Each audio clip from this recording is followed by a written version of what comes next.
Good morning. We are live from Council Chambers. And before we begin, I will go over the emergency response plan for this room. In an emergency, everyone must evacuate through the nearest safe exit. Those seated in the gallery will take direction from security, and Council will take direction from the meeting clerk to evacuate. After evacuating the room, please proceed to a stairwell, take the stairs to ground level, and evacuate the building through the doors marked emergency exit and go to the muster point.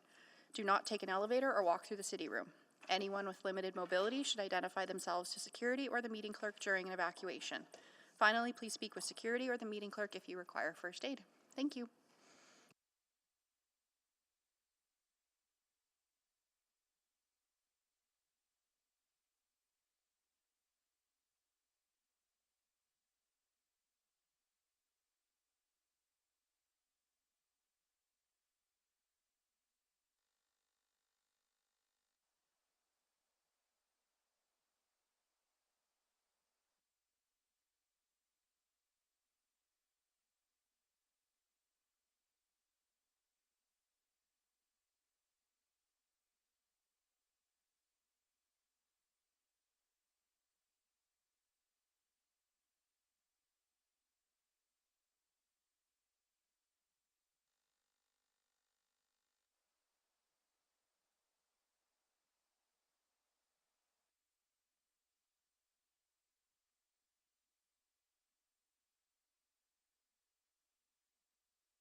Well, good morning, everyone. I would like to call this meeting back to order.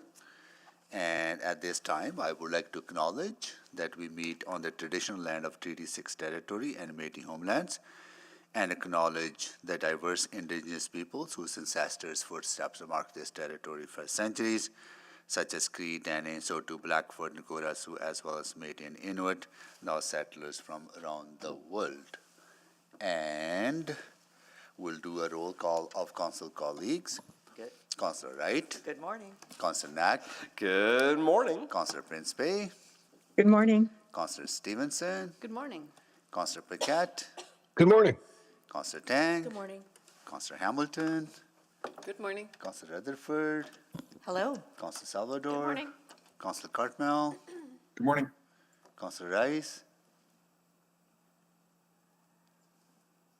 Councillor Jans. Good morning.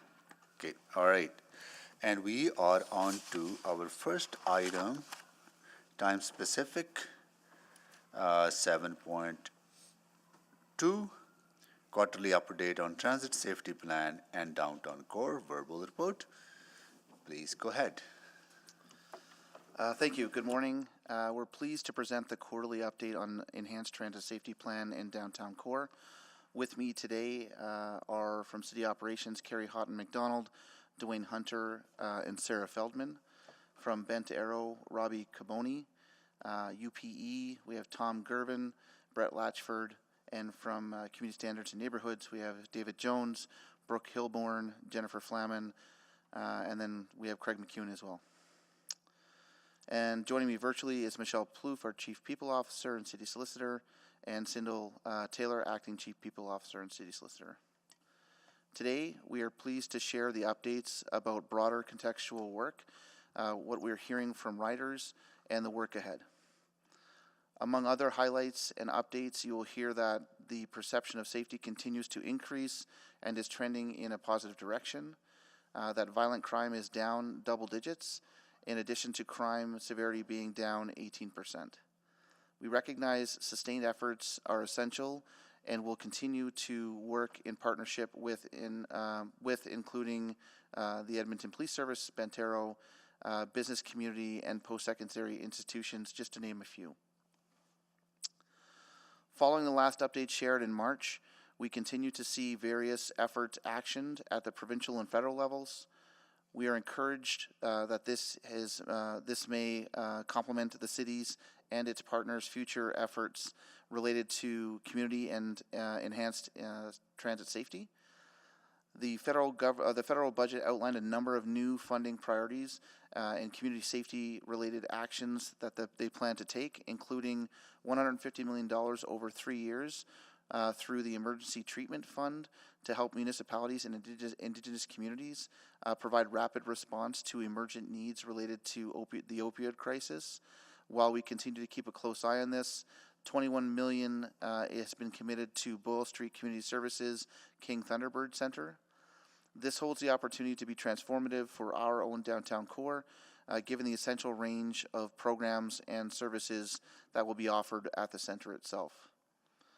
Since our last update, the provincial government has made the following commitments: $21 million to the Métis Nation of Alberta to construct housing for people recovering from addictions in Edmonton, up to $200,000 in grants to address violence, increase safety, and increase economic security for Indigenous women, girls, and 2S plus people, $5,000 to $25,000 in grants to support community-driven alternatives to the legal system or enhance capacity for community-based programs.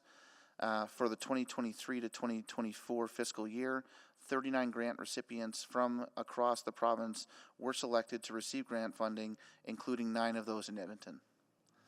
Both federal and provincial commitments are helping to address root causes and foster safer public spaces.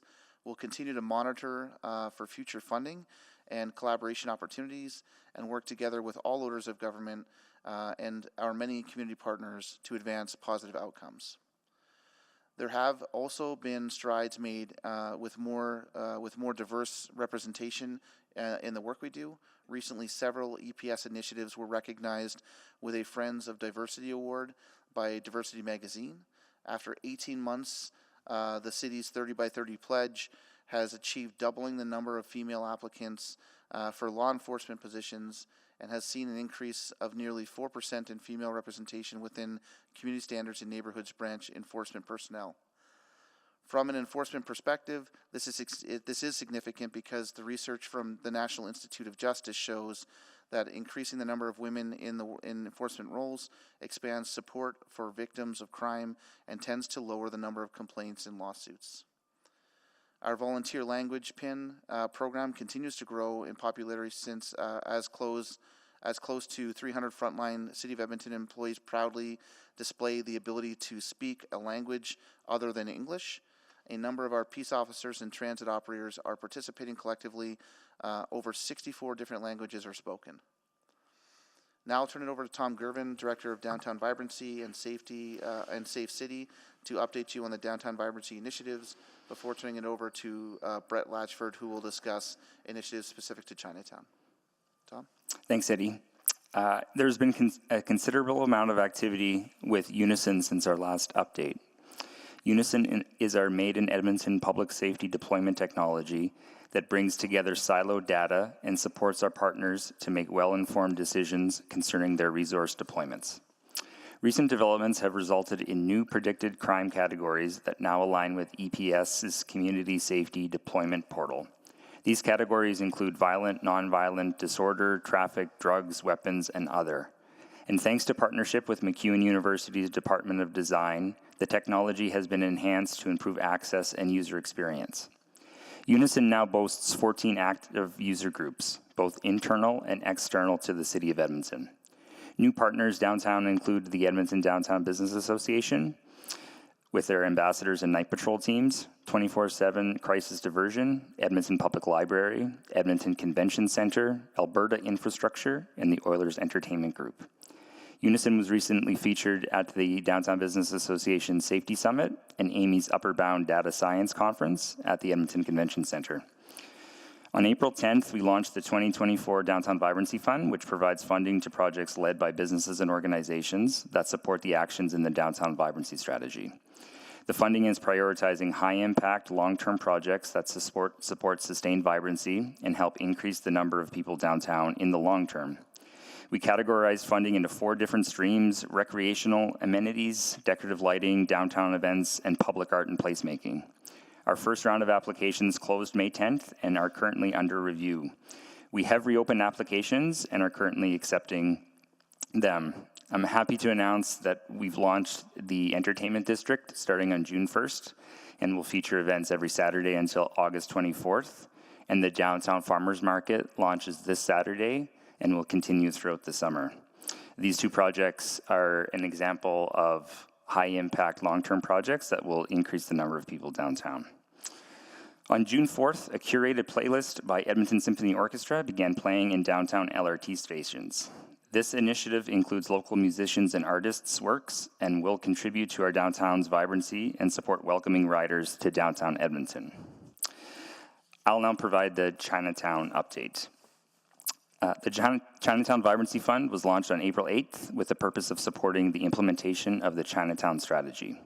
The goal of the fund is to bring visitors into the area through festivals, events, and cultural projects, building community cohesion, and empower residents both housed and unhoused.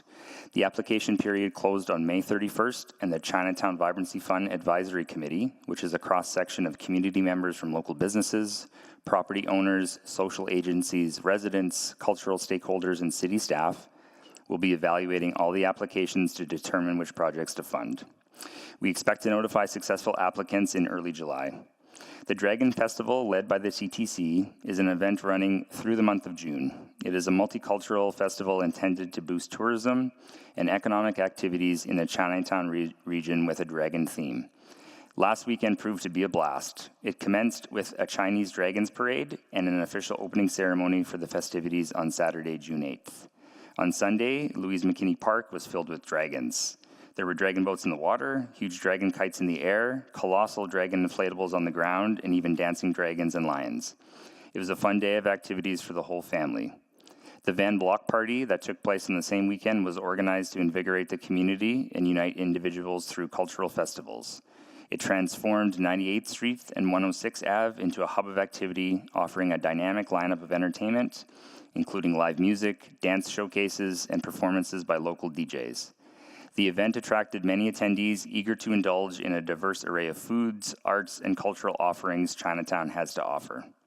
There are many more activities planned for the rest of the month, including a children's event over the Father's Day weekend.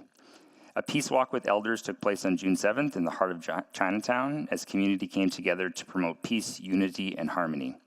The walk started at Mary Burley Park and included additional ceremonial activities such as teepee raising, fire building, feast, and pipe ceremony. This was a unique opportunity to connect with the Indigenous culture and learn about the traditions while exploring the vibrant streets of Chinatown. The first walk took place in 2023, and this marked the community's second event. Funding for the Mary Burley Park renewal was approved as part of the 2023-2026 budget deliberations. This park honors the legacy of Mary Burley, a community resident and one of the earliest volunteers at Boyle Street Community Services. The reimagining of the Mary Burley Park is rooted in this legacy and is inclusive and welcoming to all. The project team held 2 engagement events on May 13th and 14th to gather community's input on the future vision of the park. Based on community feedback and incorporating CEPTED principles and accessibility into the design as core elements, the project team anticipates having the final design presented to the public in summer of 2024, with construction scheduled to begin in spring 2025. With that, I'll turn it over to Carrie Cotton McDonald, Branch Manager, Edmonton Transit Service, who will provide updates on ridership. Thank you. So in the last update, you had asked for more information about our transit riders. We have 6 different streams of research to gather insights and feedback from our riders, expanding our approach over the last 2 years in particular. So to start, we thought it would be helpful to recap who's been using transit in Edmonton and highlight why they are choosing it. So for 24% of our riders in 2023, ETS was their only means of transportation. A further 24% of people said they chose ETS instead of paying for parking, and 15% chose ETS because it was convenient for them. In terms of rider demographics, 51% of our riders identify as women, 38% identify as under the age of 34, and 22% are over the age of 55. 36% of our riders have household income levels less than $50,000 per year. 20% identify as a racialized Edmontonian, 14% have a disability, 9% identify as Indigenous, and 8% identify as being LGBTQ2 SIA+. And I just want to point out there's also the overlay of different factors as well. Next slide. Thank you. So further insights about our riders are illustrated on this slide, and it includes things like the frequency of trips that riders make, as well as their top recommendations for how we can further improve their satisfaction. So from our monthly surveys, we gather information about satisfaction related to the core attributes in the transit rider journey. So in 2023, satisfaction with overall experience measures remained relatively stable. Satisfaction remained the highest for safe driving from our operators, so 86% satisfaction, followed by reaching their destination on time, which was 80% satisfaction, ability to find trip information, 79%, and then the bus or train arriving on time, 78%. The lowest levels of satisfaction were recorded for the sense of safety and security at 62%, as well as concerns about cleanliness. There are 4 specific recommendations from riders for improving their satisfaction with ETS, and they're ordered by the highest frequency to lowest in our open-ended comments through our survey work. So the first is enforcement and our enhancing safety measures. The second is improving route schedules and connections, including decreasing wait times and adding more direct routes to the destinations. The third is improving cleanliness of our vehicles as well as our spaces. And then lastly, increasing the frequency of service by adding more buses and trains to reduce crowding. And these are very similar across the country. These 4 recommendations are actively being supported by us as we go through our annual service planning. Next slide. In 22 and 23, you may recall that we implemented measures to make our public washrooms safer in our transit centers and LRT stations, responding to feedback from riders about their reliability as well as their cleanliness. It included adding sharps containers for proper disposals. We added signage about addiction and mental health supports, and we also added an emergency call button to be available for riders to connect to our control center from within the washroom if there was an emergency. We also added washroom attendants at some of the locations and implemented a technology solution in a few of the washrooms that detect motion. This technology sends an indication to our control center when there hasn't been movement in the washroom after a particular period of time, which could indicate an overdose may be occurring. The trial of the technology has been underway for 11 months now. We've responded to 3 overdoses, as well as intervened in 1 other medical emergency as a direct result of this technology solution. These results will be included in a review of all of our tactics and measures for the Safer Washroom Plan so that we can determine which elements should be expanded to more locations. As you know, a transportation shuttle service was provided for people who are leaving our transit facilities when we close them at the end of the service day during the winter months. Overall, we had similar usage to last winter, from 4,241 in the 22 to 23 season to 4,131 in the 2023 to 24 winter season. In terms of people accessing shelter spaces, the proportion of people getting there from transit was relatively consistent. The shuttle ran every night from November to the end of March. Extra service ran during extreme weather conditions as part of our extreme weather protocol, and boardings were higher during those extreme weather events. Overall, the transit locations with the highest level of boardings in order were Clairview, Southgate, University, Coliseum, and then Churchill. We're working on an RFP process to secure a third-party provider to work with us for this winter service. And now we have some good news to share. Since launching the bus network redesign, each month's ridership overall has grown. Our monthly ridership was 2.3 million when we launched BNR in April of 2021, and as of April of 2024, it was 5.3 million. Monthly ridership has grown by 3 million in the last 3 years.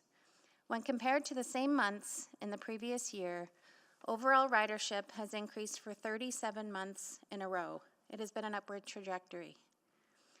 Perception of safety has also increased. In April, it improved to 64%, which is up by 6% compared to March, and it's up 7% compared to the same month in 2023.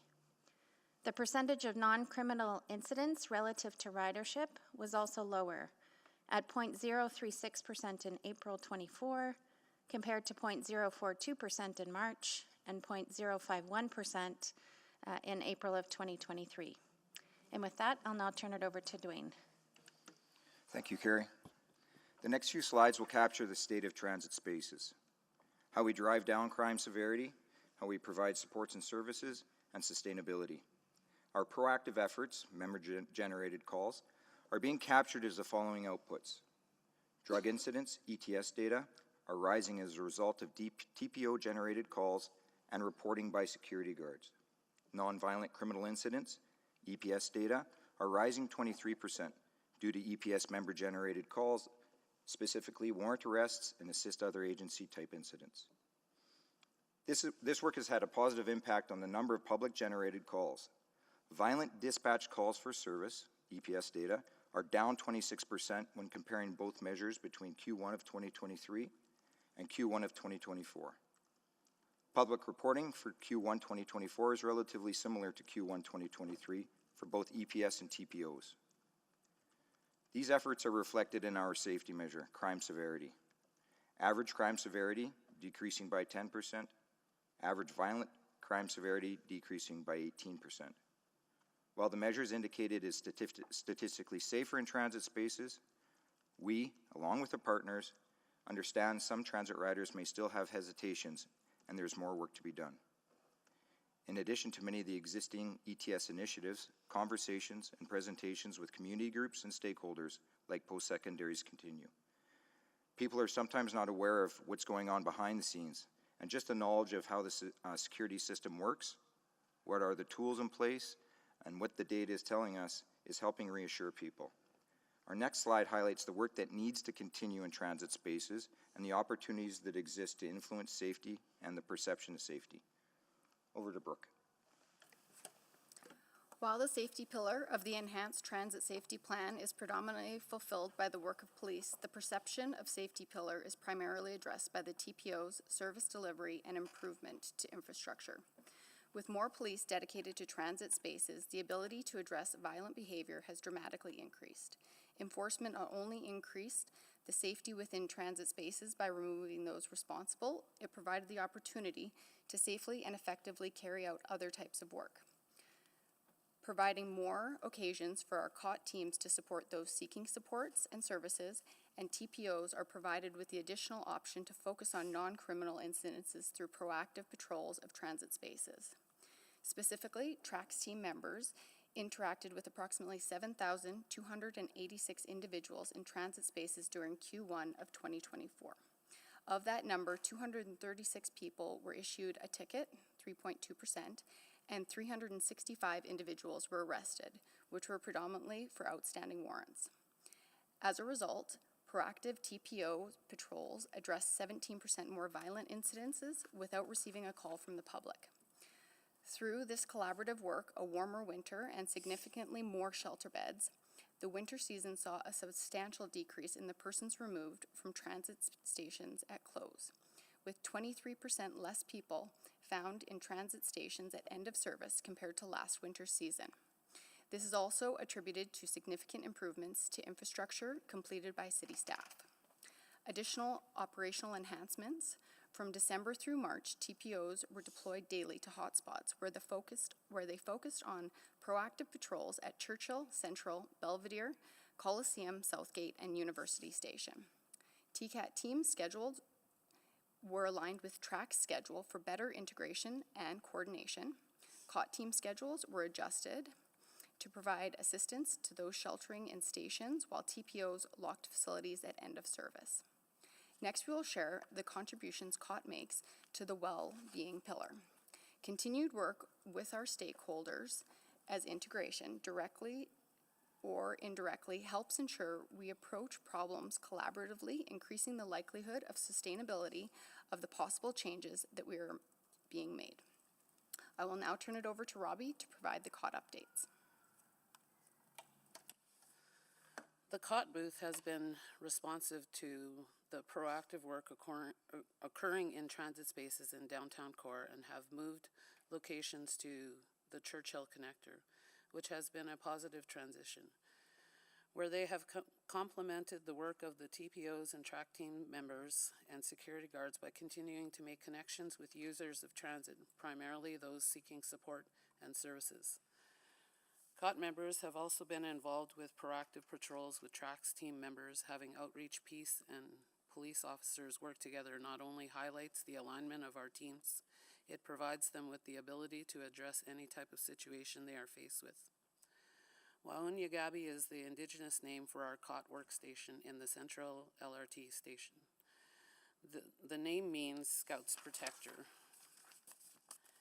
which completely embodies the goal of COT as they find people who need support. This space will provide COT members the opportunity to have a comfortable location to have a private and confidential conversations respecting the trauma that the person may have endured.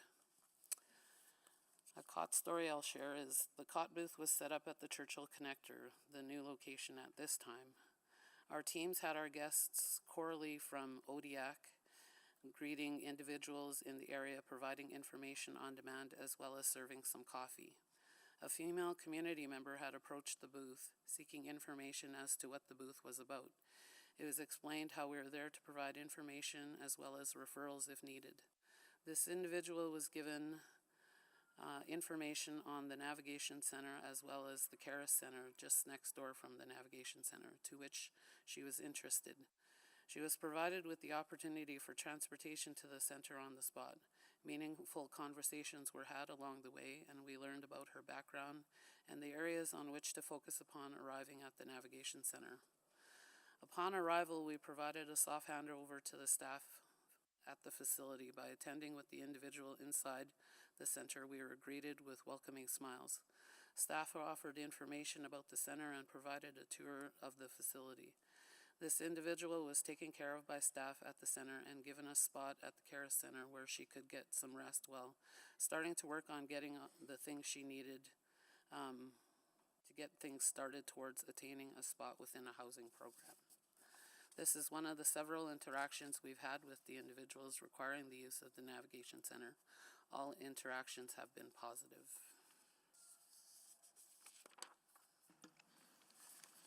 At the end of April 2023, the City applied for the Alberta Transit System Cleanup Grant. The application was based on taking on projects that would complement the work we are doing along with our partners with respect to the 4 pillars of the Enhanced Transit Safety Plan. Our collective goal would be to promote sustainable solutions that would improve transit safety on buses, LRT, transit stations, as well as positively impacting areas surrounding transit properties. In total, 8 projects were identified with the assistance of our partners and those working within the transit system. The grant expired on April 30th. The funds have been utilized and some projects have been completed and others are in progress. I'll go over some of the projects here. Enhanced cleaning. Enhanced cleaning was funded through the grant, and we are grateful that Council, in the fall budget adjustment process last year, continued funding these activities until the end of 2025. Deep cleaning also occurred at Clairview and Belvedere stations. System-wide door reinforcements and upgrades. Over 500 doors have either been upgraded and or reinforced with additional hardware to make the facilities more secure and reduce the likelihood of break-ins and related property damage. Additional security camera installations. An exciting part of this project, aside from the camera upgrades across the system, 40 in total, is the addition of a fourth screen to the transit control room, pictured on the slide. Previously, there were only 3 screens to cover the entirety of the transit system. Now a fourth is dedicated to the Valley Line. Security improvements at Corona and McEwen LRT stations are ongoing and will be completed in August. These include elevator upgrades, additional cameras, and modification to doors and entranceways. The construction of 2 workstations, one at Central LRT for our COT teams, and one at Churchill Square for TPOs. Construction is complete and both spaces are either operational or about to be. A mirror is also planned for the outreach workstation this summer. The sketch was presented on the previous slide. Lastly, animation improvements at Southgate LRT Station and McDonald Drive have also been completed. For example, at Southgate LRT Station, improved lighting, CCTV, and waterproof flooring and elevators have been installed. New, consistent transit watch signage created for this location and will now be extended to the remainder of the transit system. A new mural, pictured above, has also been completed. On McDonald Drive, colorful picnic benches and tables have also been installed, adding vibrancy to the area. The Alberta Transit System Cleanup Grant is just one example that shows how enhanced transit safety can be advanced through collaborative and inclusive efforts, not only across the organization, but with our partners. Next slide, please. Looking ahead, we are continuing the momentum with internal and external partners. With respect to the TPOs, during the fall SOBA, you approved the Metro to Blanchford alternative option. 5 new frontline staff and a sergeant will be joining the team by the end of 2024. EPS is developing initiatives to address prolific and persistent offenders in transit spaces as identified by the EPS and the city, by proactively in addressing problematic behavior and providing options that promote diversion and assistance. As well, initiatives are underway to address organized criminal behavior. Continuing integration, TRACS will continue to utilize the workspace at Churchill Square with TPOs to enhance communication with the goal of reducing crime and victimization. These efforts are supported by consistent collaboration between the managers of each agency. Also underway is the expansion of PAWS, which is a partnership pilot between the City of Edmonton and Chimo Animal Assisted Wellness and Learning Society, CALS. The program will expand to Southgate Century Park Transit Centers. After recent media coverage the project received, the University of Alberta decided to utilize the project concept as one of their staff members is also a CALS volunteer. Churchill initiatives. Many partners are directly involved in and around Churchill Square, knowing that the efforts of one work area can have a positive or negative impact on the other. Stakeholders directly adjacent to the square are being engaged through working groups to ensure collaboration and alignment of initiatives. This also ensures that a holistic approach is taken which utilizes outreach, enforcement, education, and communication. We are also using a strategic approach to guide our relationships, outreach, and partnership efforts by identifying where gaps and opportunities exist with regards to who we are collaborating with and how, and exploring ways to work together with our stakeholders to help advance various transit safety initiatives and build trust in the community. We have already participated in a number of community events and outreach initiatives focused on transit safety in 2024 and plan to continue that work throughout the remainder of the year. We've embraced the transit experiences, our community experiences, and are quite invested in seeing this work advance along its positive trajectory. In fact, Alberta's government is building on this successful model in Edmonton and opening a new navigation and support center in Calgary in July. That'll take us to the end of our presentation. Our next slide is questions. Well, thank you so much for the presentation and also the work that various teams have been doing. So grateful to see the trend in the right direction, that we are seeing less criminal incidents are on the decline, as well as the overall incidents are on decline, and the ridership is on the rise. And that's only possible because all of you have been working together. So thank you so much for your leadership and your work. With that, we'll open up for questions. Councillor Tang, you exempt to this? Yes. And you want to also move, sure. This is to be received for information, right? Yeah. Great, thank you very much, Mr. Mayor. I'll begin by, I'll move to accept report CO 0235A for information. Second? All right, we have a motion on the floor as well, and questions to administration. Go ahead, please. Excellent, thank you. Thank you for that update. And I also saw the media advisory today about the increase in ridership, so congratulations, really great numbers. And Valley Line Southeast makes up a significant of the RT rider, so I was very happy to see that as a RT user. I guess a few things. I wanted to start with the navigation center. I've appreciate that update, and I also heard the COT teams are connecting folks to the navigation center. I'm curious if there's any like I walk around Chinatown, I see lots of people, and we've had informal conversations with community members. Do they know what a navigation center is? Most of the time it's no. I'm wondering, how are we reaching folks who are not necessarily within transit stations? I can take that. HSOC teams, as well as all other community standards peace officer teams, are fully aware of the navigation center and are there and available to support individuals who need to access the navigation center.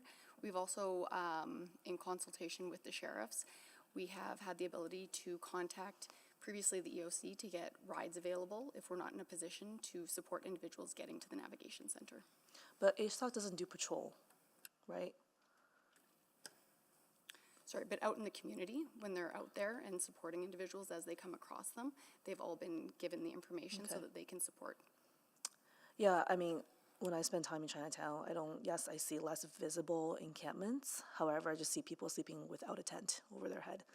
And I'm curious how you feel the situation, is it improving from that perspective? I continue to be very worried about, the state of things for folks. I don't know if... I can maybe jump in on just the encampment process. I know that it's somewhere around 1,800 unique persons have been brought to the navigation center or have walked in, as they're finding that some people do that. I think what they're finding with the encampment file right now is that there are a number of people who are just refusing to accept transportation, accept the support of the navigation center, and it's those ones that we're struggling to try to figure out, what else can be offered, because we've really integrated, especially with the navigation center coming online, and having that direct line to a lot of different resources all under one roof has been fantastic. Yeah. I think that's the struggle now, as we're getting to that critical few who don't want all the supports that are being offered. I'm going to venture guess relationships matter in some of these cases and not just the services. And so I encourage, it sounds like, there's some good relationships being formed, and I think that will be really important. By the way, speaking of ASOC, I was at a volunteer orientation, and ASOC played a really critical role in the Van Block Party, and I just want to commend you for that kind of involvement that I'm seeing in a very tangible way. And thank you for mentioning that. It wasn't in the presentation, but you did mention it, Tom. The two events are so separate and uncoordinated, and I'm not sure if there's a lot of collaboration there, so I was a little bit disheartened to see that. But it's good to see those activities bring people to this part of the city. Yeah, I can tell you that my colleagues that lead the Chinatown work are focused on developing relationships and ensuring that there is collaboration on events and awareness, across external stakeholders. The Van Block Party, for instance, was one that was supported both by the Downtown Vibrancy Fund and the Chinatown team. So we're looking for opportunities to explore events like this that intersect between downtown and Chinatown. And I know, specific to Chinatown, building relationships is at the forefront of their work. And I can't stress that enough, too. Just wondering about, Brooke, you mentioned infrastructure is really important when it comes to perception of safety. including the role of peace officers, TPOs, et cetera. I guess I'm wondering about social infrastructure and where, for example, is a project like Oracle at, which is also a research component. They talk about changing cultures, that kind of environment as well. I can jump in there. We're right now working through the contract with Oracle, and we're trying to determine the best path forward. So we're not just conducting more research, we're looking at actioning items we learned from last time. So we're trying to best figure that out so we're getting the most forward information possible. Excellent. I think I'm gonna run out of time, but I was also curious about fare enforcement, in particular on the Southeast Valley line and how that is going. But I can come back. Thank you. Thank you, Councillor Tang. Councillor Stevenson. Yes, thank you so much. Really appreciate the presentation and all the work that happens in the lead up to these touch points. I'm going to start with a few questions on downtown specifically, and then a few on transit as well. So I think my sort of anecdotal experience of the downtown, has just been really positive, going from strength to strength. Not that there aren't still some challenges, but sometimes our perceptions may not be supported by the numbers. I was just wondering if we have any downtown specific crime and safety statistics. I know that those were, I think last year, some downtown specific crime data was provided. Did we have access to that this year? Councillor, that'd be most like a question for our policing partners, and we did have some specific downtown measures. In general, they were on the down and they were decreasing quite a bit. Calls for service. Numbers I don't have for you, but I know they are on just from anecdotal information. Okay, well that's helpful, and I think a data set that I think is again good to keep our eye open, but glad to hear that that's the general. Again, that's kind of been my experience and what I'm hearing from stakeholders. Again, it's certainly not zero, but that trend seems to be what we're seeing. I know, something that I continue to hear about is the lack of day space for folks who are experiencing homelessness.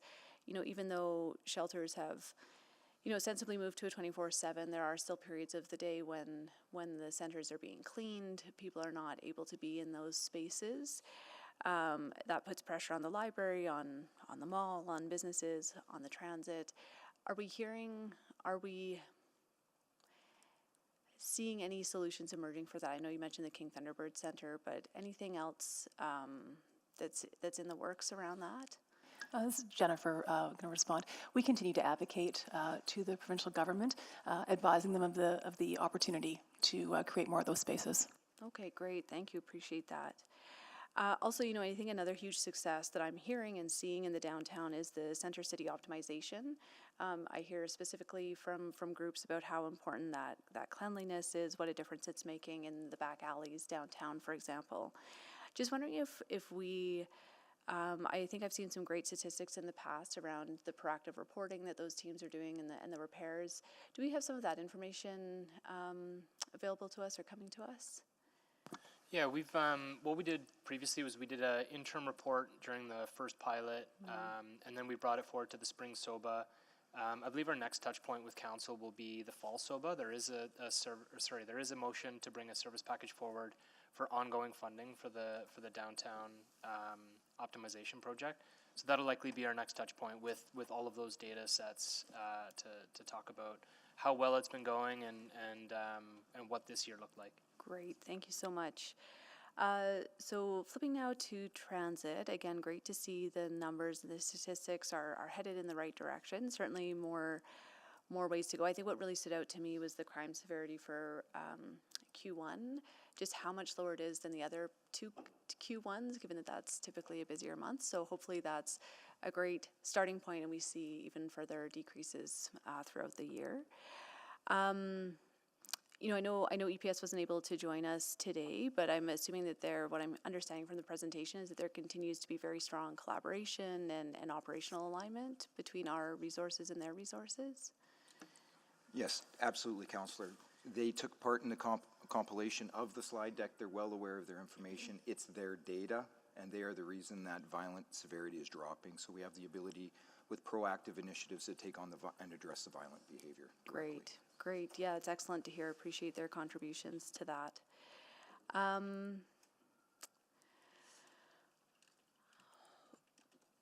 I'll have to come for another round, but one that stood out to me. So on transit, just looking at the demographic breakdown, it showed 22% of sort of 55 plus. Is that a change? I think I hear anecdotally sometimes that seniors in particular are not feeling confident using transit, but is 22, is that lower than it's been historically? So we've seen consistency over the last while. One of the bits of analysis that we have underway is to see if we can correlate this with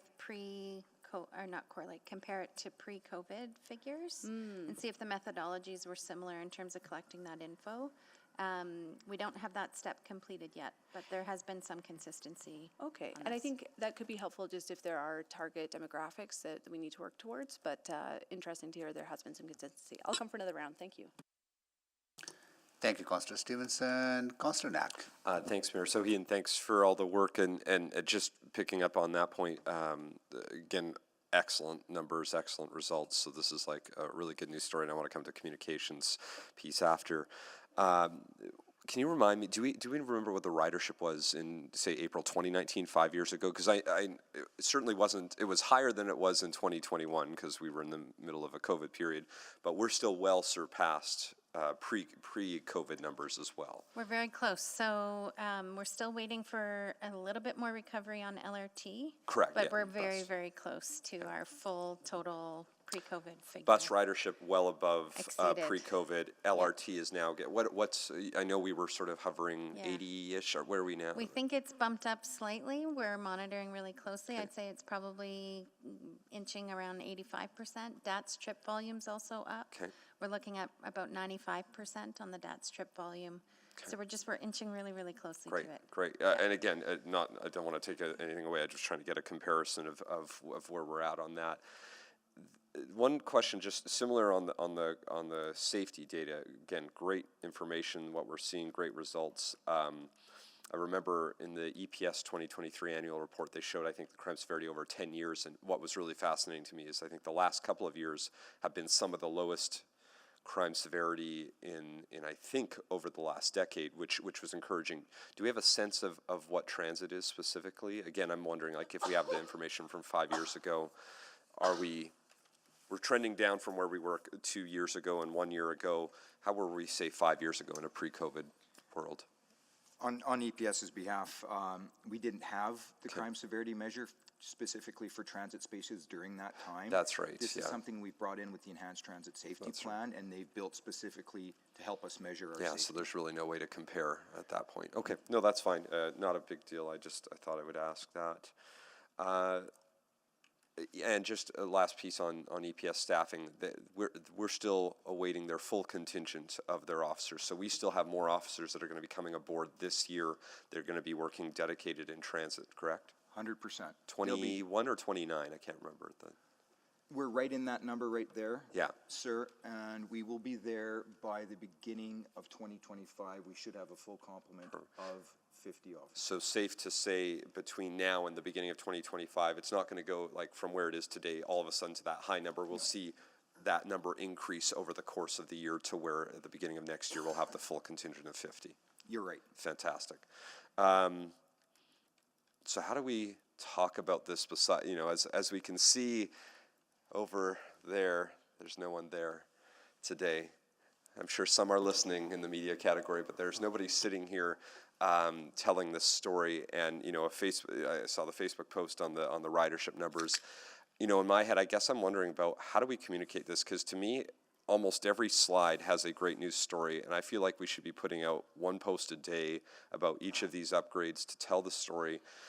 In part because the perception is still very far off where I think we're starting to see reality. And we should never fault anyone's perception, but the only way you're going to shift perception is to show people what's happening day in and day out. So what's the plan to show each of these awesome stories? Yeah, I think the one thing we've been working with council with is kind of that integrated communications plan to our priorities, and this is obviously one of those priorities, and how we're going to roll that out is something we can show council probably in the next couple of weeks here. Okay. On what does it mean to lean into the safety work that we're doing and representing that at the public level. Okay. So that should be something you'll see in the next couple of weeks. Okay, great. And is there a way to make sure we're coordinating with EPS? Because I would love to see EPS sharing this exact same information on their social media on a fairly regular basis. Because again, the only way we're going to help people realize that things have changed. I mean, I know we're hearing from riders that they changed, but I mean, even looking at the Facebook posts, there are already posts from people saying, oh, it's not safe, which I know you perceive it that way. Our data is starting to show a big difference. Yeah, I would say we still have a long ways to go. Yeah. You know, I think there's lots of stuff still when you visibly see what's going on in the stations. We're incrementally improving that. I think there's a good relationship with EPS and their staff, so we can take that away. Okay, great. This is excellent work, so thank you to everyone here. I really appreciate it. Thank you, Councillor Knack. Councillor Salvador? Yeah, thank you so much. Really appreciate the update and great to see things are trending in the right direction. Maybe I'll just pick up on sort of that shifting narrative and the work that we have to do to help ensure that Edmontonians are perceiving the safety that our data is showing. So I had the opportunity to attend an event this month called Leagues on the Line. So all the communities on the south side of Ward Métis up and down the New Valley Line Southeast held a collaborative event where you could sort of rode the train and hop between different stations, and there were different events. And one of the things that was really cool, there were activations at each station. So like musicians, live performances. There was even a musician on the train. And you know, I was chatting with folks, and some folks were regular riders, but others were trying it out for the first time. And those sorts of events that like draw people to our transit system, I think can help shift that narrative and change that story. So what other work are we doing to sort of bring that animation and activation into those spaces? Within ETS, we have a lot of community relations, event activations. Sarah's here. I'll get her to talk a little bit about what her team has planned. I just need your mic. I thought I pushed the button. My apologies. Yeah, we have a number of events again this year that we continue. So, for example, this week we have the Alberta Circus Arts Festival having some events in our spaces. We continue to do our youth programming, so our ETS 101 travel training where we're taking a bus out to schools. But for animation in spaces, events like the Girl Guides event we had earlier this summer. So we work in partnership with a lot of the festivals over the summer to do activations. A small team, so we seize on opportunities when they present themselves to work with different event organizers. Are you doing anything for Folk Fest? We have no specific activation. We're doing a lot of service support for Folk Fest, as we do every year, but we could look at that. That's an interesting idea. Yeah, I think that could be a really exciting opportunity. I know a lot of folks were eager to do that last year, but you know, this year is good too. Councillor, also highlight the our project here with Edmonton Symphony Orchestra in all the downtown LRT stations. So exactly what you're mentioning in terms of an activation and creating a welcoming and warm environment. And there's opportunities to expand that in different ways depending on the feedback that we receive. But we're excited about what that brings to the ambiance of the stations and look to expand on that as appropriate. Great, thank you so much. Okay, just some further questions around Valley Line Southeast in particular. So wondering if you can just share the numbers, particularly around ridership and what we've seen in terms of growth. I know there's a media release in my inbox, I'm sure, but can you share the numbers here? Do you have those, Sarah? I am looking for them. One moment. Okay, well, while you get those numbers, also just wondering if you can provide any sort of update around the station doors. For Valley Line or Yes, overall? For Valley Line. I'll just say conversations are continuing with Transit. We're aiming to have, hopefully, a solution in place before the fall and winter. Excellent. Active conversations. Okay, that is really good to hear. I know that's something that, I continually hear from residents.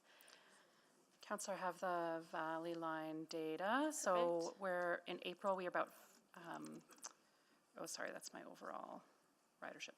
Give me a moment. Apologies. Okay. I'll ask another one. So I did have a similar question to Councillor Tang around fare enforcement around for Valley Line in particular. Can you share some information there? Yeah, so overall, thanks to our partnership with Brooke and David's team, the TPOs have increased the random fare inspections across the entire network. We know that on LRT, we need a bit more activity, and we're seeing that. We're also doing audio announcements. We're going to be implementing posters, floor decals, et cetera, which would be looking at the entire network. But I'll just turn it over to Brooke to talk a little bit more detail about the approach. Yeah, as we move into warmer weather and with more EPS members in the transit spaces and working in partnership, we're seeing an increase in proactivity to support fare enforcement. We include the Valley Line in the scope and understand the importance of doing fare enforcement on the LRT. Great. And then for the remainder of my time, I'll just... Yeah, I got it. We're around 220,000 riders in April, which is up from when we started 138,000 on Valley Line. It's continued to increase every month. Amazing. That is really excellent news. Thanks so much. Councillor, I can add one more for you for an activation that we're looking for, because we are all part of the Millwoods community activation in the mall. So we took the members from that seniors complex downtown, and they toured on Jane's Walk all of the different art installations in the downtown. So it went over really well from one event to a new event. Great. Councillor Jans. Thank you. So obviously a lot to be proud of here, and I commend all of you on your good work. Yeah, these numbers are great. I have to ask about displacement though. I still hear from some residents that are attributing the sweeps of downtown to increased disorder, especially around Southgate.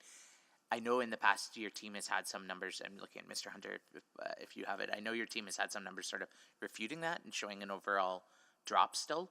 And I'm having trouble with causality here, but in general, what are we seeing in sort of the Malmo neighborhood as a result of the excellent work being done on the transit system?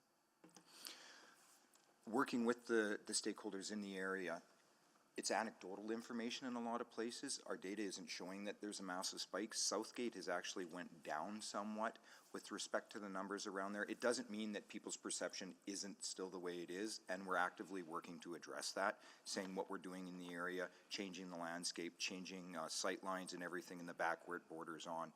So to answer your question, there isn't a spike. And with respect to displacement, remember, it's not a bad thing all of the time. We get another opportunity to meet the people where they're at, and we're taking that opportunity to get them to that navigation center from different places. Recent work with the person who runs Southgate Center, she's brought everybody together, and they're actually looking at lobbying government for additional transportation to that from malls. Yeah. So it's another avenue that our stakeholders are even taking to help people get the support they need. We're meeting with them on Thursday, I believe. Yeah, it's a really good initiative there.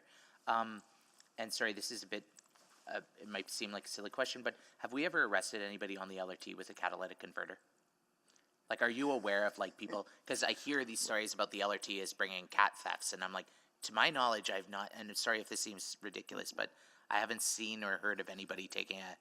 From my past experience, and I'll draw on that, Councillor, you wouldn't take it onto transit and get in between places. Maybe transit is your way to get to another community you wouldn't normally get to, but no, we have never had someone charged with a catalytic converter being in possession of stolen property on an LRT. Okay, I promised I would ask. I can just add, I get every single service notification, like every single one. I've never seen mention of that. Right, so this is probably a lot more proximity, crime of opportunity, etc. And I got them before that, so I've never seen it either. Okay, all right. I promised I would ask. I really think Councillor Paquette's onto something around this idea of human fare gates. Just want to hear an update about any other initiatives we're doing around more human human supports in the space, or potential for that growth. So some of the feedback we received from that council report was to follow up with an outline of different components. The station attendant program hadn't received funding during the budget process. That is one way that other transit services are providing support to riders, and it's helped with a bunch of different outcomes. So that idea is still out there, just requires some funding. I'm not sure, Sarah, if you want to add anything to that? In the interest of time, I could follow up, but yep. I have one other question. The the transit union leadership has sent messages requesting additional powers for TPOs and reviewing other authorities. Just wondering if that conversation is ongoing. We don't need to get into detail, but just. Yeah, the conversation is always ongoing, and we're very mindful that not only transit peace officers, but community standards peace officers, we would want to look at that as a whole. Right. So is there a advocacy role for council now to be going to the provincial government to increase those? Is the barrier to service here, is it authority and power, or is it something else? It's something we would have to look into, but advocacy at this time is not required yet. Okay, so we'll hold off on that. Yeah, overall excellent work, and just to speak to it very quickly now, like I there's a palpable sense of things are a little better, and again, you always wonder if that's you're just not seeing it or it's somewhere else or going on, but like as a frequent transit and LRT and bus rider, things do seem better, and I can't put my finger on it, but you do seem the anecdote and the data seem to be aligning here. So I commend everybody. We're not there yet, obviously, but like just seeing a dramatic shift over the last year has been really, really encouraging. So kudos to your team from the top of the table. Thank you, Councillor Jans. Councillor Stevenson, can you take that? I have the chair. I just want to share, I think my staff shared 2019 data on the bus ridership was about 4.6 million passengers for that, and you see March 2024, 4.9 million passengers, right, on the slide. So we have recovered to we have our ridership, bus ridership is higher now than it was before pre-pandemic. Yes. Okay, good. I think that's a great story, right? And not only we recovered from pandemic, but we are back actually higher than before. So I just want to better understand the numbers on the crime severity. So average violent crime severity decreased by 10%. That's citywide, right? No, that is only for transit spaces. I thought the next one's the average crime severity at LRT stations and transit center decreased by 18%. One is the average violent crime severity, so only violent offenses, Mayor. Yeah. And the next one, the one before that, was the average crime severity for non-violent and violent when they're blended together. I see. Okay, got it. Okay, good. Where's the decrease from what month, what year? Is it year over year decrease or month of month? Our comparison here was Q1 to Q1, so Q1 2023. Q1 to Q1, okay. So Q1 2023 to Q1 2024. Absolutely. Okay, got it. Okay. And is that the same with the non-criminal incidents as well? Yes, it is. So criminal incidents have gone down from 2,079. Well, no, that's April to April. March to April. Okay. Yeah, so we also have That's month to month. April 2023, it was 0.051%, and this April it was 0.036%, so it decreased. Okay, so we, not only from month to month, but from Exactly, quarter but to also quarter. year-to-year progress. Okay. Okay, so that's good.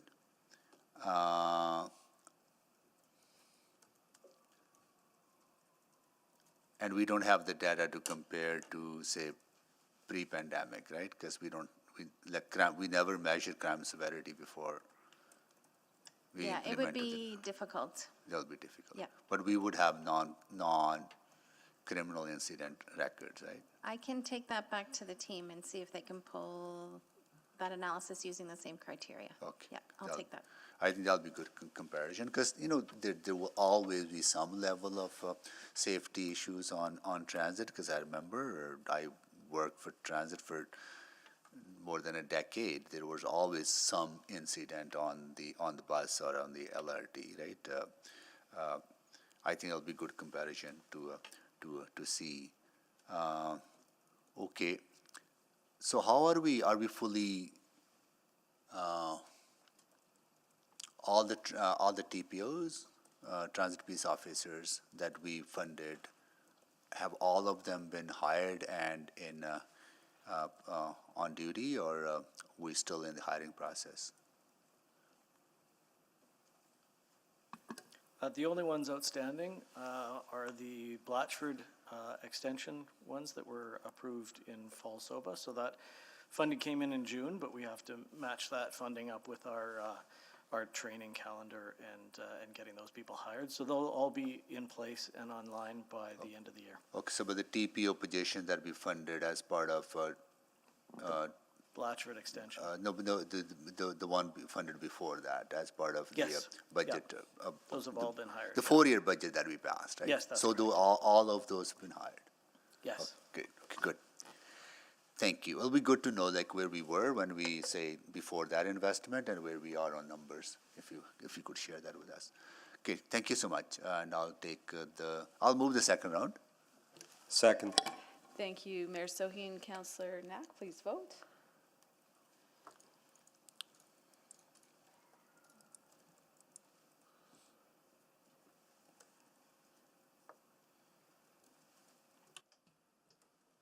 We are just waiting for one vote. Councillor Cartmell, are you there?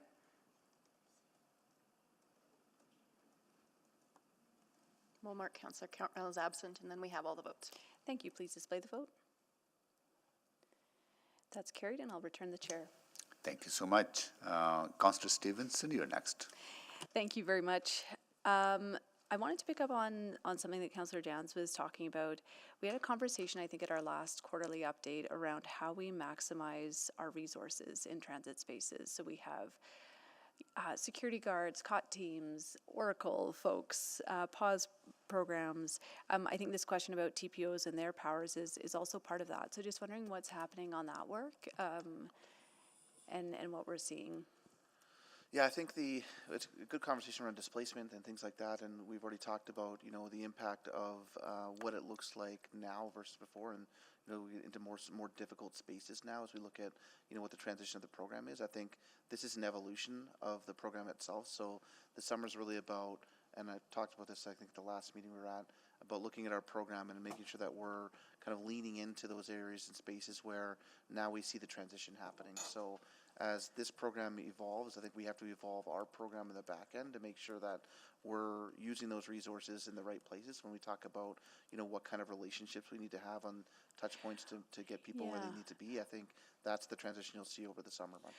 Well, and I think even more specifically, the question of fare evasion has come up. What role could security guards play in that?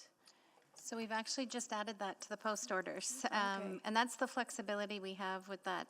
They're distinct layers with distinct responsibilities, and to complement the work of the TPOs, they will just share information and remind people of the requirement, and that'll help TPOs when they're doing the actual inspections as well. Yeah, and I think continuing to evolve the role of those resources is really important. I think there's, for example, I know some people like myself, don't feel that I can go up to security guard to ask them for directions because in my mind, I don't think that's their role, but they are a presence there. That could be a role that they play as more of a station host. So is that type of evolution and conversation ongoing? I think absolutely. I think the idea, and you look back to last budget, we talked about the transit ambassador program that we were looking to do that didn't get funded. As those things don't get funded, then we're looking at other pivots and ways to kind of evolve that program. But that's exactly what you're talking about there is like, how do you get people in space where they're comfortable to approach folks or they've got a specific task and kind of that customer relations end of it. So, so we'll pivot and look at other opportunities as well. Great. I think that's really important work and really glad to hear that we're making the most out of the resources that we have. I wanted to talk a bit about cleanliness in transit spaces. I am seeing, great improvements, great gains there, but I know that there's still a challenge. I speak to some of the folks who are cleaning our stations. There's an issue with elevators, how they're being misused. And I think there's only so much we can do. We can respond immediately, and that's what I see. I see an immediate response when there are cleanliness issues, but it's not an upstream, no pun intended, solution. So are we looking at some of the other pieces, for example, maybe expanding public washroom hours, So when I mentioned the update about the safer washroom plan, that's exactly the conversations we're having about looking at how we utilize those public washrooms, how we grant access, how we prevent as best we can overdoses in those spaces. All of these things are interconnected, so we're exploring opportunities for expanding the approach.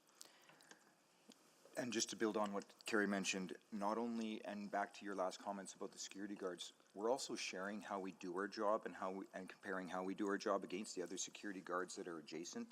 And we have a different company with TransEd on the Valley Line. So we are working with them and saying, okay, how are you interacting with people? How is that working? And make sure we're doing it the same across the system. So we're not providing different messaging. And we're actually getting them to do more and share training across different platforms. So it's a start, but it's getting there and actually getting the most out of the resources. So they're saying the same thing and doing the same things. Great, really appreciate that. Just with maybe our TPO statistics, I think there's a really great, we're bringing all of our tools to the table. I think, from offering supports to enforcement, it's great to see that mix. I know we've had statistics in the past around TPOs, sort of the ratio of tickets versus warnings that are being issued. I'm assuming we're not seeing a huge shift in those numbers, that approach is still being taken? Yeah, we've still got the similar approach using the 4 E's. Right. But when it comes to fare evasion, for June alone last year, there was 10,527 fare checks. And in the last 2 weeks alone, TPOs have completed upward of 6,000 per week. Sorry. No, on that point, I'll just flag the 2019 revenue management audit was very direct in telling us we needed to do more and needed TPOs to do that, have a documented procedure. So again, grateful that they're able to do it. And it's not a quota for ticketing. It's not a quota for even warnings. It's just the number of inspections and conversations. Thank you, Councillor. You're out of time. Okay, Councillor Stevenson. Oh, Councillor Salvador, sorry, Councillor Salvador, just. Yeah, Councillor Salvador.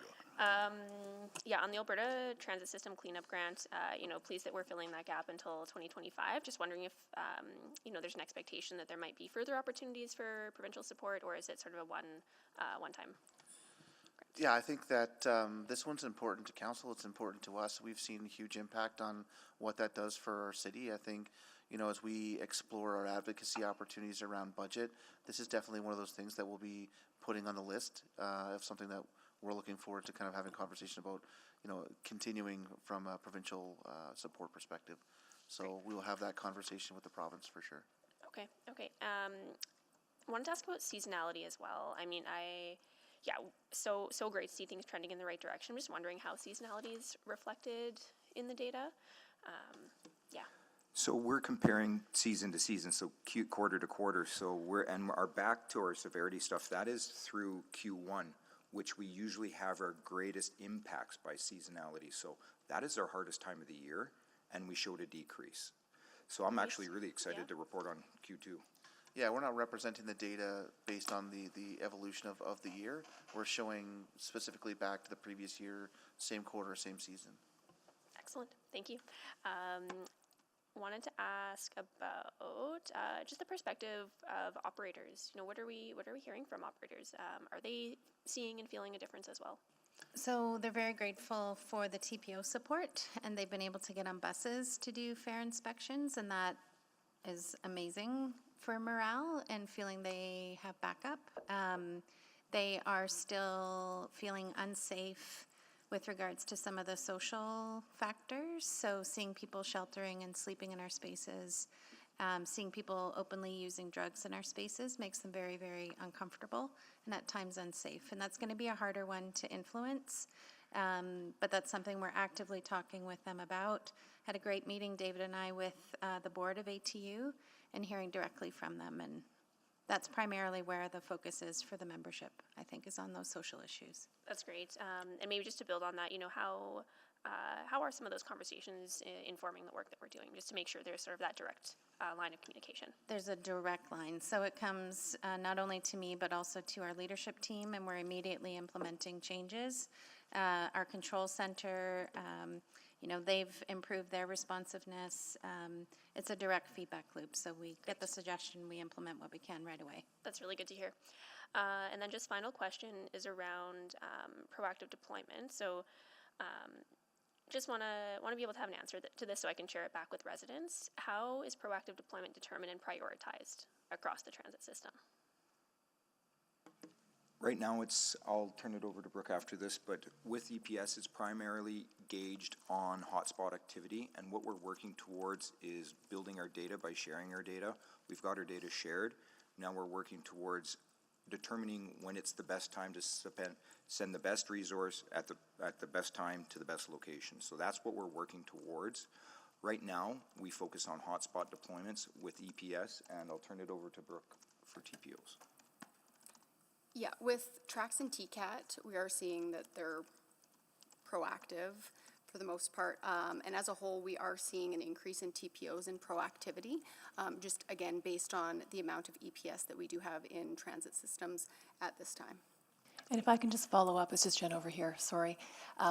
It's a numbers game, so the more TPOs we have, then the more we can shift from reactive to proactive. So that's the other element here. Thank you. Thank you, Councillor Salvador. Councillor Rutherford. Yeah, I don't have too many questions, but one that hasn't really been asked yet that I feel similar to Councillor Jans, I owe it to residents to ask. I know Mr. Robar, I reached out a few times with concerns. I had sort of a big uptick in residents reaching out about concerns at the Castle Downs, Eau Claire, Northgate transit stations in and around that area. Do we have any, similar to what Councillor Jans asked about the Malmo area, do we have any information? I don't think there was ever any follow-up further to what was done, or if we are seeing that increase there, both in terms of concerns around cleanliness and open drug use, those kind of things. So our security lead within transit immediately did a reassignment of security guard coverage to provide additional coverage. We immediately also dispatched enhanced cleaning, and I know they were also working with TPO deployment to make sure there was periodic kind of coverage. Perfect. Some of the difficulties is with 43 stations, right? Yeah, like absolutely. Fixed resources, trying to make sure we cover all of the respective areas. But as soon as we got that inquiry, they were able to zero in and apply some enhanced tactics. Okay, that helps. And then the last thing, I really loved the slide on the a snapshot of the users, so thank you for that. But I thought one thing that was really interesting, because you mentioned kind of, and it was just a little almost cliff note at the end around, that many of these can intersect and overlay. But I was wondering, one of the numbers that stood out, and I know overall we want this to be a good news story, but 15% said that that it was the reliability of the transit network, if I'm remembering that slide correctly. Convenient. Convenient. A convenient option. And I was wondering, I know that was 3,000. Did we have any kind of breakdown of if we're seeing more convenience in certain parts of the city versus less convenience in other parts of the city? I'm not sure if Sarah has that breakout right now, but we could follow up if not. Yeah, why don't we follow up, Councillor? Sorry, I don't have that. Yeah, I would just be Yeah. curious what kind of things we're seeing in terms of that across the city. My assumption would be closer to LRTs. Probably people are ranking at higher convenience. The farther away from LRT, that's an assumption, but I want to just we can validate that assumption. And we can also share all of the reasons for choosing ETS. This was Okay. just a highlight of here are the top Yeah, I three. thought that was just really great information. We can share that. Yeah, no, that's all my questions. Thank you so much. Thank you, Councillor Rutherford. Councillor Wright. Thank you. So when we're talking safety in this, we're talking like the criminal activity and whatnot, not necessarily the safety of people being able to access, get to their bus stop, especially when I'm looking at the persons with disabilities, 14%, and older riders, age 55 plus, although I take exception to that as being called an older rider. But I'm just wondering, in the survey, does it specifically talk about criminal activity, or so when people think safety, what are they thinking? I can ask Sarah to chime in, but it goes each step in the rider journey. So perceptions of how you feel safe along those ways. So it would include going to your bus stop and then everything from that point on. Do you want to add more, Sarah? Yeah, we ask safety questions in two ways. One way is, did you feel safe throughout your trip? And it's either no or yes. Yes, I didn't feel safe, or no, I felt safe. If it's yes, I didn't feel safe, then we ask where along the journey that higher level of feeling unsafe may be. And we have that by age and income and other demographics. We can break it down. Okay, but I'm just thinking of those, and I had instances this past winter where those in wheelchairs were not able to safely access the bus shelter. So, I mean, that goes to their safety, but I don't know if they were asked about safety, I don't know if they would consider that in answering this question. Yeah, that's a great question. We do ask about each step in the journey and other ways that might not be thought of as safety. So, for example, just satisfaction with that point in the journey and questions around accessibility. So we might hear that feedback through other questions we ask in the customer survey. And we know that's deficiency in the system that we're working through. Obviously, the Snow and Ice program and the investment council's made over the last couple of years to improve that. It's starting to improve those connections as well. So then that'll further improve this year with an additional investment in Snow and Ice. So we'll incrementally, we're working to get that in a better place, but certainly understand what you're saying about the safety protocols and connections to transit as well. But like I said, this survey doesn't necessarily focus on those things. It is more the criminal activity and okay, thanks very much. That's all I had. Okay, just a couple of questions. Councillor Stevenson? I have the chair. Well, this older rider took transit a couple of weeks ago, and want to share some feedback with you. I think drivers, transit operators develop this very acute sense, skill they develop is that they can make a distinction between someone who's down on luck, need a free ride, they don't have the money, and they show compassion, and they let them on, right? And but they're also very acute in observing if somebody is actually abusing the system, right? And I heard, I was actually shown a couple of fraudulent bus passes that operators actually confiscated from the users, right? So there's a fraud going on out there, right? Is there a way to communicate that that distinction? Obviously, you need to show care and compassion. You don't want to take at people who are down on luck, but who are abusing the system. How do we convey to them that this is zero tolerance of fraudulent bus passes? I don't know if that's happening with the ARC card or not. Yeah, so part of the business case around implementing ARC was to reduce that. So when we get rid of our paper passes and paper products, which knock on wood will be before the end of the year, that will reduce the likelihood of any fraudulent behavior in that area. We work closely with our partners anytime there's a report or suspicion of fraud. We investigate. We've had messaging about proof of payment requirements, et cetera. And operators have been very good, to your point, of finding that balance between someone being fraudulent versus someone legitimately forgot their pass at home. Mm-hmm. But hopefully by the end of the year, when we're fully into ARC, we'll see that risk reduce itself quite a bit. Yeah, but can we do any media statements or posting that say, it's zero tolerance, doesn't matter? Well, we'll transition to a paperless in a year or end of this year, but if there are any opportunities. Another feedback that I got, and this this came from my interaction with the union and also the session that I did with them, but also recently on that ride, there's this general sense, the operators are really, people who are on the front lines are really feeling there's a growing disrespect towards operators, right? And how do we change that? How do we instill in the minds of the users that they need to show. And this is not coming from one demographic. That's sometimes people think that people who are houseless or others that they may show disrespect. This is actually coming from general ridership that they sense that that is on the rise. The respect they used to get before as operators, that is declining. Yeah, So, we have a few things at play to support them. So we will have a campaign launching this summer, probably in the next month, about respecting the operators in particular and our frontline workers. So it's a partnership with ATU. We did this campaign about 3 years ago. It was very well received. So it's a Respect My Workplace campaign. Be very prominent on our buses, at our bus stops, on the trains, with images of our actual operators and a very simple message about respect. That's one tactic that we have. This is something that we've discussed with them and heard through focus groups as well.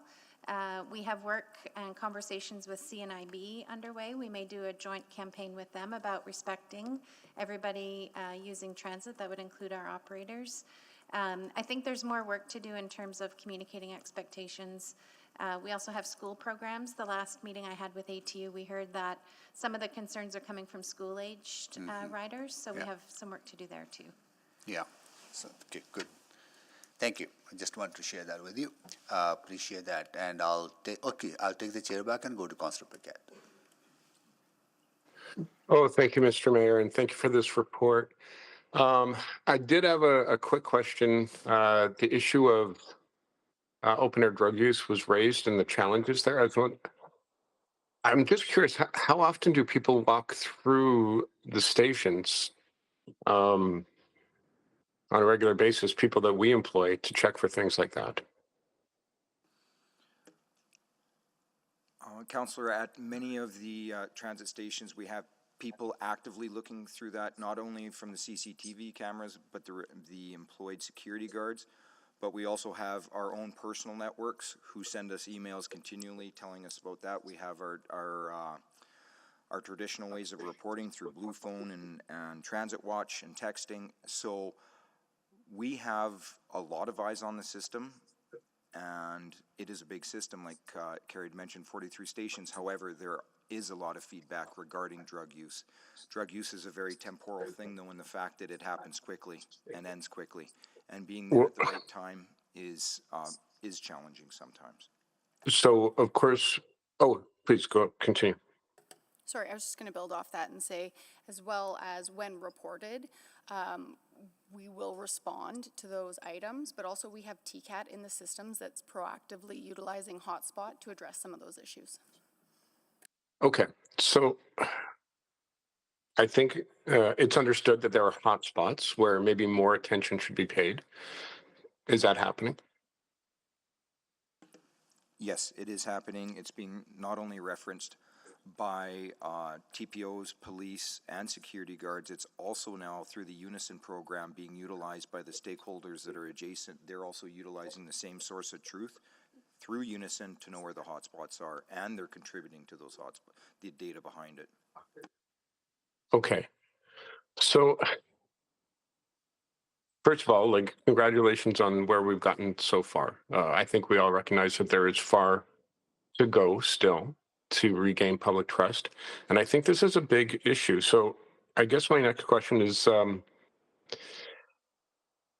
if all of that is the case, and this is just anecdotal from my own experience and experience of people who write into me or people I know, why does it seem that I can walk into a station where it's a hotspot and there is open air drug use?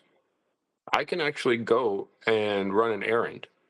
And by the time I come back, the people are still there engaging in open air drug use. So it's good to hear the what we're doing, but the experience and the effort don't seem to be matching in reality. So I'm just wondering what we can do to further that effort.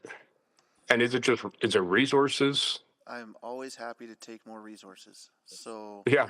I mean, definitely we're using hotspot locations because we can't have everyone everywhere. when we look at, trying to target specific locations, we're doing that because of the information that we're receiving. We're collaborating with our partners to try and make sure that that deployment is done in a way that's effective. Sure, there's definitely going to be those cases. We've all seen them walking through. That's why I say we've got a long ways to go. But short of increasing resources, we can't be everywhere at once, and we're going to have those challenges as we work through them. Okay. So, yeah. With that transit attendance program, I always mess up the name. Did I get it right, Carrie? Station attendants. Station attendance program. Would that help? Well, I think that it's layered approach, right? So I think there's like another layer of help, though. There's enforcement personnel. Some of that can help the presence, obviously. The transit station attendants program that we had put forward is certainly one of those layers of customer service that can help effectively manage that. Obviously the COT approach, EPS resources, like all our different approaches. Yeah, I think we've seen that this is working. We're moving in the right direction. Those layers are each important. So is it, just a quick question, I got to sneak this in. Is it understood that the majority of people's views on transit is determined by things like that? It's good that we have the stats, but that's not going to sway folks as much as their experience, right? That's understood, right? Yeah, absolutely. I think, when you look at the numbers, we're gone up each time in the sense of safety and the perception of safety. We're at, I think, 64%, but still 26% of people, that are traversing those spaces are feeling unsafe. So, those are not okay numbers for us, and we continually want to improve that as well and move that needle to the right. And the more we can do that, the better off we are, obviously. So certainly perception and what people see is what comes to roost at the end. So Good. Thank you, Councillor Paquette. So that concludes the questions on this item. We have motion on the floor to receive it for information. We have a long agenda to go yet. Anyone to speak to this?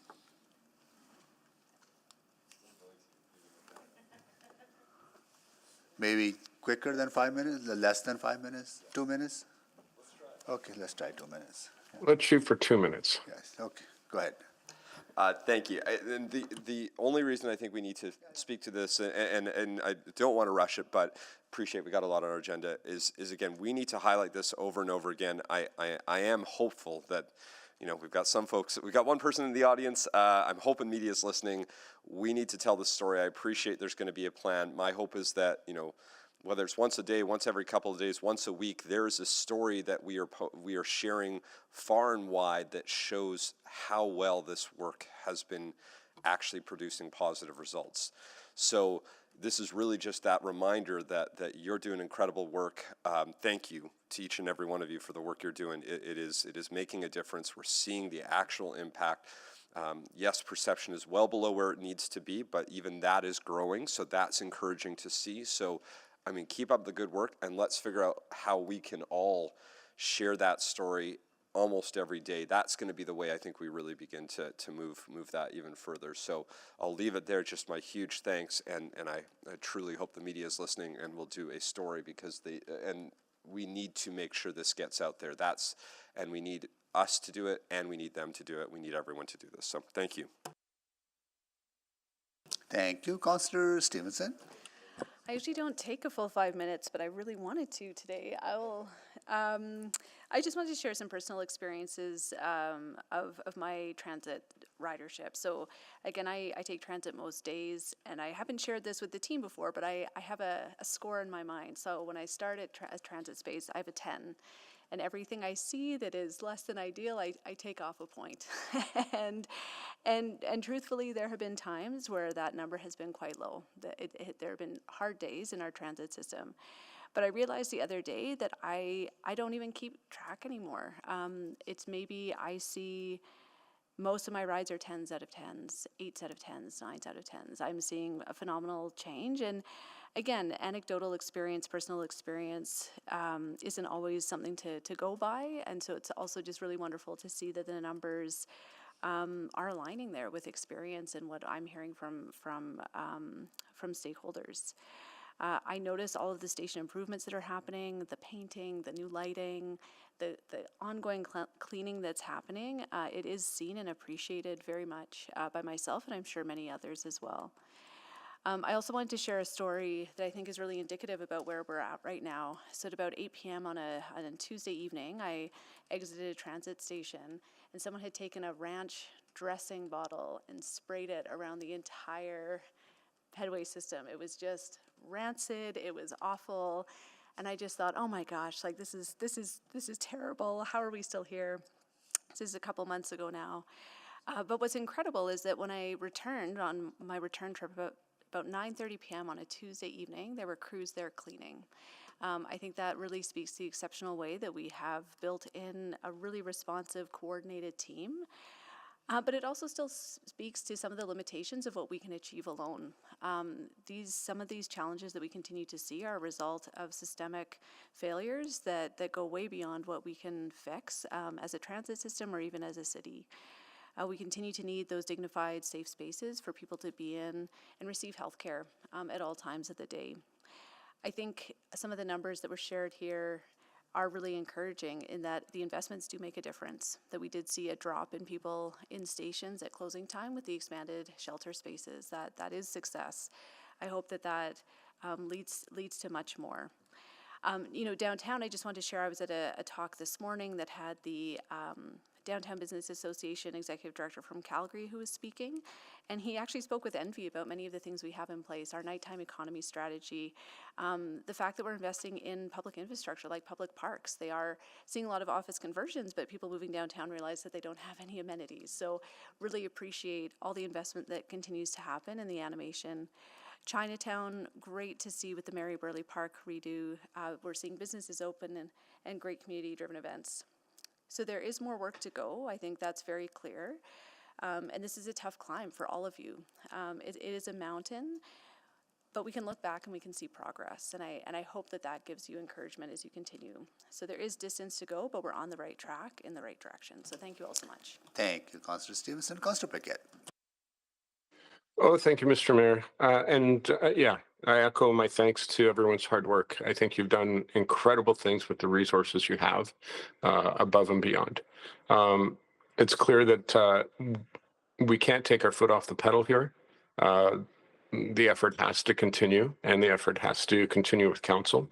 As was mentioned, resources are always in demand.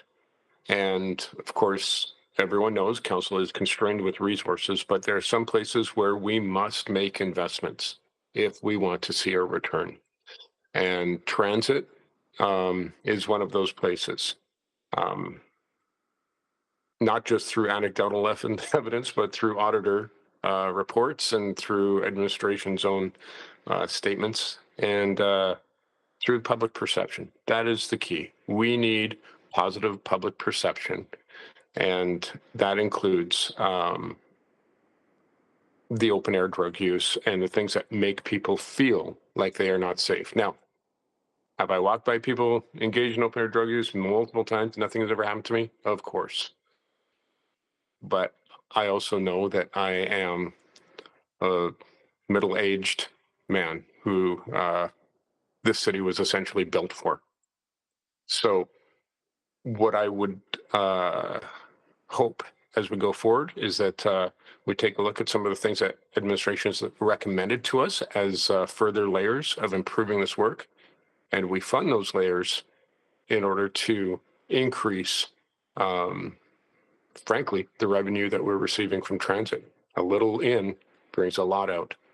Thank you, Mr. Mayor. Thank you. Councillor Stevenson, can you take the chair? I'll be less than 2 minutes. Transit is a core service, and it needs to be safe for everyone, those who use it and those who provide this core service. And due to the hard work of our administration and everyone else involved, we are heading in the right direction. But we also recognize that we have a long way to go. And everyone is aware of that. And the realization is very, very important. But the data that we have seen today gives me measured optimism and hope.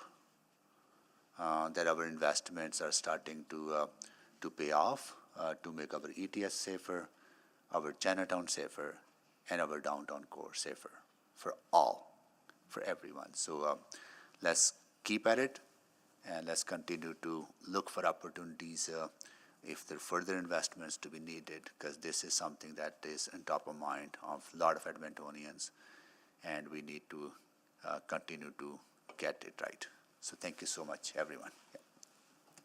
Turn the chair. I'll take the chair back, and let's vote. Oh, yeah, of course. Councillor Tang, please close. Great, thank you for all the feedback and the points my colleagues mentioned. You know, every time I talk about city's transit safety approach, and it's coming up less frequently as it did before, which I think is also a reflection of some of the changes, I speak about it with confidence because it's so comprehensive. Every time people have a suggestion, I'm like, yep, we're doing that, and doesn't matter what it was. And we see that being reflected in this presentation, in the delegation, in the way we show up in the community. It's good to see that we're seeing results. Like I mentioned, I ride the Valley line all the time. It's my primary mode of transportation. And at all times of the day, sometimes even 10, 11 p.m. at night. And on weekends, you know, I always see people on it, sometimes packed more than others, and that makes me really happy. And I think that perception is reflected in the hard data, whether it's crime severity or ridership. So I think lots of good news stories to share in the presentation here. Doesn't mean I don't have concerns, and maybe I'll just name 3, or maybe just wonderings and curiosities more. You know, for me, one of the greatest takeaway I got from the Oracle project is the importance of sustained environmental changes and not just one-off activation. And that comes from more than just law enforcement presence and physical infrastructure. You know, that also comes from our own perceptions of and relationship with others. And when 2 strangers can strike up a conversation on the platform while waiting for the train and walk away feeling more connected, to me, that is a shift. I've personally had those experiences. I've observed them, and it makes me feel much more at ease with our transit system. And that's why I keep asking about this project, Dwayne. I know last quarter I asked about it, and I just hope to see something more concrete next time. I think this, you know, this piece about the navigation center in all of this still kind of gives me a lot of concern, and it keep coming back to this question around, we don't do case management, we know we redirect people, but we don't really actually know the success of some of those connections. And so, and that is way beyond today's conversation. I totally get that, but that remains some of my lingering, I guess, questions.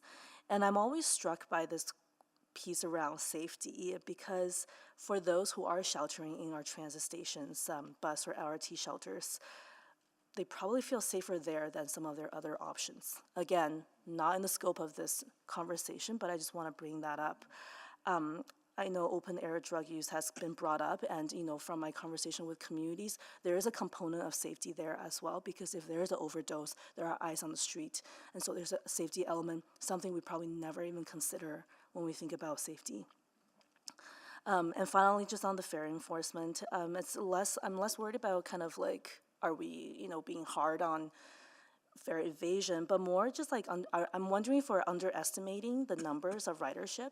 I continue to hear feedback about comfort with using ARC. So I'm very grateful for some, you know, I'm looking forward to some collaboration with ETS just to help drive up ridership, help people more comfortable with the system, with the new system. And I guess last time when we talked about hotspot tactics and deployment, you know, the mention was that the Valley Line South is not quite there yet, so it doesn't have quite as much deployment. I'm glad to hear this more proactivity now, so that's good to hear. And finally, I just want to express some gratitude. You know, I've been talking, you know, I talk to businesses around Town Center, for example, the mall, and consistently I hear back how grateful folks are with how responsive our administration is to their concern and the support they're providing. So I just want to share that here with the leadership so that you know, we know and we see the teams are working incredibly hard out there. That's all. Thank you. Thank you. Please vote.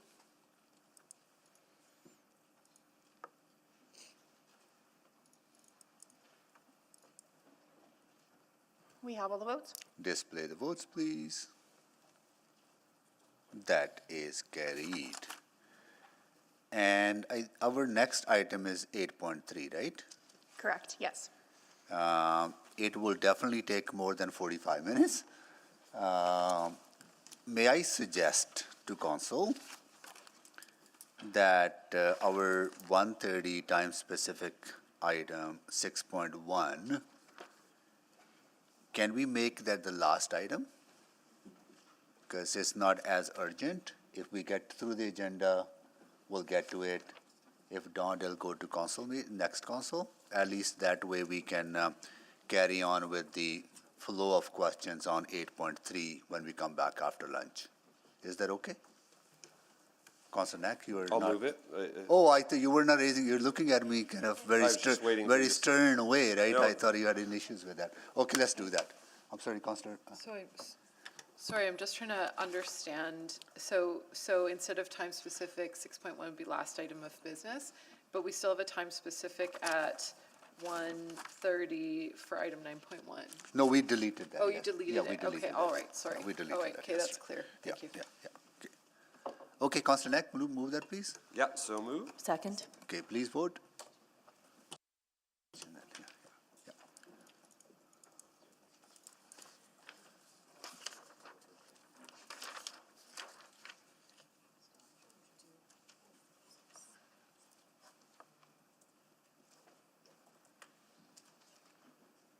Just waiting on one vote. We have all the votes. Display the votes, please. That is carried. Thank you, everyone, for accommodating that. Now we'll go to 8.3. Okay. Thank you. We do have a presentation, given the context of what this bylaw is about, so we'll start with that. And we'll get it up on screen here. So thank you for having us here today to discuss the proposed amendment of Bylaw 20866. To provide some background before today's presentation, we initially met with council in private on May 22nd and recommended a budget adjustment for the Capital Line South Extension project, which council accepted. The increased budget requirement, which we will discuss further in the presentation, was approved by council through new tax-supported debt as the funding source. And in accordance with the Municipal Government Act, a municipality may only borrow if the borrowing is authorized through a borrowing bylaw, and that is why this is here today. And as such, we're here today to get the first reading on the borrowing bylaw as a result of the previous budget approval. This is the same process we follow for every other project approved with debt as a funding source. And based on our discussion May 22nd, we weren't going to be treating this as an opportunity to redebate the previous budget approval.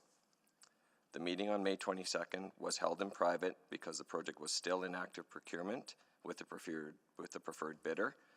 Confidential contractual items needed to be discussed between administration and council before a decision could be made about awarding the contract, and the contract has now been awarded.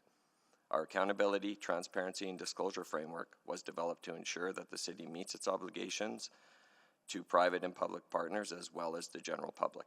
We understand that in private meetings about public projects puts council in a challenging position and impacts our own mandate for transparency. So we are grateful with the opportunity today to provide an update and share details about this transformational project now that the confidential negotiations have concluded. Bruce is now going to go into some of the details about that discussion and provide some background. Thank you, Craig. The concept for extending the Capital Line south of Century Park dates back about 25 years as the Heritage Valley area was being planned. In 2009, through a comprehensive evaluation in support of the Transportation Master Plan, The Way We Move, a citywide LRT network plan was adopted by City Council with a vision of LRT to all quadrants of the city and serving as the backbone of an integrated transit network. As time passed, the LRT network plan has evolved and has been updated to reflect the city plan and mass transit strategy. In 2019, a mass transit strategy was undertaken to inform and support the city plan development concept to 2 million people, and it was presented to Urban Planning Committee in early 2022. This study refined the LRT network plan and considered an expanded mass transit network to complement the citywide LRT. The mass transit network, made up of LRT and bus-based mass transit, serves a growing population, and shapes the way the city develops. The city plan's mass transit network used several foundational pieces to inform the design of the future network, including an assumption that the Capital Line would be extended south to the Heritage Valley Town Centre and ultimately to Allard de Rocher, while BRT, or Bus Rapid Transit, will integrate with the LRT at specific nodes to form an integrated network. Edmonton is growing, and the city's transportation needs are evolving to meet this growth. The city plan envisions a healthy, urban, climate-resistant city of 2 million people where Edmontonians can meet their daily needs within a short walk, bike, or transit trip. A comprehensive transit system with mass transit serving as the backbone is critical to achieving this vision. South and southwest communities in Edmonton are growing at a rapid pace, and the Capital Line extension will help address this growth by providing additional transportation options and ease pressure on existing nodes. Ridership modeling from 2018 anticipates that by 2050, the new Twin Brooks station will see approximately 1,500 daily boardings and a further 11,000 daily boardings at the new Heritage Valley North station. Building the Capital Line South extension has a number of economic and social benefits, both regionally and nationally. These include generating thousands of jobs with an estimated $1 billion in wages and salaries during the design, construction, and 30-year operations and maintenance period, reducing greenhouse gas emissions by up to 78 tons per day, or 270,000 tons over the next 25 years, and generating millions in tax revenue for Alberta and the rest of Canada over its lifetime. When it comes to road congestion, Capital Line South is estimated to result in approximately 12 million fewer vehicle kilometers traveled annually. In 2022, the request for qualifications was issued to identify and shortlist qualified bidders for the design-build contract. 4 bidders responded, with 2 bidding teams being shortlisted for the RFP phase.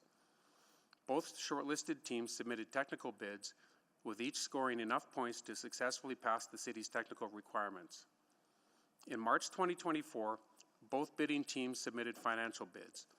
Both bids exceeded the affordability target. The affordability target was based on the reference design and cost estimate that was updated immediately prior to releasing the RFP. In April 2024, the city publicly named the Capital Line design builders as the preferred bidder based on their technical and financial submissions.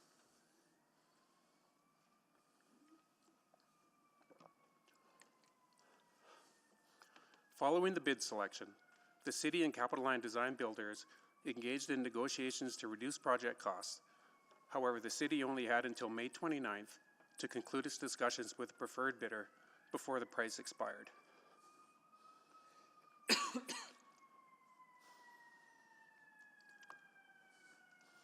With the design-build contract exceeding the funds allocated within the approved budget, administration met with council on May 22nd to recommend a budget increase, as a contract could not be awarded without having a budget that was aligned with the financial commitment.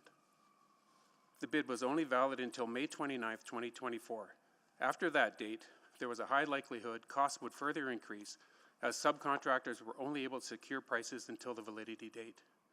This could have put more pressure on the budget. Approving the budget adjustment has allowed the project to proceed while also giving the city more time over the coming months to continue advocating for additional funding with funding partners. As Craig mentioned, the May 22nd meeting needed to be held in private because of the confidential contractual items during the procurement process. We appreciate that put council in a challenging position, as the preference would have been to have had the discussion in public. Unfortunately, that was not possible in this case, as we needed to maintain the integrity of the city's procurement process for the project and the confidentiality of the negotiations we were having with our preferred bidder prior to contract award. Market pressures continue to strain municipal infrastructure budgets across Canada, and Edmonton is not immune. The city anticipated the budget would be tight, but there was no way to know the actual price until the tender closed. Both financial bids we received were competitive, so that's a good indication that the construction costs have increased due to market conditions.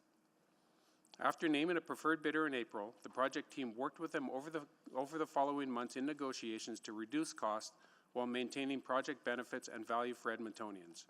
However, the project still required additional funding before the contract could be signed. Administration also examined how we could make other changes to save costs, but there were financial implications to changing or canceling the project. For example, implications of replacing the LRT extension with bus rapid transit were reviewed.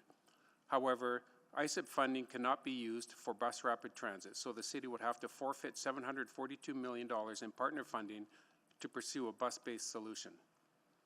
In addition, more than $70 million of preparatory work has already been completed for the project, and another $30 million would be required to close out the work underway if the project was canceled.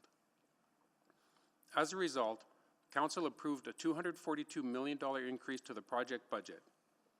This increase will be funded by a $63 million transfer of previously approved tax-supported debt from the Valley Line Southeast project, as it will be completed under budget, and $179 million in net new tax-supported debt.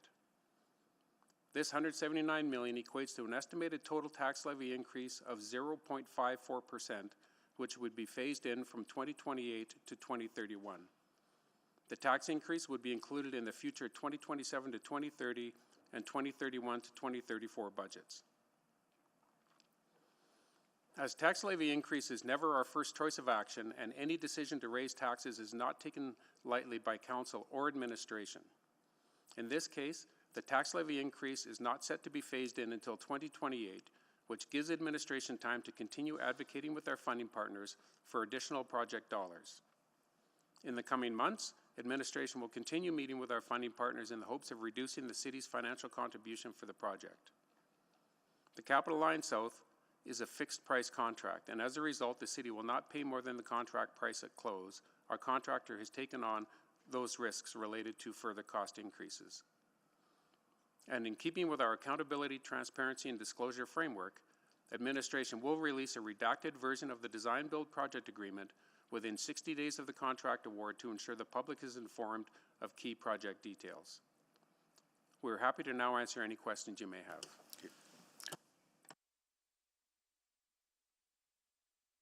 Okay. All right. Thank you so much for the presentation. Now we'll go to questions from colleagues. Councillor Rutherford, go ahead, please. Yeah, I selected this item because I know when this conversation happened in private and even coming out, I voted no to keeping it in private, not at that exact moment, but after the contract was signed. And I made it clear that I needed to see some more information. And I've heard a bit more verbally, but I would say that a lot of the stuff that was just verbally shared is not in attachment 4, nor in the slide. And so I want to dig in to those a little bit more, if that's okay. And it's more around the expectation from other orders of government on the delivery of this. So you mentioned in the presentation that if we had made the decision to stop this line, so to walk away, to not award the bidder the contract, how much would we lose from the federal government because they were not interested in maybe exploring, for example, BRT as an alternative? Councillor Rutherford, if the project was cancelled, then the city would lose all $742 million, which is both the federal and the provincial But the federal, you said ISIP specifically. Correct. And can you explain what ISIP is? Yeah, sure. So I apologize for that. ISIP is the Investing in Canada Infrastructure Program, which is the program, which is a joint federal provincial program that is funding this project. And they were clear that they expected an LRT. Correct. And did we have that same conversation with the province? Yes. So they were both or other orders of government are expecting a delivery of an LRT. That's correct. And so if we weren't going to deliver an LRT, we were going to lose that money. That is correct. Great.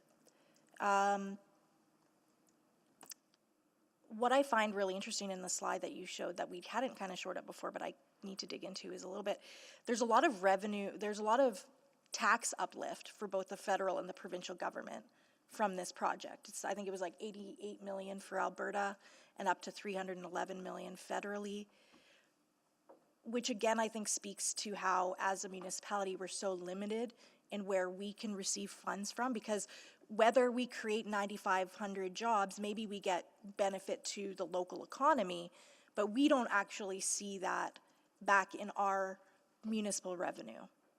Correct? Maybe Ms. Padbury? That's correct. The benefit is often more direct with other orders of government and less direct for us.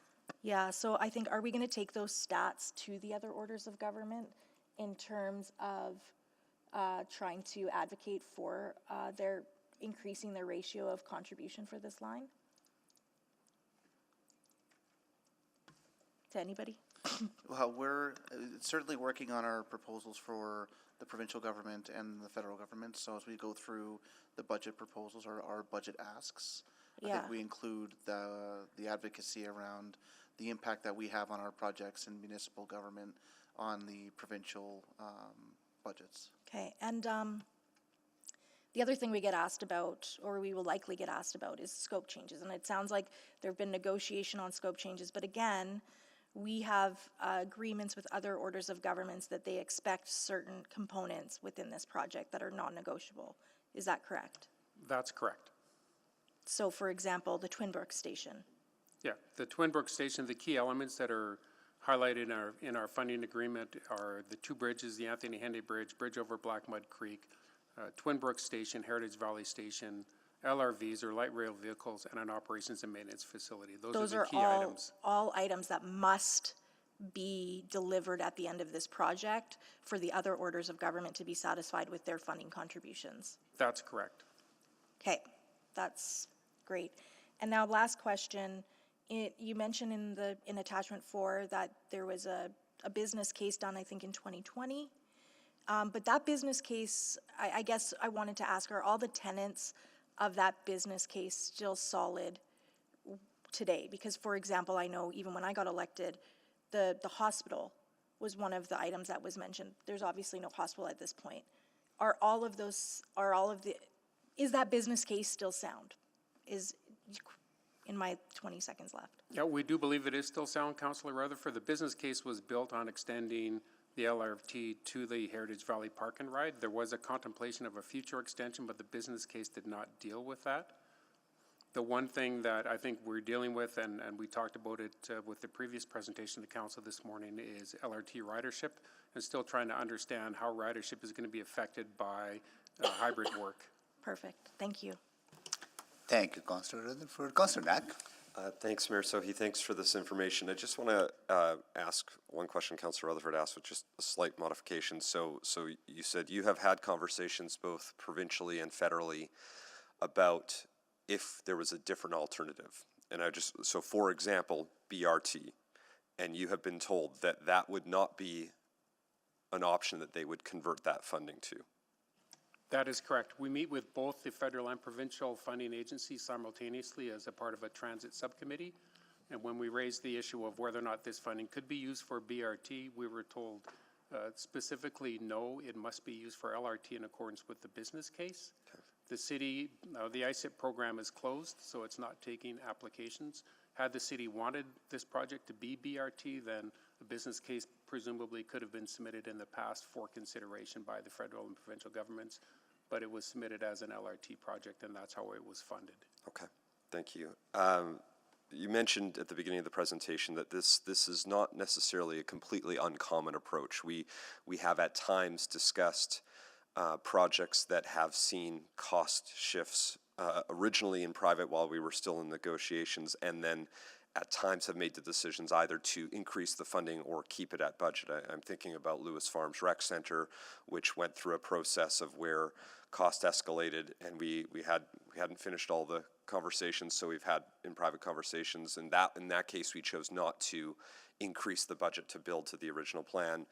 At the same time, I think Coronation Rec Center has, had an example of where cost escalations based off when the first design had been approved and we hadn't finalized. So process-wise, we've done this before. What's different is we're also having a very public conversation about the borrowing bylaw piece now. Correct. Yeah, I'd say that's correct. Okay. Wanted to ask just from that cost escalation piece, because I think, again, I heard you say that Valley Line Southeast came in under budget. We know Metro Line came in under budget. So the question naturally is, well, what changed on this? And so walking through the PDDM process, give me a better sense of how we got to this point. So is this similar to something like, I'm going to use Coronation as an example, or Lewis Farms as an example of where we had set the design and the plans, 3 or 4 years ago. We didn't go out to tender until a couple of years after that, and that's why we're seeing a higher cost escalation versus sort of having completed that checkpoint 3 and then immediately going out to tender. Is that what's different here? That's correct, Councillor Knack. In projects like this, the budget is fundamentally established at the business case stage. Yeah. And that was submitted in 2020, approved by the provincial government in 2021, approved by the federal government in 2022. So at the time that the project was, and the estimate was based on the market conditions at the time, with escalation factors that represented what was at that time a relatively stable market condition. So since then, the market has moved significantly from that initial approval. So is it fair to say, for example, that this was sort of at checkpoint 1 and we approved a budget or a checkpoint 2 maybe or something like that versus what we would normally follow as per our current process? That's correct. It would be more than checkpoint 2, but not fully at checkpoint 3. So we weren't where we would normally be, and we've had to do that a few different times. We had to do that for Yellowhead, I think, as well, which we had to approve a budget because there was partner funding, and that naturally creates tension as the market conditions change. So, okay, I appreciate that, and I have more, but not in the minute here. Thank you. Thank you, Councillor Knack. Councillor Cartwell. Thank you.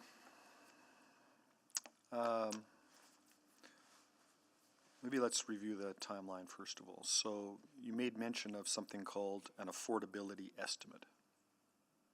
That's correct. And that was completed when? That was completed just before the project. The estimate was updated based on current market conditions, and the affordability target was set just before the request for proposals was released in early 2023. In early 2023, That's an correct. affordability estimate was done. Correct. And was that more than the business case that had been submitted in 2020? It was, and that's why it was based on the scope that had been reduced, that we had those conversations with council and our funding partners based on the movement in the marketplace at the time. So in 2020, we submitted a business case. It said, this is what we think it's going to cost. In 2023, we updated our estimate. It was more. Correct. So in 2023, we already knew that the amount of funding we were getting from other levels of government were not going to be proportionally the same as the business case. We were going to have to put at least some more in. We didn't know at the time, Councillor Cartmel. We believed at the time that we released the RFP that what was in our budget was sufficient for the scope that we had in the RFP. So we did an estimate. The estimate comes in higher than the business case, but we think the tenders are going to come in below the estimate and closer to the business case. So we keep going. The estimate that was updated was slightly higher than what was in our original project budget, but still within the level of contingencies that we had in the project, which is why we went to the market. And there was a scope reduction as part of that from the original business case, as Bruce said. There was already a scope reduction, approval from those other levels of government before the 2023 action. This is very blurry. This is very blurry. So we proceed to tender. We get tenders back. When do we get them back? April? They came in, technical submissions were in February and financial submissions were March 25th. March 25th. So we know on March 25th that we've got a problem. Correct. We've already gone through the scope changes, scope reductions to try to get this thing back into the level of funding. Yes? Correct. So then what do we do? Where do we go from there? Look for more scope reductions? Try to negotiate better rates? Well, I think immediately once we've assessed the tenders and we declared that we had a preferred bidder, then we started meeting with the preferred bidder to understand details of their bids to see if there were opportunities to reduce costs, redistribute risks, or possibly reduce scope.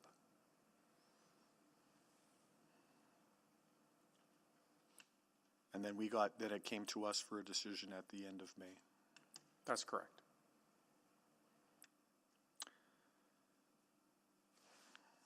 That's still blurry to me. I think I need a timeline that knocks out dates and dollars at every step through this process, because I'm not clear because it's blurry, but it feels like we knew there was a problem a year ago. So I'll maybe ask for something later in the day. You rattled through some projections. So my understanding is that there was some sort of a ridership study done in 2018. That's correct. It was updated as a part of the business case. So what was updated? Ridership projections for the whole line were updated as a part of the business case submission. In 2018? They were based on 2018 ridership, yes, sorry. The ridership was updated in 2018 when we were updating the preliminary design for the line, but those numbers were included in the 2020 business case. So we had a ridership forecast in roughly 2009 that we updated in 2018 to go into a business case in 2020 that resulted in a scope, or that I guess underpinned the decision to proceed with an LRT line as opposed to other alternatives. The decision to proceed with the LRT line was council's decision on the LRT network plan. The anticipated ridership or the forecast ridership feeds into the design of the system, but more importantly, some of the benefits like the climate change benefits. Thank you. I'll come back. Thank you, Councillor Cardinal. Councillor Stevenson. Yeah, thank you very much. I think some of those timeline questions are interesting ones. So again, there was an affordability line that was sort of set in March 2023, and that was above the previous business case amount? It wasn't above the business case. It was above what our initial estimate in our budget was for that scope of work. Okay, and then the bid, but I'm hearing that the bid was still below that affordability line? No, the bid came in above that. Oh, okay. Thank you. What we do is we share with our bidders our anticipated cost for that work so that they understand as they're bidding the project where we're at and what our expectations are, the budget are. So it gives you that room to have a dialogue with bidders during the bidding process. Okay, and I think I had heard otherwise, that it was below the affordability line, but I'm understanding that a bit clearer. So it does seem like that understanding of the cost implications was more recent. It wasn't until we received the bids that was clear that things are going to be exceeding the affordability line. Okay, thank you for that. I wanted to get some clarity that the contract that we've now signed provides a great deal of cost certainty to us. Is that true? That's correct. It's a fixed price contract. Great. And so by having that fixed price contract, by locking it in at this point, I mean, prices tend to go up. And the sooner we lock in a price, does that provide us some advantages in terms of mitigating risk of further cost escalations in the future? Yes, it does. Great. I also understand that while there wasn't necessarily flexibility with how we spent the existing funding that had been committed by other orders of government, there is still the opportunity to go back to them and ask for additional contributions, given that the overall project cost has increased. Correct, and that is our intent. Okay, so right now the cost difference that we're looking at is a worst case scenario, but again, we hope to defray that with some additional contributions from partners who are committed to a cost breakdown, I think of 40-30-30. That's correct. Okay. You know, I think when we talk about our overall transit plans as well, something I want to be really clear about is that when we're talking about our mass transit system, it's a both and proposition. Is that right? We're not choosing, do we build out LRT or we build out bus rapid transit? We need both of those systems to work in concert. Correct. Those are both fundamental elements of our overall system. So even if we were to invest in bus rapid transit today, we would still eventually need to build a train line that's part of the long-term build-out. That's correct. Okay. I'm just curious, I have no idea what the answer to this question will be. Have we compared the forecast that we had for Valley Line Southeast to the actuals that we're seeing right now? I know, I'm just thinking in other jurisdictions, I know Vancouver, their Canada Line, for example, I think they exceeded their 10-year ridership projections within the first year. Just wondering if we're seeing a similar trend of us having underestimated ridership on transit, on Valley Line Southeast.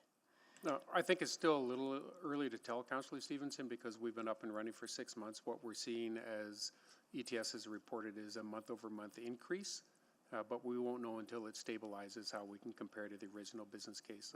Our experience in Edmonton as well with Capital Line, for example, was that it exceeded its ridership targets fairly early in its life. Yeah, and I think, again, there's been an underestimation of ridership in jurisdictions across Canada around that. So I think that would be interesting analysis just in the future. If we can compare Valley Line Southeast to what was projected, I think that helps to inform some of the questions here today too. No further questions, thank you. Thank you, Councillor Stevenson. Councillor Jans. Thank you. I just wanted to press in a bit more. So what percentage of this project is, okay, maybe I'll try it this way. I find it silly as a new councillor that there's a third for provincial, federal, and municipal, given the enormous budgets of the province and the feds. How did we come to that arrangement? The arrangement is, I'll step back and talk about the ISIP program. So the ISIP program is fundamentally a 40-40-20 funding split. So 40 federal, 40 provincial, 40 and 20% city or municipal for eligible costs. The federal and provincial governments each contributed $1.47 billion to Edmonton for LRT. So that was drawn down with the Metro Line project, which is a 40-40-20 project. Valley Line West was not quite 40-40-20 because the federal and provincial governments calculate their formula for contributions differently. So it wasn't quite 40-40-20. And then the remainder, the money that was left over from those two projects, was the money that was available for the Capital Line South, which is why it is not the full 40-40-20. It was the money that was left over from the $1.47 billion from the feds and the province, with Metro Line and Valley Line West taken out. So roughly this $240 million, if we apply, that's the overrun, that for a line that all three parties want. If we apply that 40-40-20 metric to this, I'm really bad at math, but could you help me out? What's 20% of $240 million? $48 million. Really? So we're talking, there's a conversation about jeopardizing a $1 billion LRT project for how much again? 48 million, if that's 40-40-20. Interesting. And we've had conversations with the other parties that they would be responsible for coming up for their 80% of this. No, they have not committed to that. They have not committed, but we've talked to them committed. about it. But they've committed to the 80% in the creation of this project. In the and creation, this in the creation of continue. the ISIP program, not this project specifically. And Right. this project specifically, they committed to more of the 30-30-30, or 40-30-30 funding. And when at completion, I mean, what's the ridership estimate again? It is 15,000 per day. 15,000 a day. Yeah. How much did we spend on the 50th Street interchange?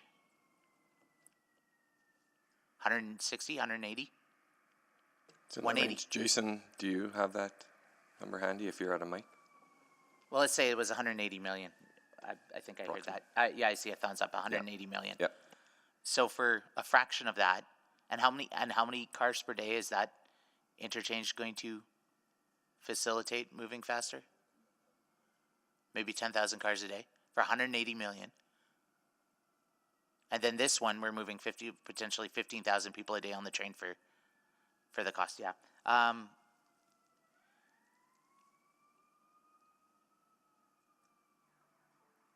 I think part of my problem is like when this is a good report, but how do we better contextualize? This is my question. How do we better contextualize numbers around transit investment? Because it sounds like a lot, but just in this 4-year budget, we're spending $1.8 billion on roads. If you add in the last 4 years, it's $4.2 billion on roads. How do we contextualize these numbers? Because $240 million in a cost overrun is a very scary number. I think it's always How much more we can do is always a fair question. I think what we tried to do in the presentation and some elements in the attachment is highlight just the job creation, the offsets of carbon off, like, you know, those climate resilience. So those are all the ways we can, and there's various ways we can try to repeat those messages around the benefit of mass transit systems like this. It's also building out the mobility network. I think if you look at the program as a whole, instead of looking at it as an independent one LRT line, when we look at the advantages we've had over just changing the transit network, that network is built out to support LRT. The new network that we have today is really there to support LRT lines, what that mass transit looks like, and that build out to 2 million people. So we're investing today for the future of 2 million, not necessarily just for one specific location, but the entire transit network as a whole. And I'm guessing we didn't cost out what adding 2 more lanes on 111 would cost from De Rocher up to Century Park? Probably Not specifically, because we weren't doing that. For sure, thank you. Thank you, Councillor Jans. Councillor Salvador? Yeah, thank you. Are we aware of other cities that are experiencing similar cost escalations for similar scales of projects?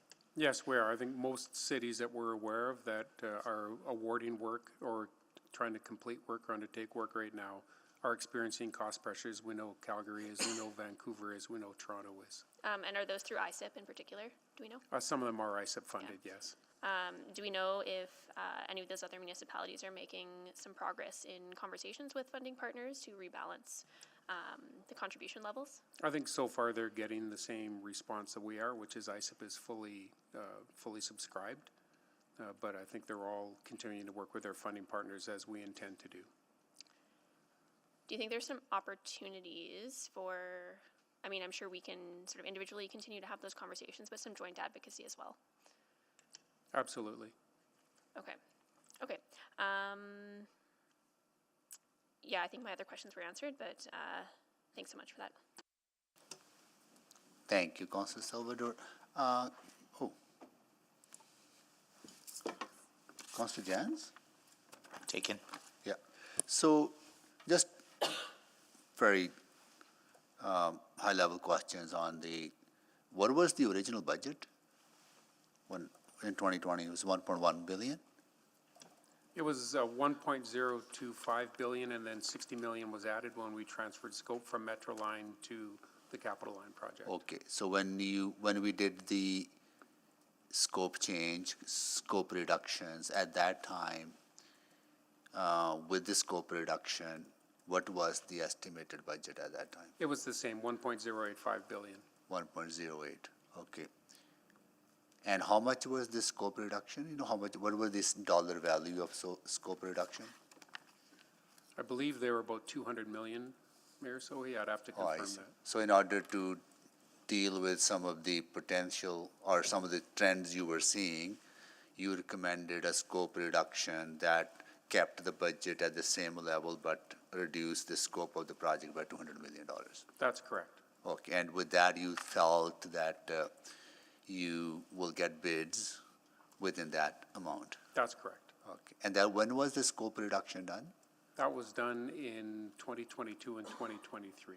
2023, okay. And okay. Yeah, as soon as we got funding confirmation, then the first thing we did was revisit our estimates. Yeah. Okay. So you did that to reduce the overall cost. So how much would it cost? How much have you spent already? About $70 million, right? That's correct. And to wind down the project, if we decide not to go ahead, there'll be another $30 million. That's I correct. understand. So the overall cost increase from what we budgeted for and what the bid price is about $240 million. That's correct. So we're talking about $142 million of cost, additional cost, because we would have to factor in the $70 million and also wind down cost of $30 million. So we're actually talking about $172 million additional cost.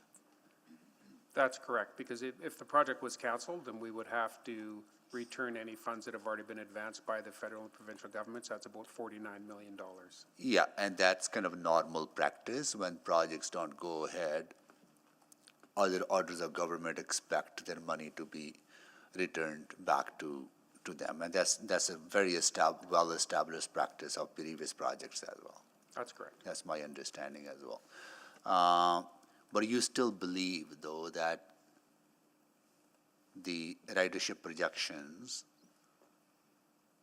support the LRT expansion, sorry. We do. Okay. So the decision is whether we go ahead, build it, or we don't build it. And I think from my perspective, or maybe like what it would, like if we were to build this, we rather build it now, right? Yes. Right? And But if that's we were exactly to, right. if we were to cancel it, then you are making a decision, we are basically making a decision that LRT will never get built. Like, if we say delay by 5 years, the cost is gonna be high, right? To take this on 5 years from now, I would say the prices that we're talking about today would be higher than to proceed. Yeah. And just a reminder that we had this discussion in private, as I know you all know. Yeah. And we agreed to proceed, and we've awarded the contract. And we may not get the federal and provincial support that we have now in the future. It's always risky. There's always a risk. We knew the commitment, we knew the phases, as Bruce talked about where we were at in it and why we were held to the LRT, because that's what we submitted in this current version of those funding partners agreements. Like, I'm not happy about increases, like no one is happy about increases, but this is the reality we have, because this is the bid price. Like, this is not a cost escalation or a scope creep or anything. Like, this is the true cost of building if we were gonna build it today. Correct. Okay, got it. So the decision is whether build or not build, and if we decide not to build it, then the decision is not to build the LRT to south side at all. Yeah, when we had the discussion, that was really what the discussion was exactly about, in the realities of where we're at with the commitments from those partners funding. Yeah, okay, got it, good. Thank you so much. We'll take the chair. I'll move the second round then before we take the break. Second. Michael? Returned. Nope. Call the vote. Councillor Stevenson is a yes. Yes. Thank you, Councillor Stevenson and Paquette. We have all the votes. Please display the vote.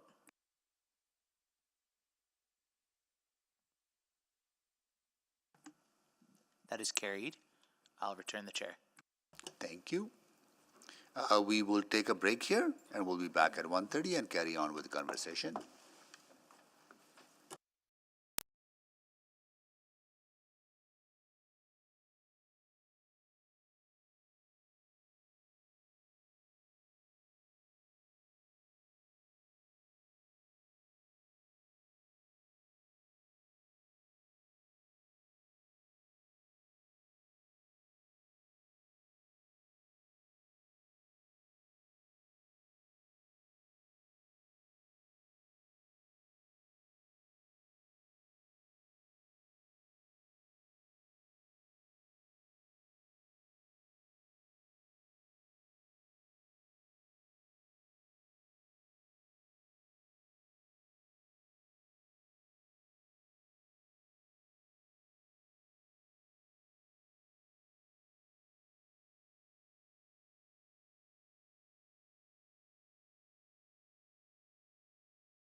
this meeting back to order. And I will do a roll call of council colleagues. Good afternoon. Councillor Wright. Councillor Knack. Good afternoon. Councillor Principe. Hello. Councillor Stevenson. Good afternoon. Councillor Paquette. Councillor Tang. Good afternoon. Councillor Hamilton. Councillor Rutherford. Hello. Councillor Salvador. Hello. Councillor Carmel. Hello. Councillor Rice is unable to join us for the entire meeting today. She sent me a note. And Councillor Jans. Good afternoon. Okay. We were on 8.3 and Councillor Knack for the second round. Go ahead, please. Yes, thank you. I just wanted to sort of revisit the questions Councillor Carmel was asking around the timeline piece. So, I know we've had a few, but let me just do one more time so I feel like I fully understand this. So, business case 2020 had a budget associated to it, the 1.08 billion, right, in 2020. We submitted that business case. We got the provincial okay right away, but the federal took 2 years to come in. We didn't get that till 2022, you said, right? Yeah, the business case was submitted in the fall of 2020, Fall of so 2020. we got provincial approval in spring of 2021. Year and a half. Federal- So yeah, year and a half passed while we were awaiting approval, at which point, obviously, costs were going up during that time. So then, because of that, you got that approval, time had passed, you made a decision to then do another sort of an affordability check. That completed in early 2023. You felt like, hey, this looks like, because this much time has passed, it's probably going to be more. That's when the scope change conversation happened. We changed scope. That brought it back to what we thought would have been within the previously approved budget, and that's when we went to tender. That's correct. So that's the timeline of events. So in a hypothetical world, you submitted the fall 2020. Had we heard back the beginning of 2021, we could have gone out to tender, and chances are we might have been right within the budget. But it was the problem that took a year and a half, plus then the affordability check, and that all added to cost escalation. That's correct. And in that time, unfortunately, those were also COVID days, and the market was starting to change and become much more unpredictable. Absolutely. I mean, we obviously went through a P3 model on the Valley Line West, and we don't have their numbers, but my guess is by the time we finally signed the contract for the Valley Line West in late 2020, and inflation. We're going to be well because we signed a fixed price contract at that time, as we did in a lot of other projects, whereas this one we didn't get it to go out to tender, and that's why we might see a difference. So that's sort of where we're at here. That's correct. Okay. Want to just ask a little bit more about the ridership projections in 2018. Were we at the time assuming sort of standard population growth numbers, sort of the 1.5% to 2%, or were we sort of assuming what we're seeing now, which is the 4% or so, 100,000 people in the last 2 years? The ridership projections were actually based on 2050 numbers, so on the expectation that the city would grow to 2 million people. So that was in 2050. That's correct. Current population growth seems to be happening a lot quicker, and if that continues, we might be at that number a lot sooner. So that's part of what what we'd be thinking about in this situation. Correct, and that's what we're seeing in South Edmonton, is that fastest growth area. Yeah, and that was the final piece, which is that part of the city is I think the fastest of all of the new areas outside the Henday in terms of how building permits, overall population growth. We've had some previous reports on that, and this particular area is seeing the most. That's my understanding. My colleagues in UP might be able to. Yeah, Ms. confirm Petrin that. might have that answer around just sort of in terms of this quadrant being the fastest growing of all of the quadrants of the city outside the Henday. Generally, I would agree with that statement, Councillor Knack, and if you wanted the specific data, I'd need to pull it. No, but no, it's yeah, okay. No, I just, Southwest is growing quickly. Okay, all right. Then I think I have covered all my questions. Thank you. Thank you, Councillor Cardwell. Thank you. So maybe pick up there. So the ridership projections, I guess to say it a different way, the thought process is that in 2050 we will have 2 million people And when we get to 2 million people, we'll get this many people riding the LRT from this space. That's a projection from the modeling, yes.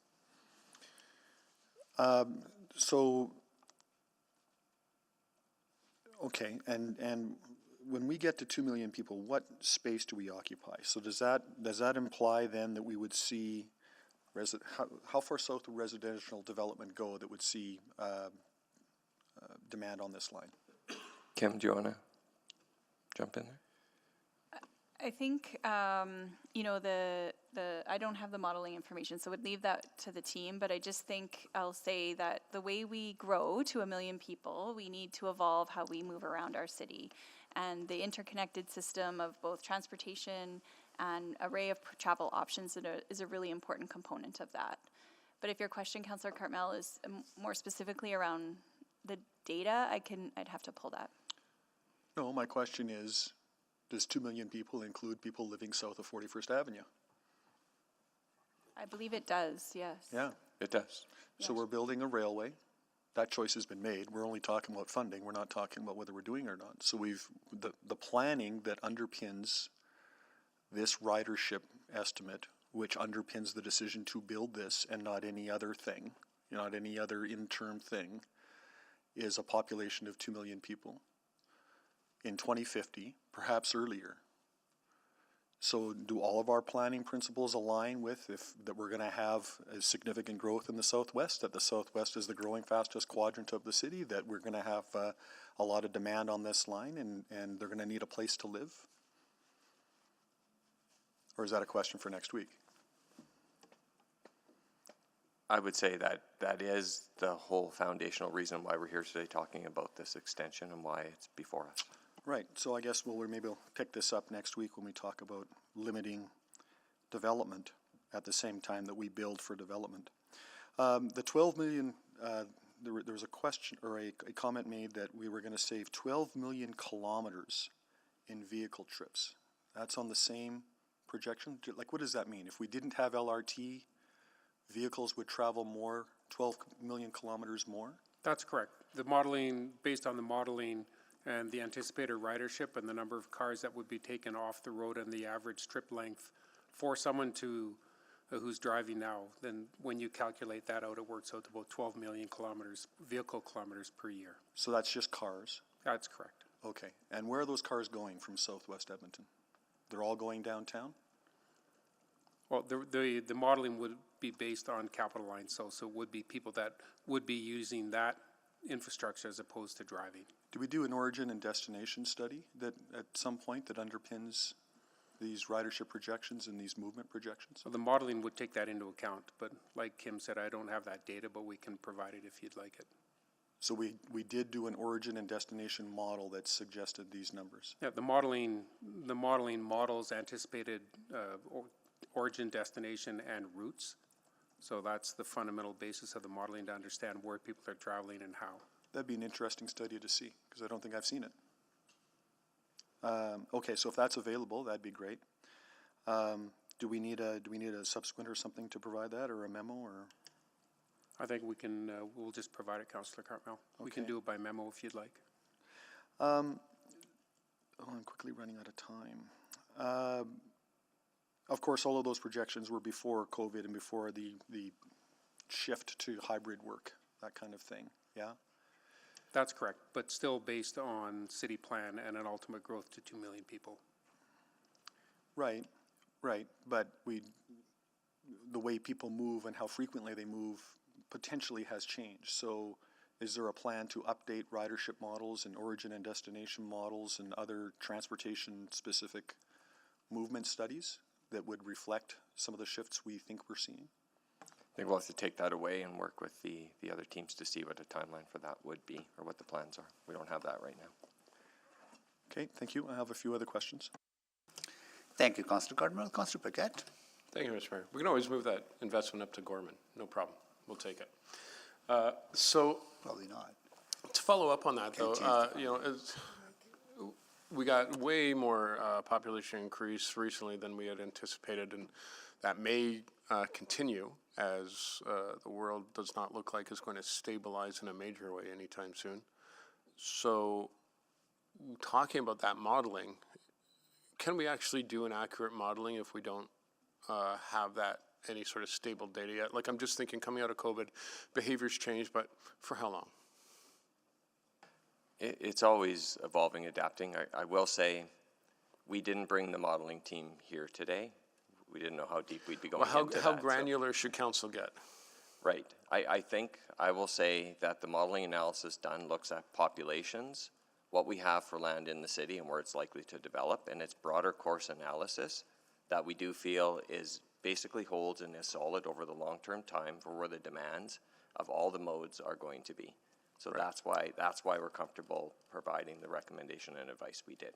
Yeah. If that helps for broad context. Yeah. Now the public might want to know, hey, this sounds like a big price tag. Can we get it done for cheaper? Someone else going to do it for $100 million? Right. The market today is telling us this is what it will take to complete this project. Yeah, this is the cost. The cost is the cost. Okay. Now, one thing that wasn't brought up, I'm curious about, as we extend south, this is one of our big sort of like knots that we just have to get over. And so I know that the Premier is really, really interested in a train line from Edmonton to Calgary and vice versa. And they want to also connect from that, I think, at the airport into our municipal line. Solving this helps to solve that problem too, doesn't it? Yeah, the province is very early days. They're just getting going on the concept, so we don't have definitives, but they are looking at connectors through and into the cities through in between. And it's their 15-year plan. They're just beginning to look at now. But as we develop and plan, like this could be something that where we get more provincial funds potentially. And as to usage, if that actually comes to be, maybe some of our forecasts are too small in number for ridership.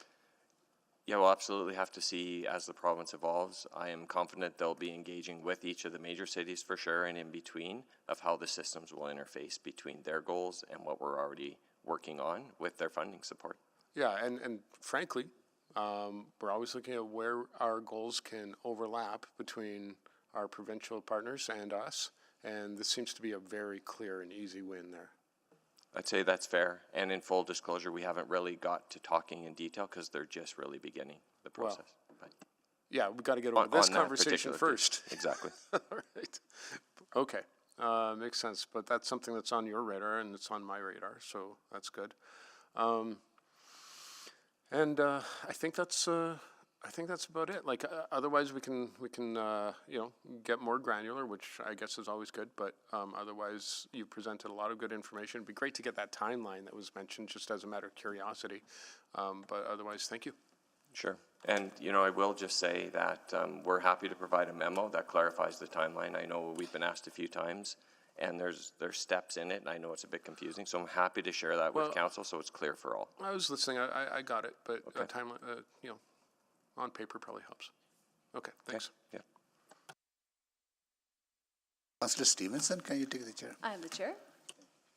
I think this is identifying some future work that we need to do with federal and provincial governments about disjointed approach to when funding gets announced. Like we plan, then we submit applications, province may come on board, then we have to wait for federal government, or federal government may come on board, then we have to wait provincial government. That takes few years.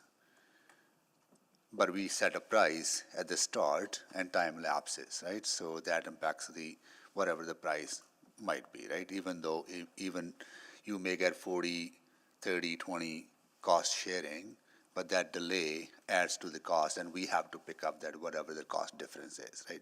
That's how the program is structured. So that's one thing I think we need to have a little bit more better understanding how we communicate and engage with the provincial and federal government on this.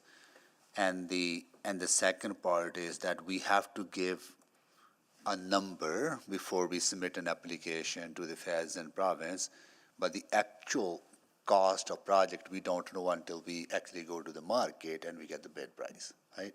And there's also disconnect, right? I think we need to have some conversations around what the true cost share actually is at the end of the day, and how we build flexibility for them to step up to fill that gap.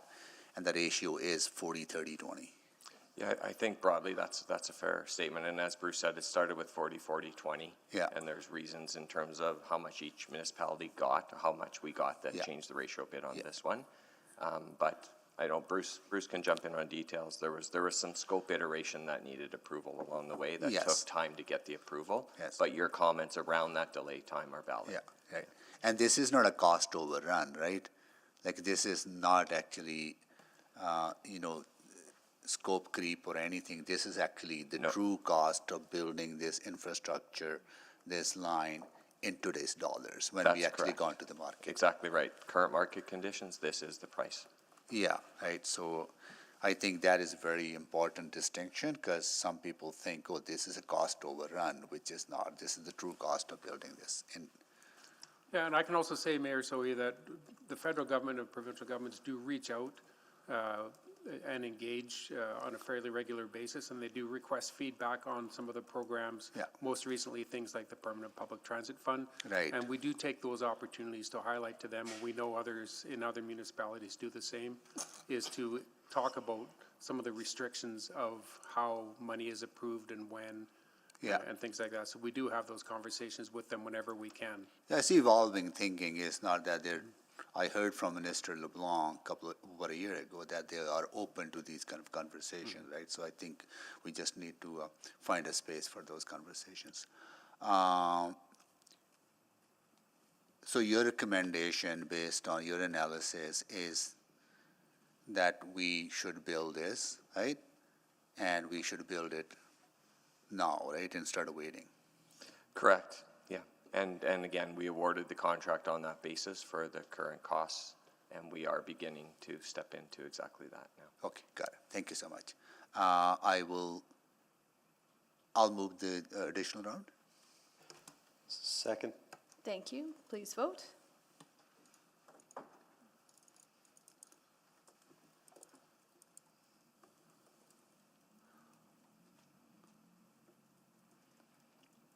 We have all the votes. Please display the vote. That's carried, and I'll return the chair. Thank you. Councillor Cardinal, go ahead, please. Yeah, thank you. Just a couple more quick ones. Councillor Pickett asked my questions about the airport connector. We don't have clarity on what they're just starting. We don't have clarity on what they're going to choose. It could be this, it could be something else. That's correct. And if it's something else, that, there's overlap and redundancy potentially. Potentially. I think the reviews we've already talked about for this line and what it means to serve Edmontonians is still the same. But the future opportunity we'll have to look at in the early days, so don't know 100% yet. You spoke that there was several elements to this bid, the bridges, the track, the stations, and the maintenance center. Are you able to provide a cost breakdown on what those things are? And I guess more specifically, where the cost escalations were between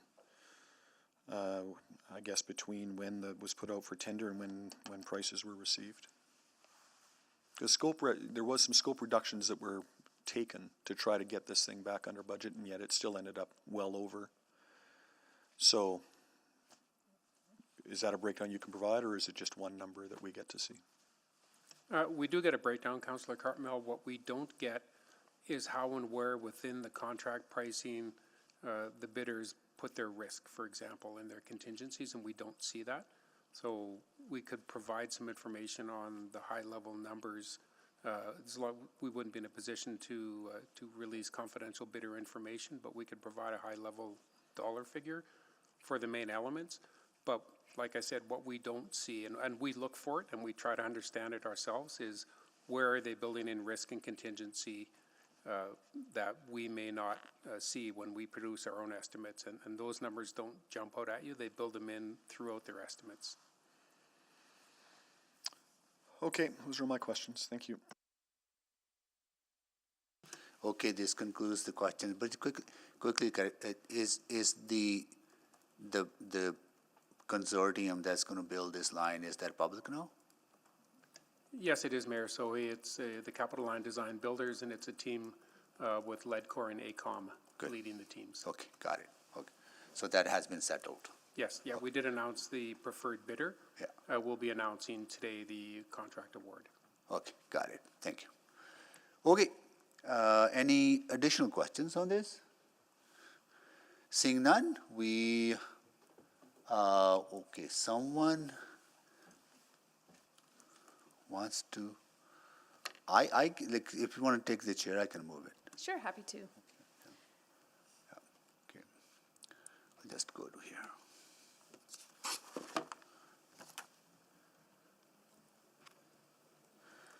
So we need to move the first reading, right? That's correct. Yeah, I will move the first reading of Bylaw 2866. I'll see where that. 2068, No, it's 208. 20866 to amend the revised Bylaw 19781, City of Edmonton Integrated Infrastructure and Services Project, Capital Line South LRT, Century Park to Wellesley Road, Amendment 3. Second. Thank you.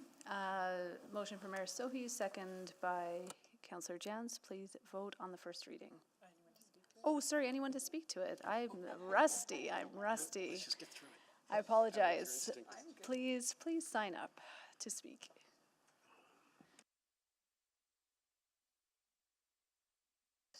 Councillor Jans, Councillor Jans.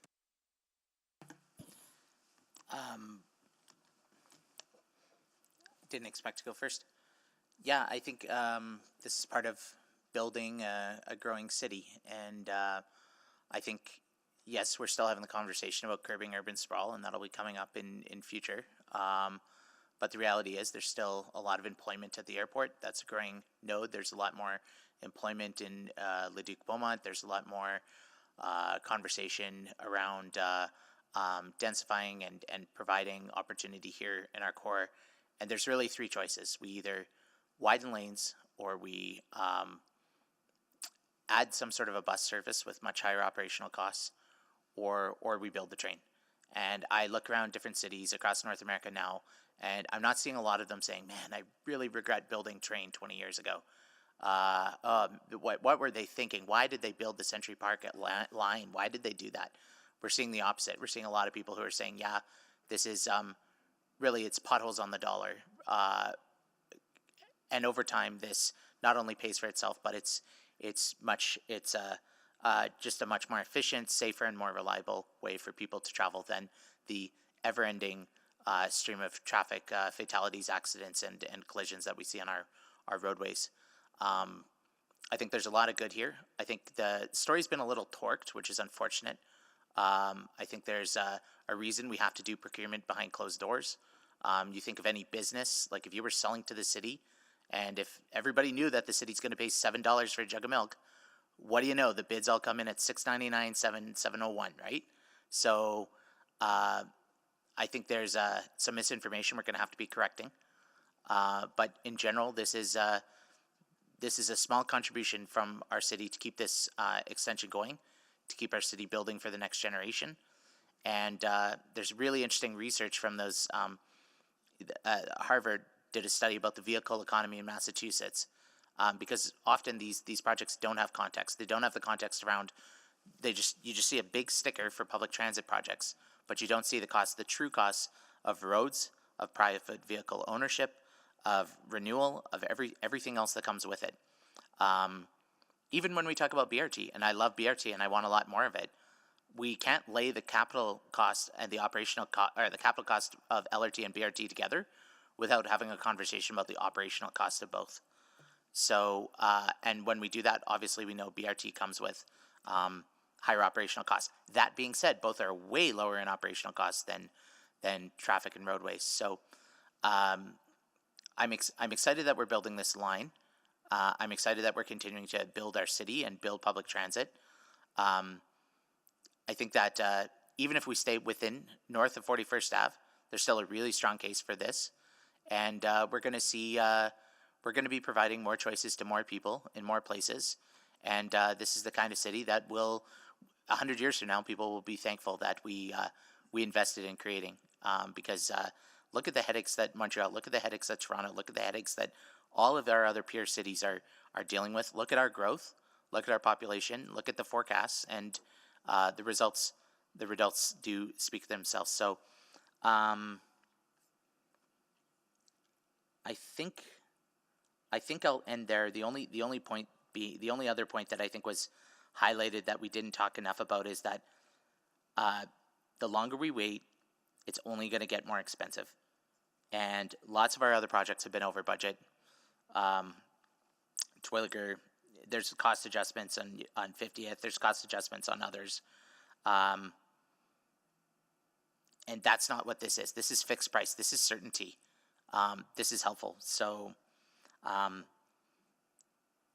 decision to build it or not was made by our predecessors, but we're in a position now where I think we have a really strong case for advocacy that I would encourage my colleagues, don't undermine it.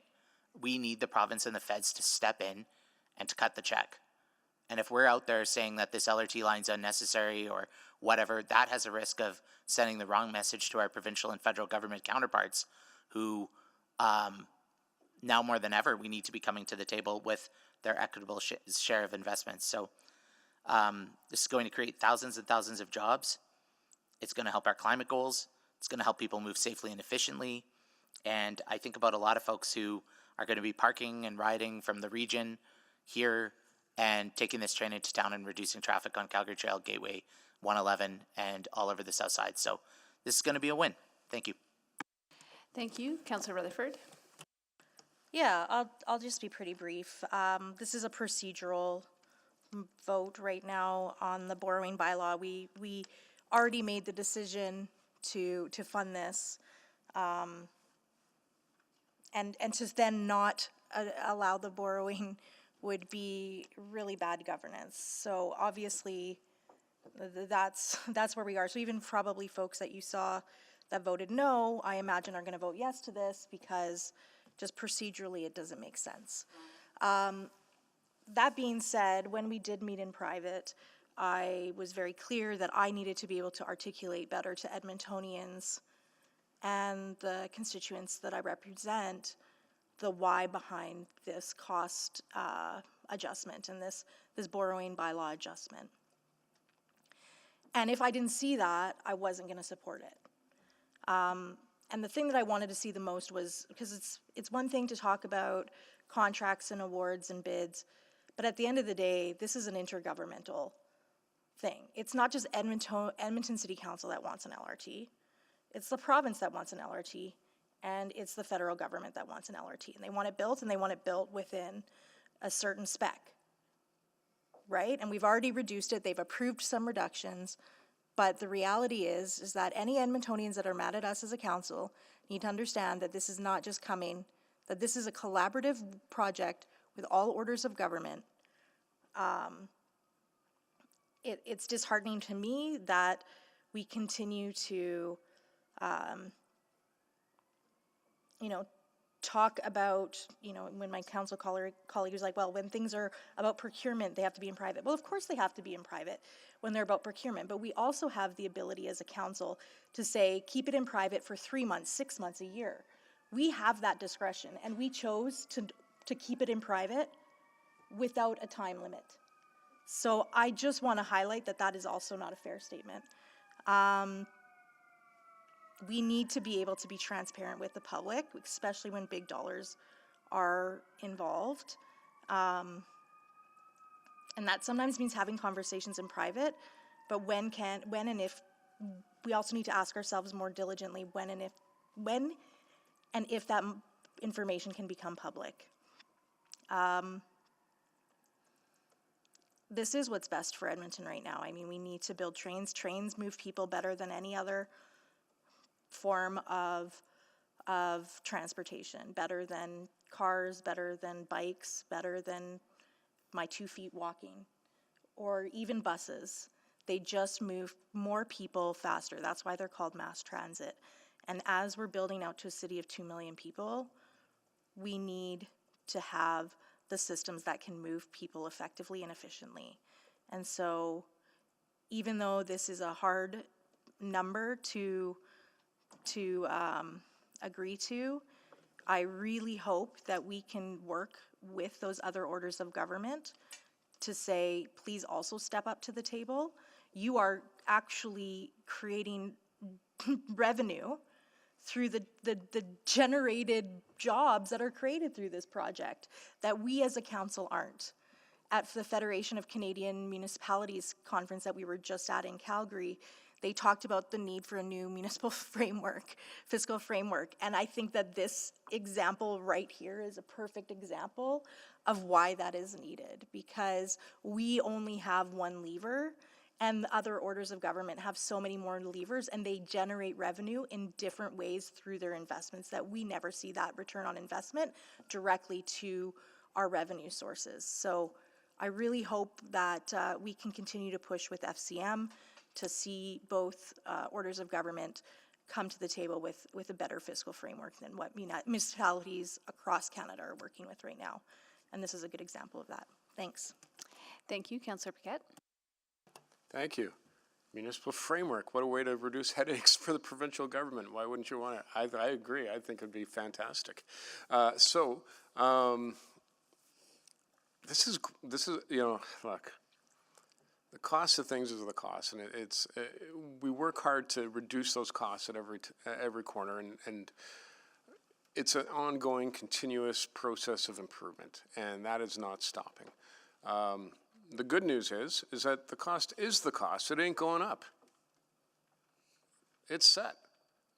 Edmontonians are protected, just like we had with the Valley Line. If costs go over, it won't be for us, it'll be for the contractor.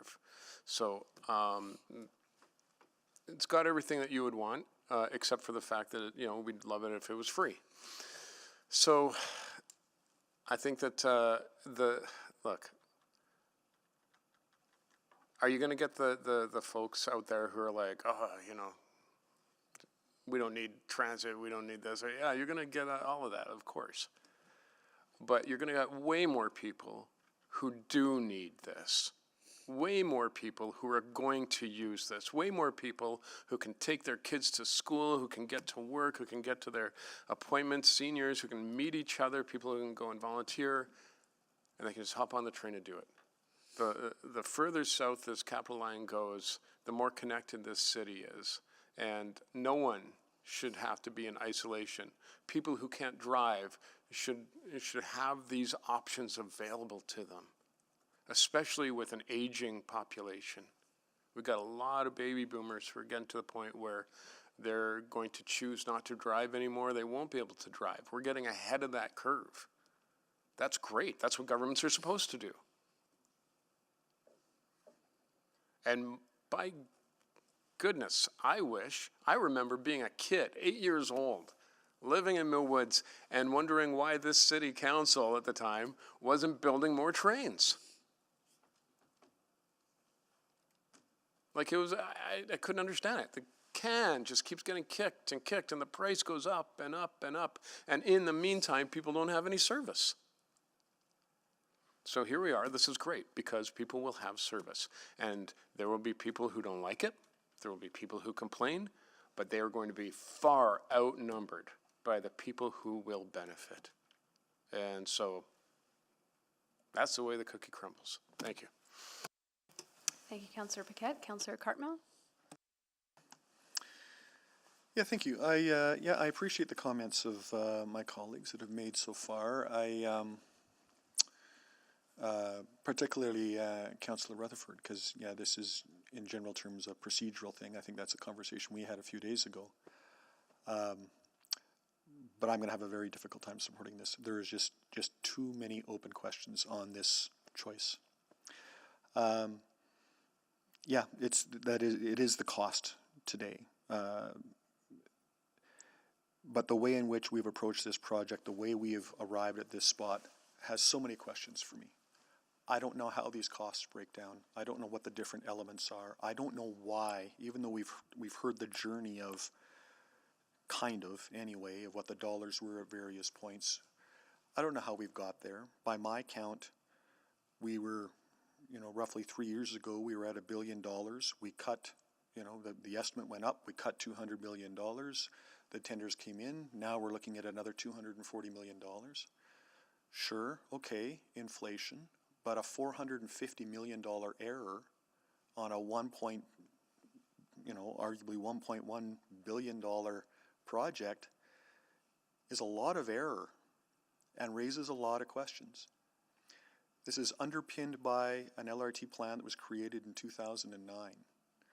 And things change, times change, vehicles change, efficiencies change, operating systems change. We've seen places in other parts of the world that have used different conveyance systems to move people around outside of LRT. LRT is fixed, you can't turn the trains. Once you're going in that alignment. All of these things that, you know, go with a 19th century solution to a 21st century challenge. Beyond that, though, even if we're fixated on the rail as the solution and the one and only solution, we have right now a provincial government that is undertaking a transportation study for the entire region and focusing on 2075 as their horizon. And they're doing it absent of any planning effort at all south of 41st Avenue because we're refusing to plan. We point to our planning document, the city plan, and use that as the argument to say we don't want to plan for the plan, which escapes me continually. So they operate in a vacuum.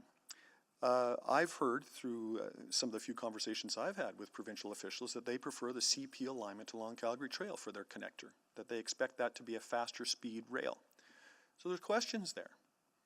And we don't know the answers to those questions. We don't know if the spending is overlapping. We don't know if they're going to jump on board with this LRT thing to the airport, which would be great, or if they're going to go their own way. We don't know how their studies are overlapping. We don't have the answers to those questions. And we're underpinned by a ridership model that is circa 2018, before all of the shifts of COVID, all of the shifts in how we live and work and move and play and learn and have come to play. And you know, it was that 2018 model that had us build the park and ride in Heritage Valley, the park and ride that stands largely empty every day right now today. So I'm not sure that the modest mode shift that we're going to get by extending the LRT to that giant parking lot is going to fill up that parking lot and fill up those trains.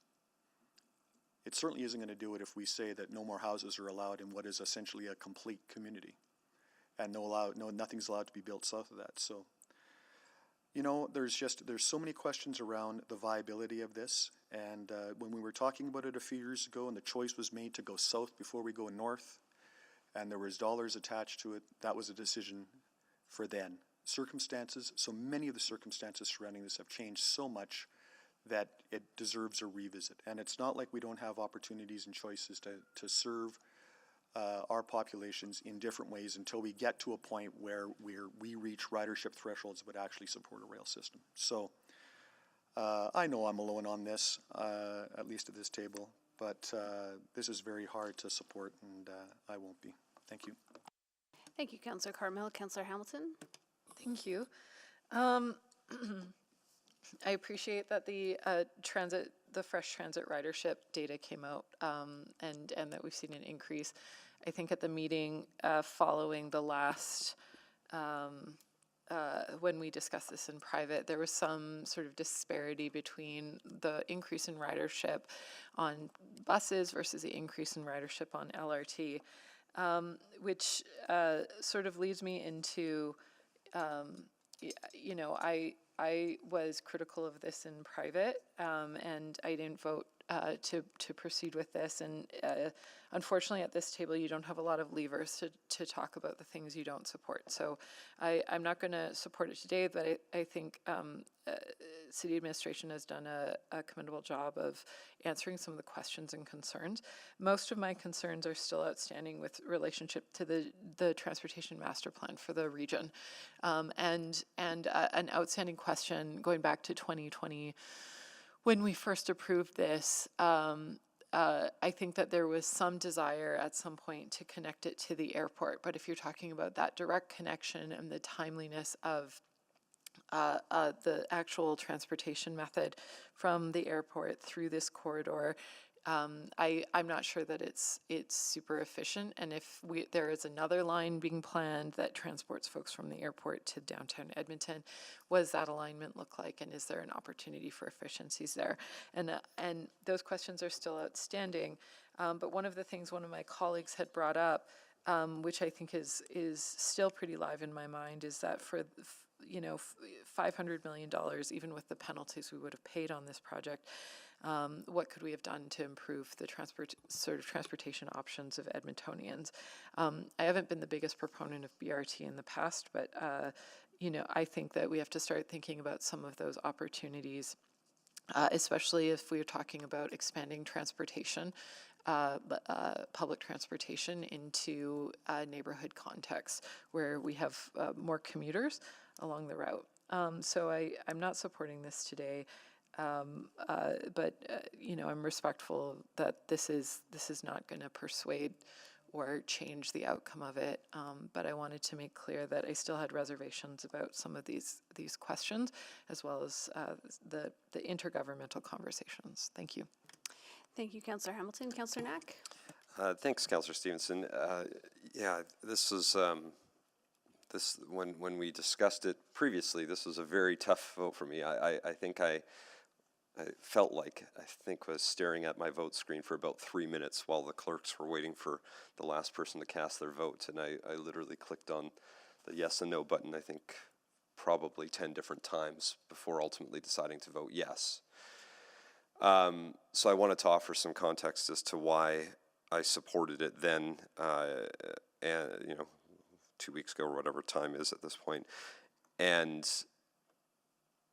why there's still some very valid points that are raised. So for me, what it came down to at the end, as I went back and forth on this, is very much echo what Councillor Hamilton had talked about around that notion of what can $500 million do to expand out the transit network in the city.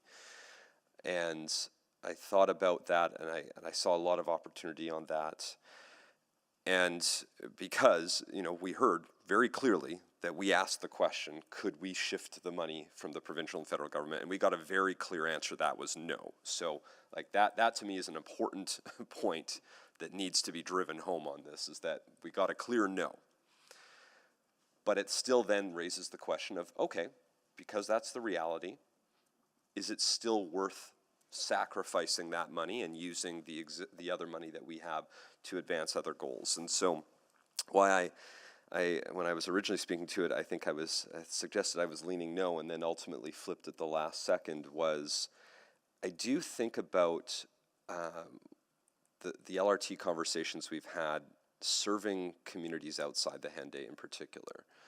I think about Valley Line West, and the strongest proponents for Valley Line West continue to be everyone that lives outside the Henday. The most central communities are still split fairly heavily, 50-50. The community I represented on my community league, we were split. Today, when I door knock in Glenora, they're split. When I go to Crestwood, they're split.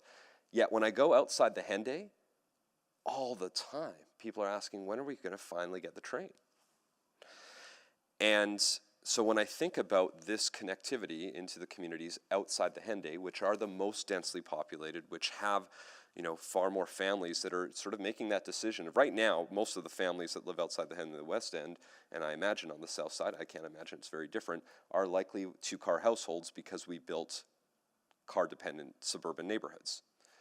And they're at that point, depending on where their kids are, and they're debating, do I need to get ready to buy my kid a third car and a fourth car, because is transit even a viable option for them? In the West End, until the LRT is complete, the answer is usually it's not. We've enhanced the bus service, and it's actually substantially much better. It's now actually one of the busiest bus routes, from what I understand, in the city, the one that runs from the west end of the Henday to Lewis Farms to get people onto express routes. And so when I went back and forth and finally made the decision to support it, is because I think about that's the West End, which is not the most busy and populated community outside the Henday. The one that is the one we're talking about right now, this part of the city. This quadrant is by far and away the most populated, sees the greatest number of housing permits, and I agree with Councillor Cartmel, we need to have a very serious chat next week about whether we're going to prepare for that reality, because that's going to just keep growing and growing, and soon we're going to be maxed out. And so all of which to be said is that I think this is the right thing to do. This is an extra $242 million. Right, 242 or 262, 242. And yes, we're reallocating 63 million from Valley Line Southeast, which is reasonable, but that's still another 0.5%, 0.54% tax increase. And so I had to ask, is that worth it? Is that value worth it? Do I think people are going to see value? And what I'm seeing and hearing, we just opened up a new LRT line that is rapidly growing, has 100,000 more riders today than it did when it opened 6 months ago. And as Councillor Jans talked about, we are seeing over and over and over again across jurisdictions across the world that trains just move far more people. There's no more efficient mode right now. And yeah, it's a 19th century solution that still outperforms every other modern day transportation option. So I think it's a worthwhile investment. I think it's the right area that we need to serve this growing population, and that's why I supported it 2 weeks ago, and I'll support this now. Thank you very much. Mayor Sohi to close. Yeah. Well, thank you so much. Am I happy about this cost escalation? No, no one is happy about it. But this is what the market telling us, that if you want to build this project in 2024, this is the true cost of this project under these market conditions.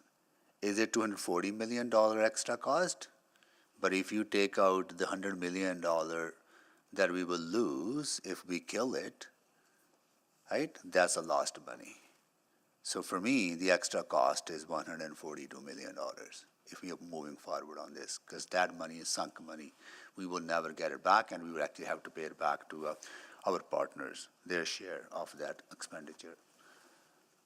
But also, like any household, city is also experiencing the effects of rising inflation and labor costs, and that is reflected in this. And I also disagree that this is a procedural decision. It is not a procedural decision. This is a boring bylaw to build a project.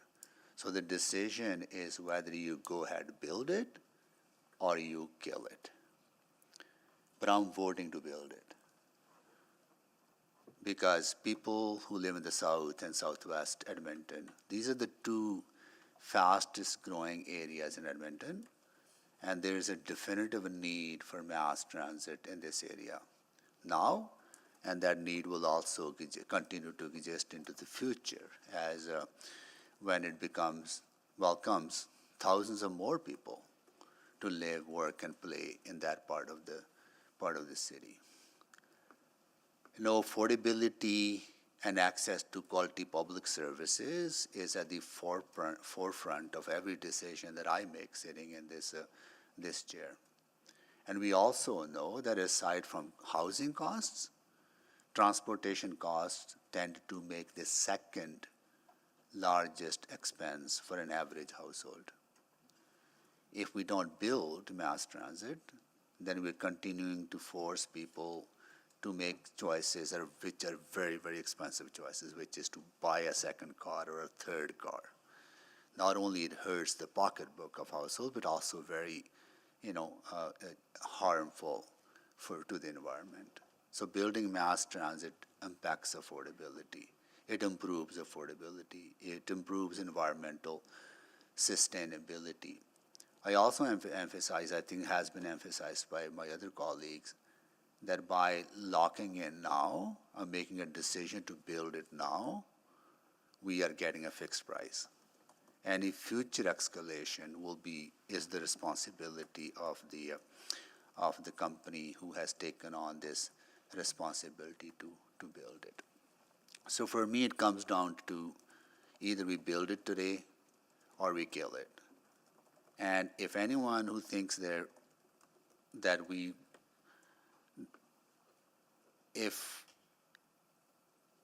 if we make a decision not to move forward on this today, then we are making a decision to never build the LRT to that part of the city. I think that needs to be very clear, because in the future, it's going to cost tons of more money, and there'll be other priorities, such as Gorman, and such as Castle Downs, right? And I think we will lose momentum, and we will also lose the goodwill of the people in this part of the city who have been waiting for this train to be built, right? So I'm voting to build it, and let's get on with it and live up to the promise that was made to this part of the city, that they will get a train and they'll get a mass public transit system that's more affordable for them and moves them faster from the most congested part of our city is that part of the city, right?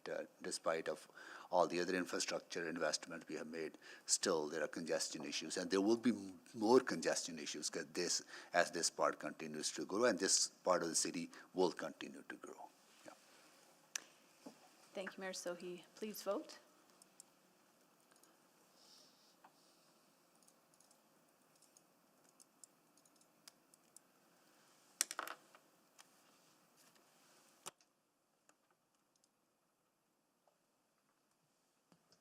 We have all the votes. Please display the vote.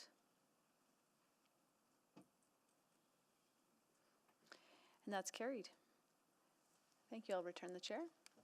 Okay, I will take the chair back, and we will go back to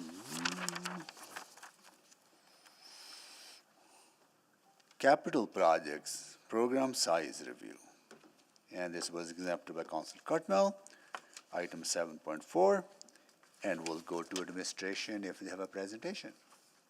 Yeah, we don't have a presentation, but we do have introductory remarks. We'll let Jason set up and he can give those.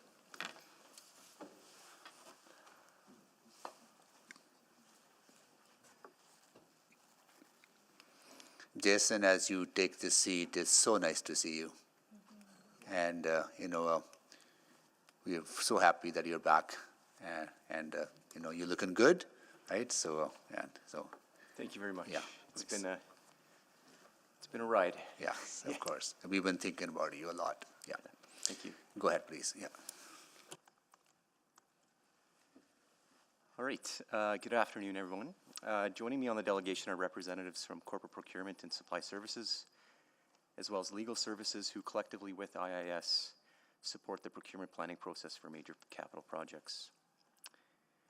Looking back on February 23rd, 2024, so earlier this year, Council received a report from administration in response to a request from Council to undertake a third-party review of project management of major capital projects.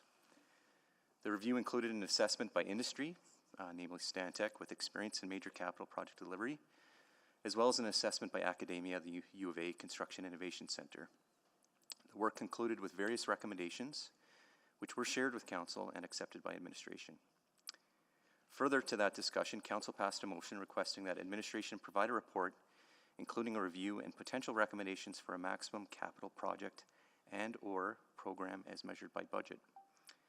Administration has completed this review and is now reporting back on its assessment and findings for next steps. Administration is planning to bring forward a refreshed P3 policy later this year, which is anticipated to include for Council's consideration the following: an increase to the major capital project threshold for P3 level screening from 30 million to a higher value. At this time, it is likely suggested to be closer to approximately 500 million. And an updated process and flow chart, which is attached right now with the P3 public-private partnership policy, relating to how major project procurement recommendations, not just P3 projects, but all projects of this threshold, are shared with Council. As a reminder, the current capital program does not forecast any major procurement recommendations or significant commitments over the balance of 2024.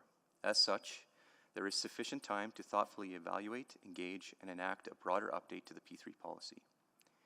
These potential changes would effectively achieve similar outcomes to what would otherwise be considered part of establishing a major capital project or program as measured by budget, as described by this motion. And with that, thank you, and we'd be pleased to answer any questions you have. Thank you very much. I apologize, I'm not sure who selected. Was that Councillor Cartmel?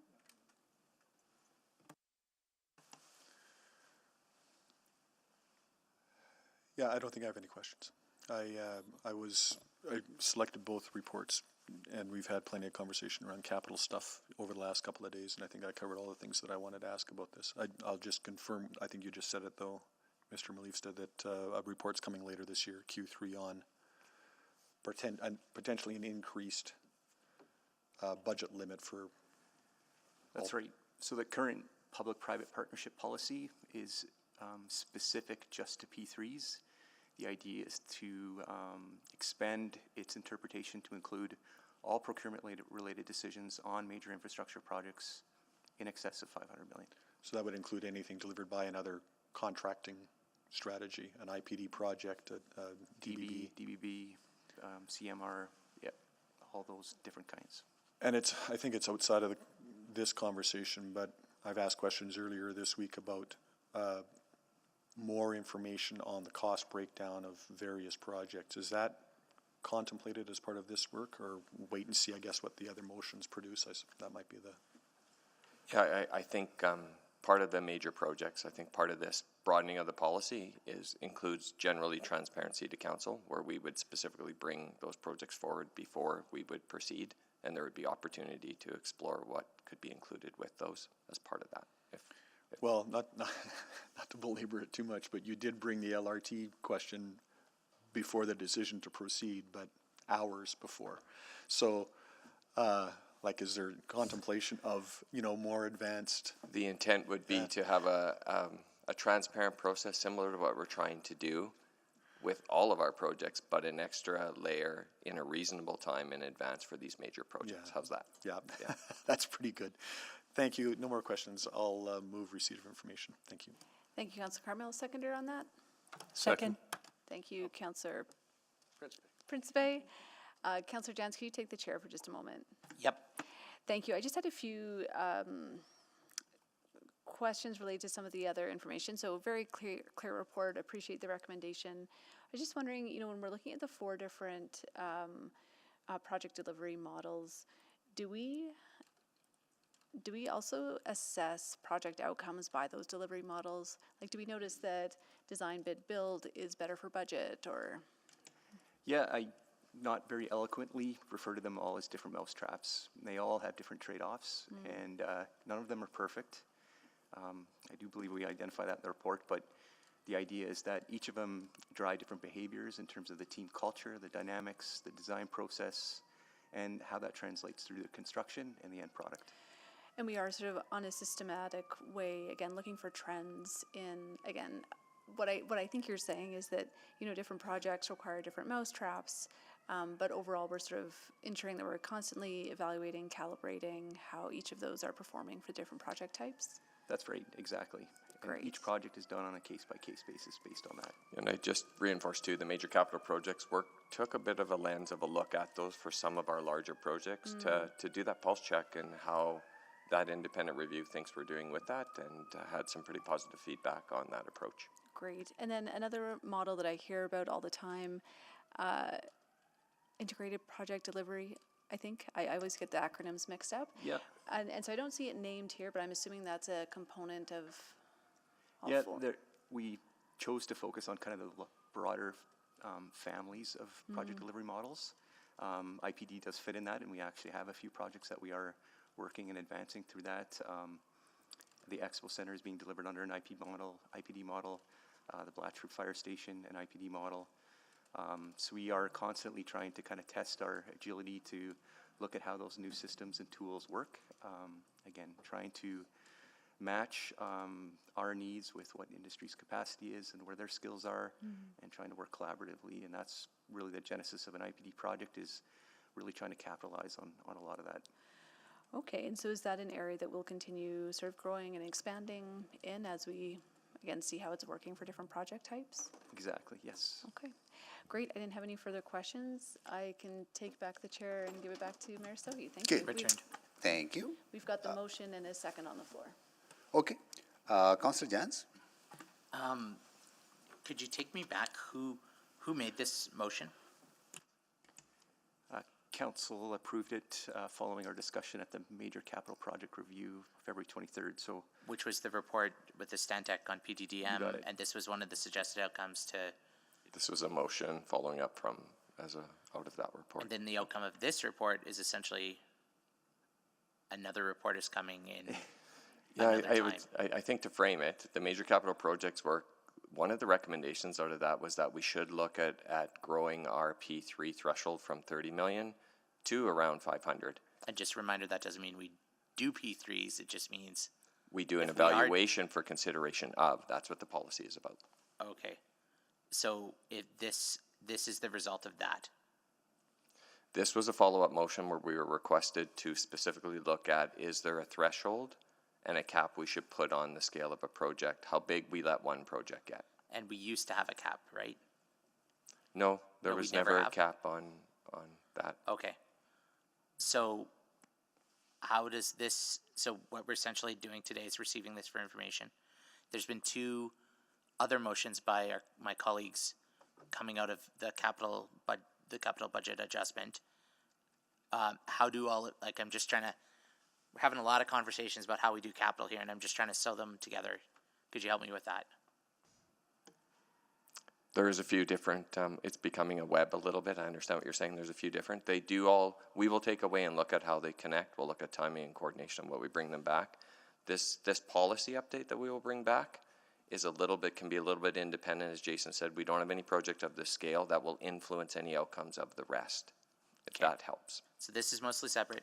We have another motion that's going to be looking at potential cost savings, and policies that have an impact on cost, which is coming.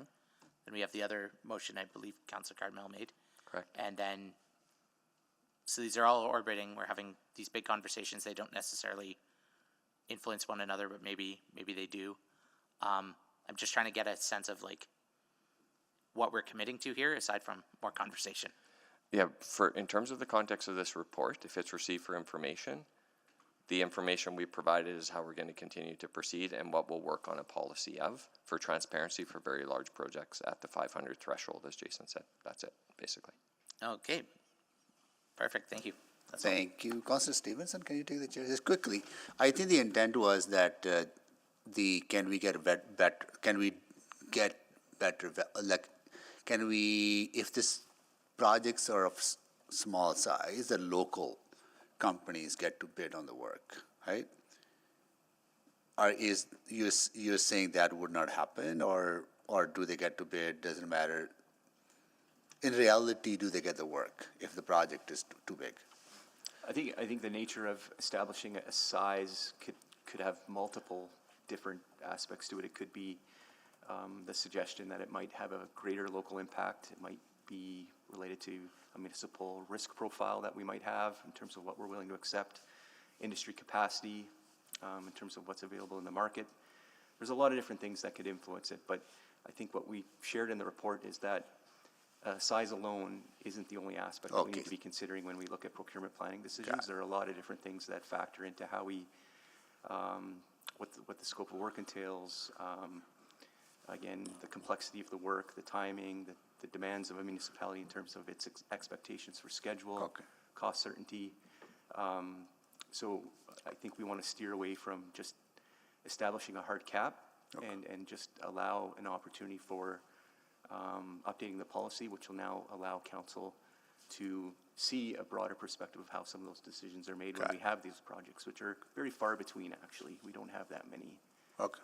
And the other concern was that, would projects get finished on time? Large projects, I think on vast majority of the projects, our administration does a very good job of making sure they're within budget and finished on time, but some large projects were not finished on time, then the issue was, okay, can we break them down into smaller pieces to get them done in stages, but they get done on time? And there is a risk with that. It's as outlined in the report. When you break one project into many, you're basically transferring interface risk to the owner. Yeah. Owner, which is city. So exactly. Yeah. So the city now holds the risk of ensuring that those individual contracts now that have been broken out are now our responsibility to make sure that they all mesh together. Okay. Whereas if you do it as one lump sum in one contract, that becomes the consortium or your vendor's responsibility to make sure that that interface risk, integration risk is managed. And I would add part of why we suggested broadening the policy as well as increasing its budget is that before we proceed, we can go over those risks and have that conversation case by case, which is part of why we're going to bring that policy back around, that transparency and that extra check-in with That council 500 on those, million at that threshold. project, okay. That was part of the intent of the suggestion. Got it, okay. Okay, good.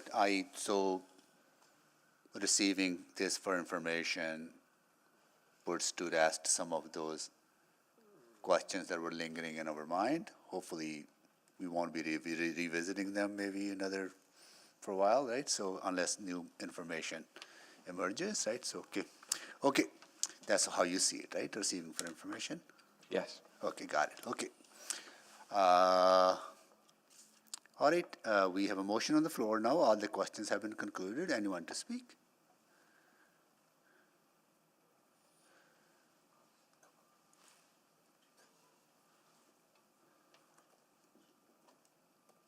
Okay. I just want to say a few words. I have the chair. Yeah. And I'll just, these are all the questions that we raise are very good questions, and we want to get the best information to us so we can make the sound decisions based on your recommendations and also play that challenge function, right? So this is very good information, and what I hope as we get on this journey and continue to on this journey, right, that once we get the answers, those answers are satisfactory, that we don't continue to litigate those questions over and over again and put them to rest, right? So I think that's the purpose of these reports, and I hope that you give us the answers, and we will get to that. So with that, I'll take the chair back. Okay. All yours. And I'll call the vote. Oh, sorry, I'm so sorry, please close. Thank you. Just quickly, I'm not sure I completely agree, frankly, with the conclusions of this report. I'm going to support it, mostly because it essentially says we're going to talk about it later, and we've talked about it lots now, so we can talk about it later. That's fine. I do think there's something to limiting the size and scope. I think what we've been talking about today has been emblematic of a project that's really big and really hard to get our minds around, our hands around, and and has complicated the timing of some of the decisions that we've been forced to make. So I think there is something to this, but I also agree there's not a lot of urgency at the moment because we don't have a lot of big things coming down the pipe. So there's an opportunity to have this conversation later. I would like to see a lot more local involvement, though.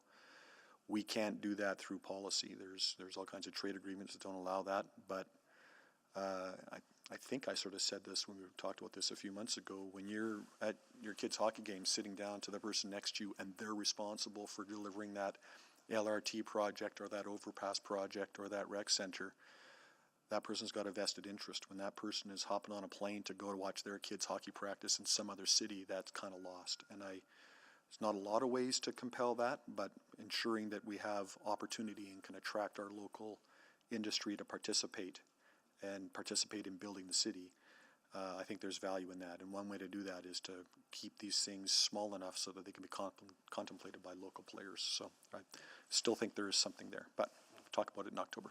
Thanks. Thank you, Councillor Cardwell. Please vote.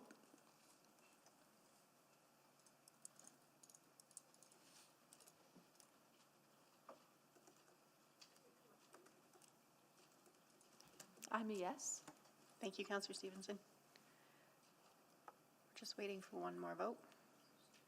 We have all the votes. Display the votes, please. That is carried. I'll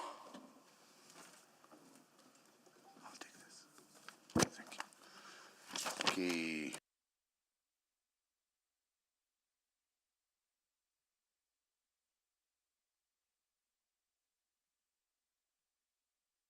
We've done 7-4. Now we go to 7-5.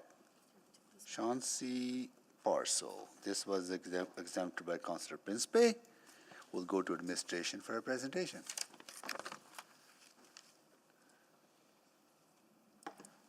So no presentation today, just introductory remarks. Go ahead, please. All right. Good afternoon, Mayor Sohi and members of council. It's been a while since I last presented to council, so for those that don't remember me, I'm Chris Hodgson, and I have the privilege of leading our city's real estate team. I'm also joined today by Bartosz Yarotsky, our Director of Property Transactions, and Kimberly Thurston from the city's legal team, services team is joining us online. Further to council's motion from December 2023, administration is here to provide you with information regarding the sale of land in the Chauncey neighborhood. The Chauncey parcel is located on the northwest corner of 66th Street and 167th Avenue, is almost 20 acres of total land area, and is one of the last parcels of development land in the Chauncey area. This property is part of the land enterprise portfolio, and after exploring all options, it was determined that the best path forward would be to dispose of the property as a single development opportunity. In March 2023, administration was presented with an unsolicited offer for the Chauncey parcel. Administration advised the applicant that the property would be publicly listed through a competitive tender to allow all possible interested parties an opportunity to participate in the sale. The parcel's public listing was posted on the City of Edmonton's property sales website at the beginning of December 2023, and an email campaign was sent to more than 5,800 brokers, developers, and individuals. The private attachments to this report provide council with the information that administration received from each proponent. At this time, administration has not started negotiations with any proponent, in alignment with the council motion providing council the opportunity to review the interest in the property. To reduce any further delay in the sale of the land and the subsequent construction of lots and homes, administration recommends that council approve the recommendations in this report. Considering the proposals submitted, administration would look to negotiate and finalize an agreement with this year, allowing the selected proponent to commence work on the Chauncey parcel later this year or early next. We'd be pleased to answer any questions you may have, but as a quick reminder, any questions that speak to specific proponents, their bids, or any other information that may negatively prejudice future negotiations would likely be best dealt with in private. Thank you. Okay. Thank you. All right. Now questions, Councillor Principe? Mayor, You want to move the recommendation, or you want to ask questions? Or I would like to move that we go into private. I have questions in private. Sorry, I won't move yet that we go into private, but I would.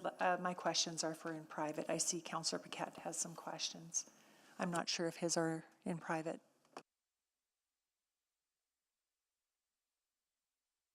I have questions first. Yeah. Okay, this is your ward, right? So maybe, okay, we'll be flexible then. Let's ask questions first before Yes, you please, yeah. feel that comfort. Okay. I'm okay. not sure. Okay.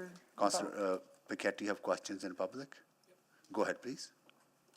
Okay, just quickly, and it may not be the land sale, guys, but more along the line of what we might see as far as infrastructure completion, if we see completion of this parcel, as I believe it's one of the last remaining parcels for the area. And we've got that congestion really growing at the intersection of 66 and 167th. So I don't know who would best be able to answer that. Maybe no one here today, and if so, I'll take it offline. We can follow up on that one, Councillor Paquette. Okay, sounds good. Thank you.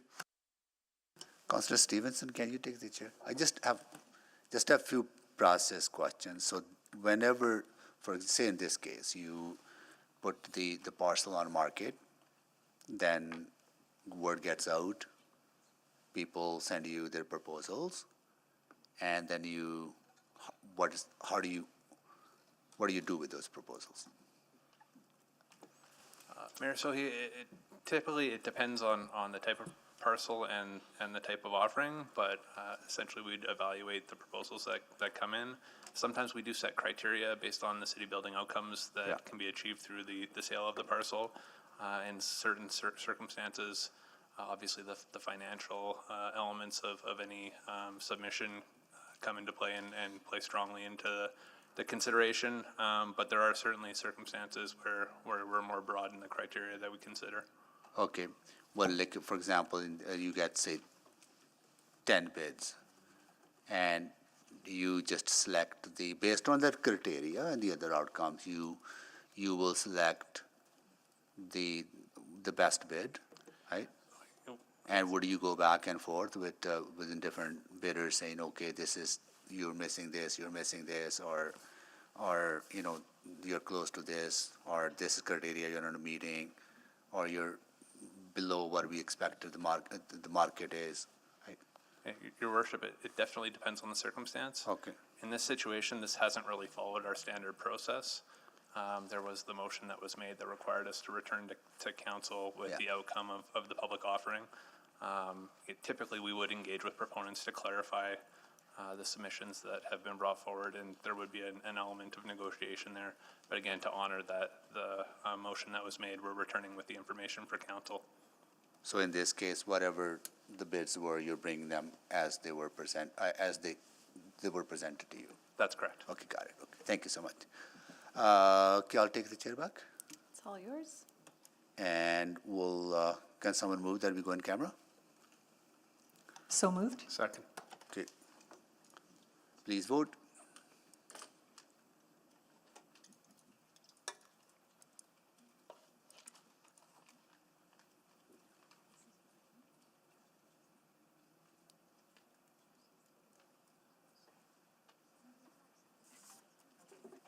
We have all the votes. Display the votes, please. That is carried. Okay, we'll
Okay, we're back online.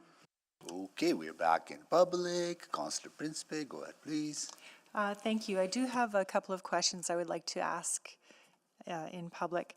When real estate is considering the proponent, the chosen proponent, are you checking to make sure that they have the means to develop or the ability? Yes, thanks, Councillor Principe. Yes, we are considering the organization's capacity to deliver the development on each individual site that we do bring to the market. Yes. Okay, great. And what about a timeline to develop? Is there a timeline required? Typically, when the city sells land, one of the outcomes that we're looking for is development on these parcels. In this case, we would be looking for development commencement to occur within a 2-year period. Okay, great. Thank you. I'm happy to move the recommendation now. Go ahead, Mr. Mayor. please. I will read it in. That the agreement for the sale of land within the Chauncey neighborhood is outlined in Attachment 3 of the June 11th, 2024 Financial and Corporate Services Report, FCS 02264, be approved, and that the agreement be in the form and content acceptable to the city manager, and that if the agreement outlined in Attachment 3 of the June 11th, 2024 Financial and Corporate Services Report, FCS 02264, is not entered into or terminated, an agreement for the sale of the land within the Chauncey neighborhood as outlined in Attachment 4 of the June 11th, 2024 Financial and Corporate Services Report, FCS 02264, be approved, and that the agreement be in form and content acceptable to the city manager, and that attachments 2, 3, and 4 of the June 11th, 2024 Financial and Corporate Services Report, FCS 02264, remain private pursuant to Section 16, disclosure harmful to business interests of a third party, 24, advice from officials, and 25, disclosure harmful to economic and other interests of a public body of the Freedom of Information and Protection of Privacy Act. Second. Okay, thank you. Okay, we have a motion on the floor. Anyone to speak? Seeing none, to close. Oh, I would just like to thank Real Estate for the work that they've done, and thank you for answering all of our questions and ensuring that we are comfortable with this decision. Thank you. Thank you. Please vote.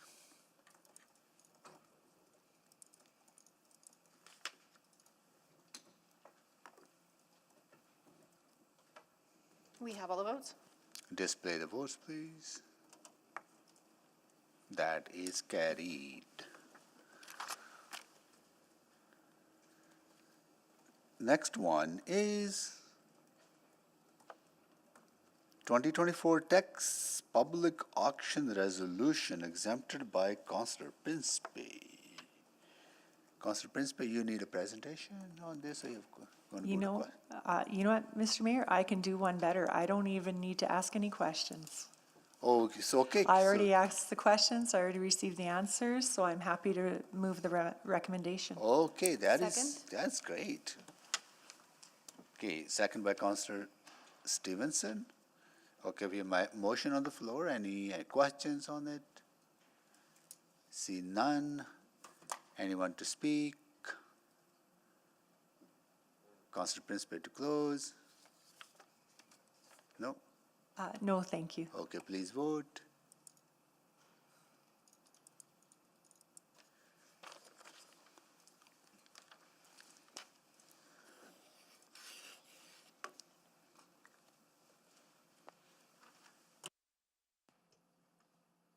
Just waiting for one vote.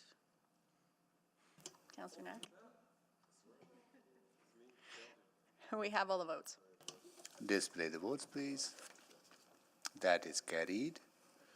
And the next item is 7.7, ground level entrances for cluster housing or multi-unit housing.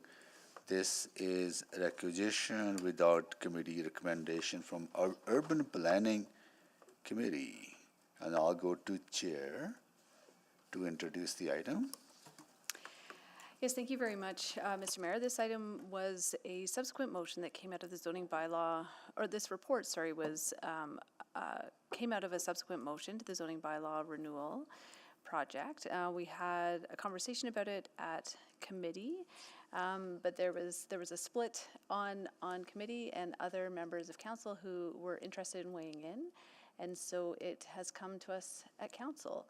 I'm happy to put administration's recommendation on the floor, that administration prepare amendments to zoning bylaw 2001 as outlined in attachment 1 of the May 22nd, 2024 Urban Planning Committee report UPE 02155 and return to a future city council public hearing. Need a second? Second. Can you make that introduction now? Yes, happy to. So this regulation is around how we design multifamily housing.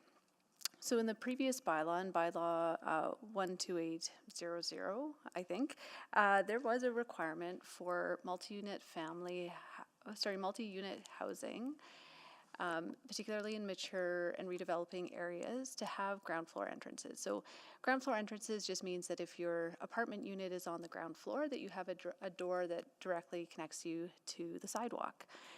This was seen as a really, just as an urban design principle, sort of recognized around the world, that this is a really, really great way to create connection, overlook, and beautify our streetscapes.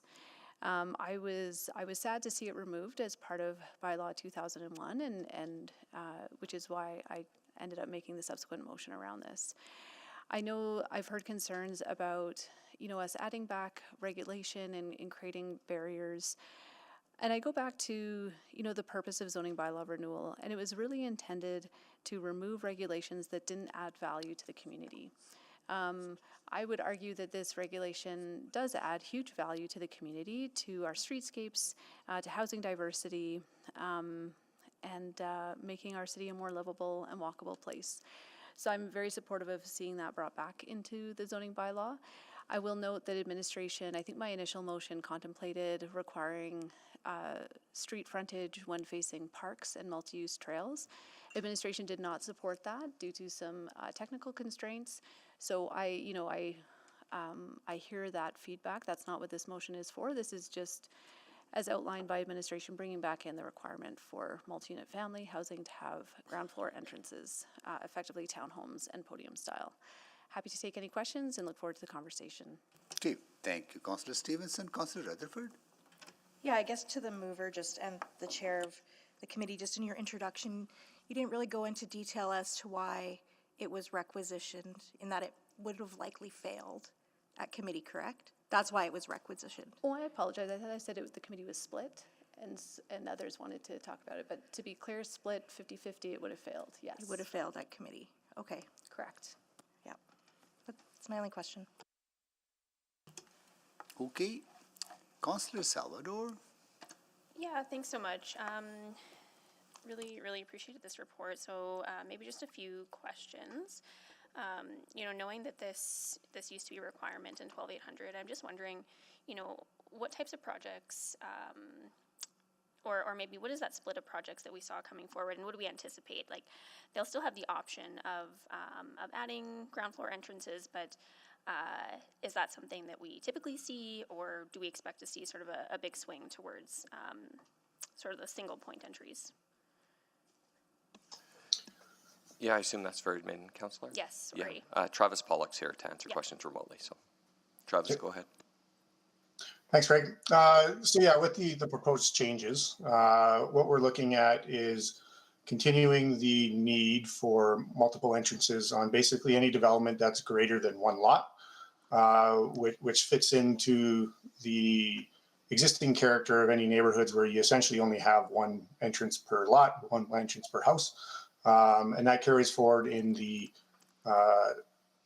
proposed regulation as well, in terms of that one lot development where we can see different configurations of perhaps apartment style development that only has one entrance. It also gives the opportunity for multiple entrances if needed, as through a row house, or the opportunity with cluster housing where you have front and back and side entrances, and different arrangements on site.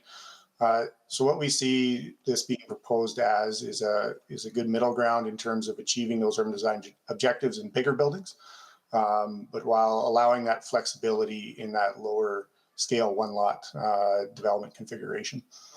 Okay. And are you able to just provide some context? You know, was this identified as kind of a significant barrier in the past before we made changes? Or So, on the list of, you know, from big barrier to maybe a minor one, trying to get a sense of how significant this was for industry. it was probably on the closer to the minor one.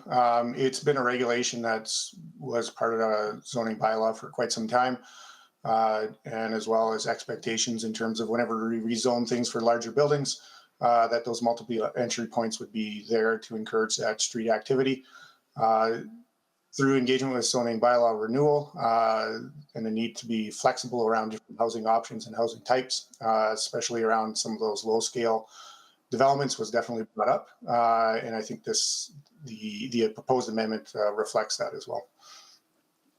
Okay, that's helpful. And maybe just a final piece around sort of value add for community.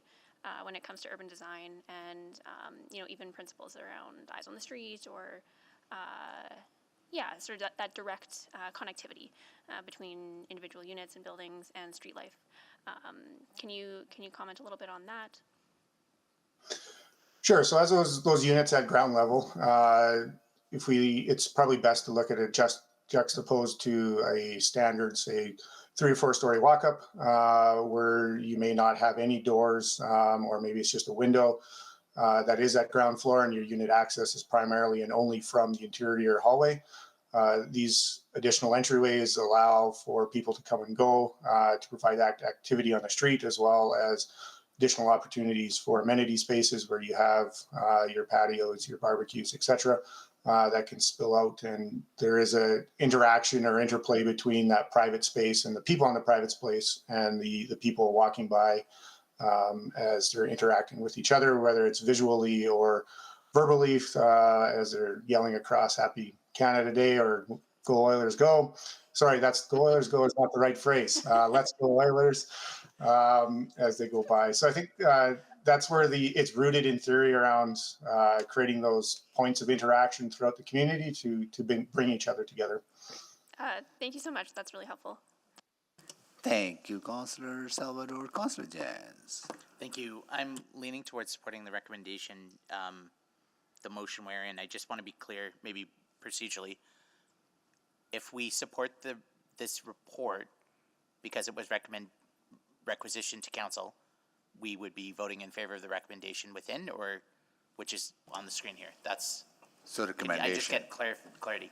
A recommendation is on the floor as presented, as recommended by administration in that report to which you. Has been moved by Councillor Stevenson. Yeah.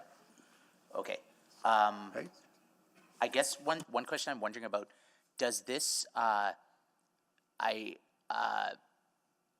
think that's Mr. Pollock, or yeah. With the workaround potentially point access blocks or other curb balls or new prototypes or iterations in the future, how would this tie into that? Would we see, like, are we potentially creating a prescription here that could impose a barrier there or somewhere else? I don't know if the mover or... I mean, I could weigh in terms of, you know, I think building design. So when townhomes, I know that when some townhomes are built with taller buildings, there are redundancies that have to be built in sometimes. So units that have access from the street, maybe at times also have to have a hallway access as well, and that's not, I don't think, good functional use of space. So I think the point block access could support this further. I don't see it being in conflict at all. Okay, and and are there any other fire implications or things we need to think about there? I think it'd just be net positive because we're creating more egress. Exactly. Yeah, it's an additional egress and access point. And I mean, for climate, like, we are creating potentially another porous surface, but on the other hand, in heat waves, we would have more ventilation opportunities. You can throw up a mosquito net on your door and have more cross ventilation or something. Yeah, that's a great point. Okay, I mean, I appreciated the discussion at committee. I think I'm prepared to support the recommendation, but I'm open to hearing from others if there's some other challenge potentially I'm overlooking here. Thank you.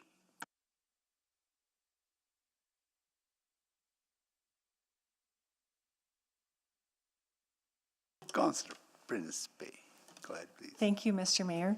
I'm not sure who can answer this question, but would an amendment like this cause an increase in construction cost? So, Councillor, there's always a balance around regulations and what it is cost to construct it or administer it. I would like to point out that what's being proposed here is really changing the regulation that is applied for buildings that are essentially 2 lots and bigger to moving it towards 1 lot or bigger than 1 lot. So the requirement for multiple entryway is currently there for a building over 30 meters in length. This would reduce it down to that bigger than 1 lot consolidation, so 14 or 15 meters or so.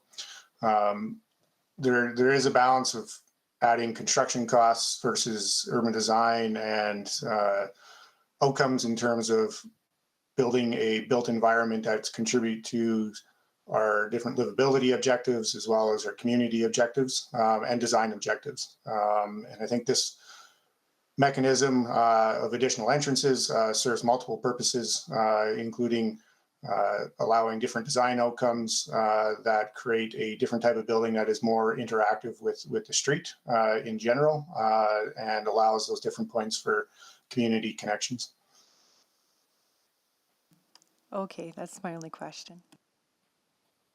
Thank you, Councillor Wright. Thank you. So that the interactions and community connections can still be had if the developer, the builder, decided to put in the street level entrances. Like, they've got the flexibility to do that, right? The way it stands now? The way they stands now, yes. Any building under than 30 meters, they can still do it. It's required for buildings 30 meters and above. Okay, so I guess my concern is safety. If it is maybe done in an area that might be considered a little less safe, to have that extra entrance might be a safety concern?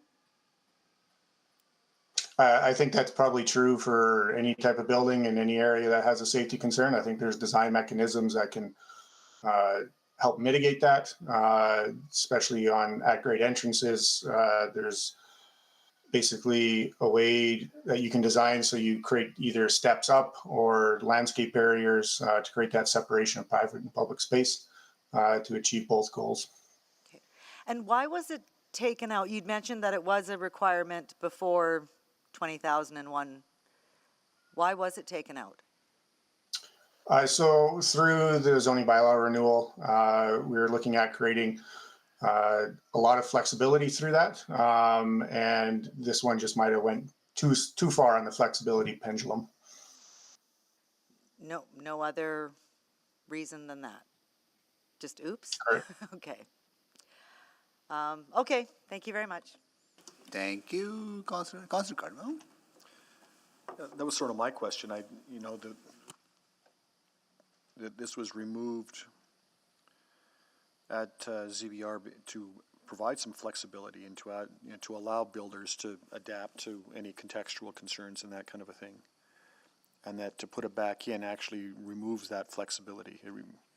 There's nothing to stop buildings of this nature from having these ground level entries, but this now prescribes it in place of any other feature. Yeah, again, I think, for those buildings under 30 meters, there is that additional requirement.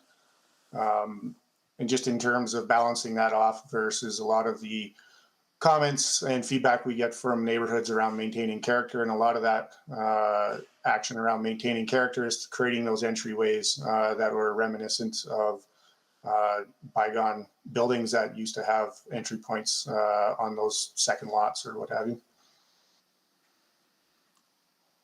Yeah, okay. I the apprehension I have is over-prescribing, you know, that this is the best solution in every instance, whereas those other considerations are things that could still happen, but they happen by the choice of the builder. But I'll leave it there. Thank you. Okay, thank you, Councillor Cartmel. Councillor Stevenson, can you take the chair? Oh, you can't, right? Councillor Jans, can you take the chair, please? Taken. So I just have one question. Like, I know this report is driven by the motion that was made in ZBR, but if that motion wasn't made, you were looking at, okay,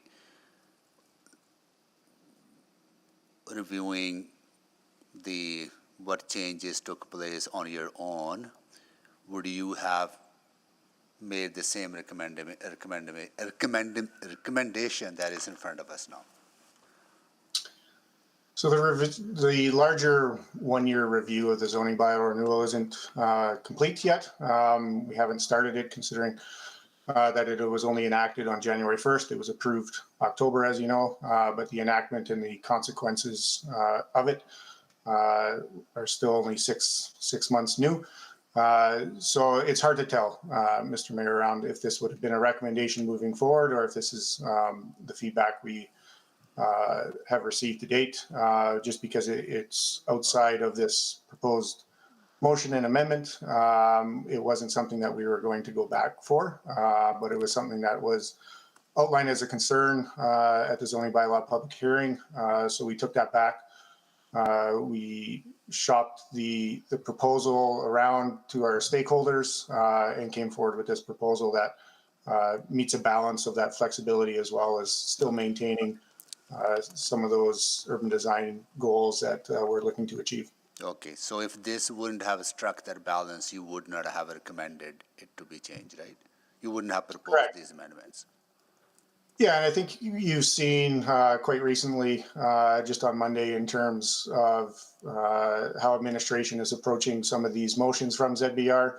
If there isn't compelling evidence, or there's evidence to suggest otherwise, that the motion shouldn't proceed, administration is willing to put that argument forth. Okay, got it. Okay, thank you. I will take the chair back. So that that concludes the questions to this item. So when we come back, we will only be speaking to this item. Okay, so that concludes the questions.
Councillor Rutherford?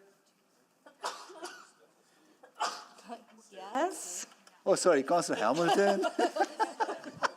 Yes, I'm here. Councillor Hamilton, are you there? Yes, I'm here. Okay, thank you.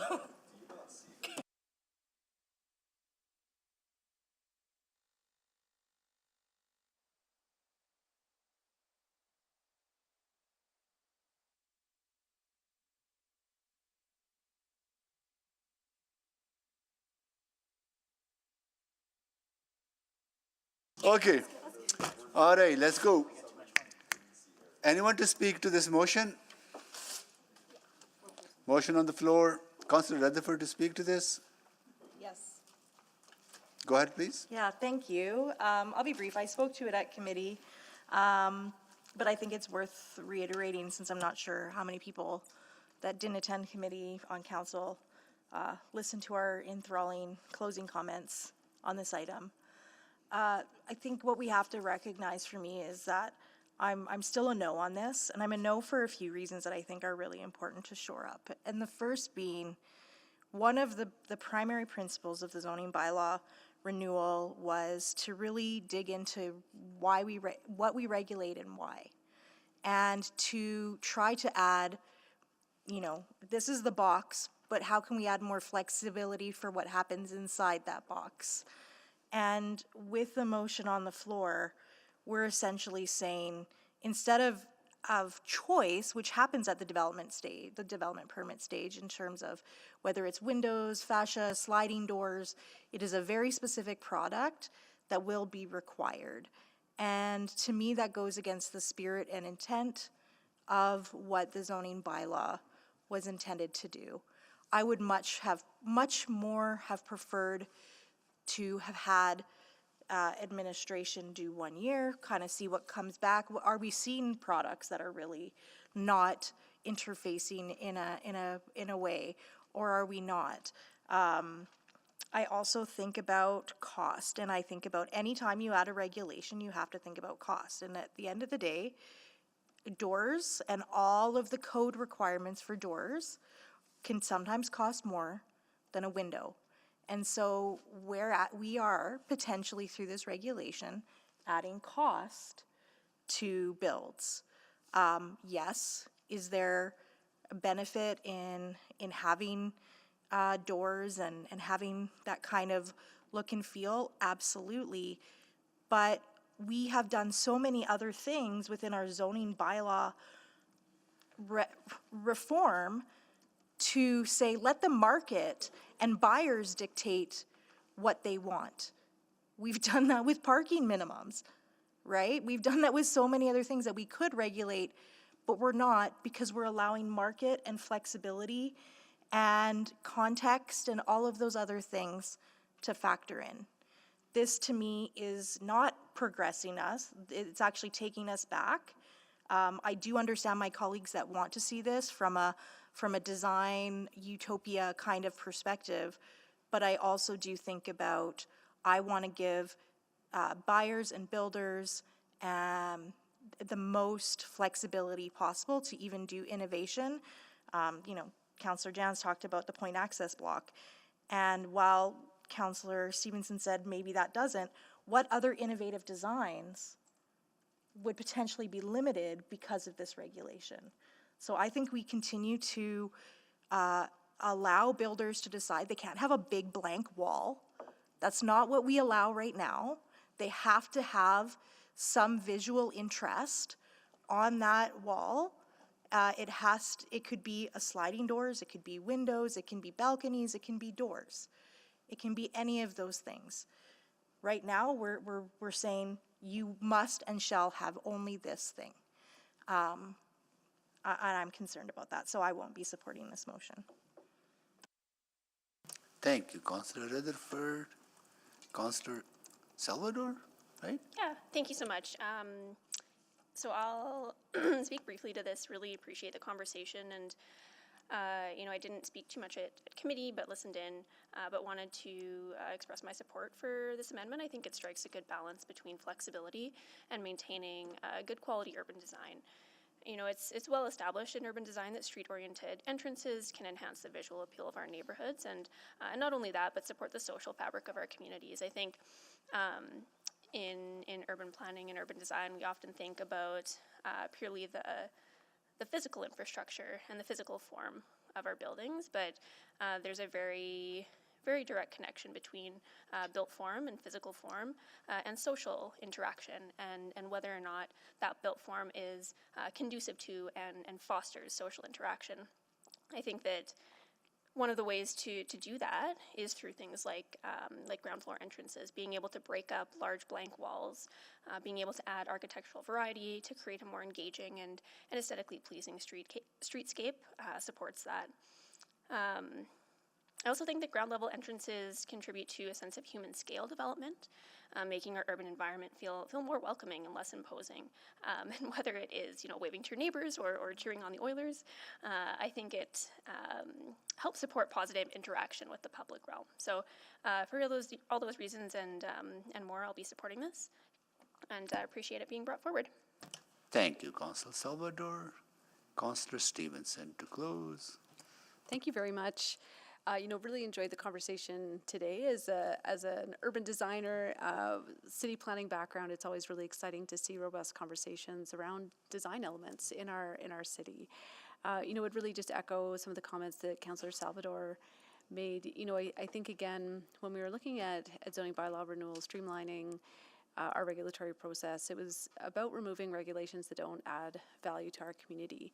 But we did keep a lot of regulations, and we added regulations in that lead to a better designed city. So we added requirements for articulation of smaller scale development.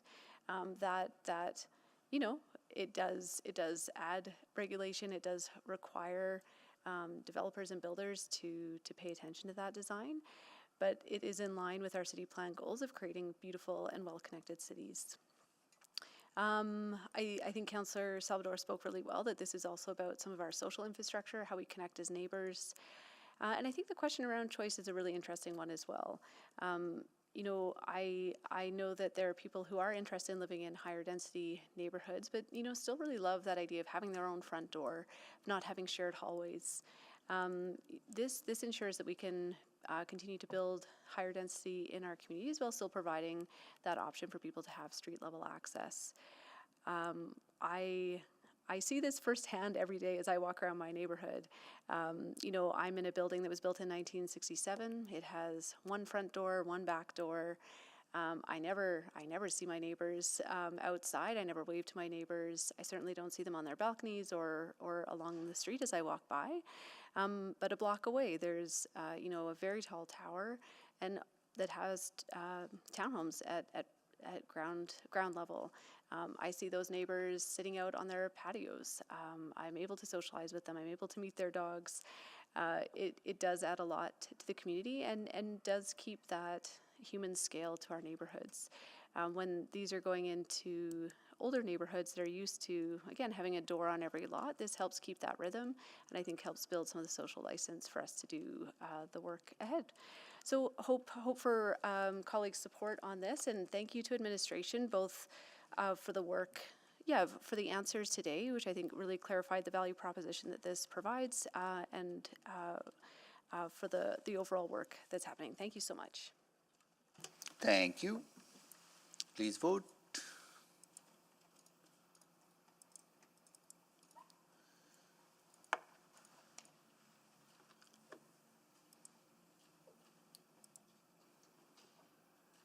We have all the votes.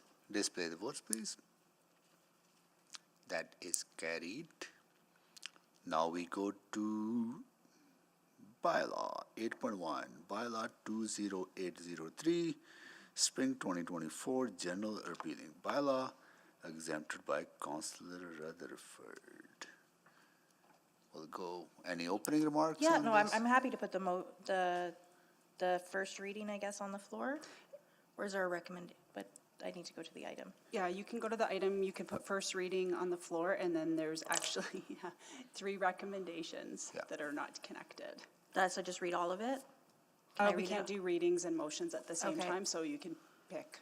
do the readings first? Yeah, do the first reading, and then if there's any questions council has, we can answer them and then deal with the recommendation. Sure, so I'll move the first reading and then I'll ask my questions afterwards, but Need a seconder? Second. Councillor Knack, okay, we have the first reading on the floor, now we go to questions. Councillor Rutherford, go ahead. yeah, thank you. I'm just pulling up attachment 3. I just had a question about the Good Neighbor Plan. It says on March 4th, information was shared via a memo, but usually we don't like have memos replace reports. Like there's an intentionality behind things coming as a report. That's correct. So not to speak for the department, so I think the intention was, while these are motion-driven reports, they're included in attachment 3 to be rescinded. And I think the response included in the document is to say that information was already provided by a memo.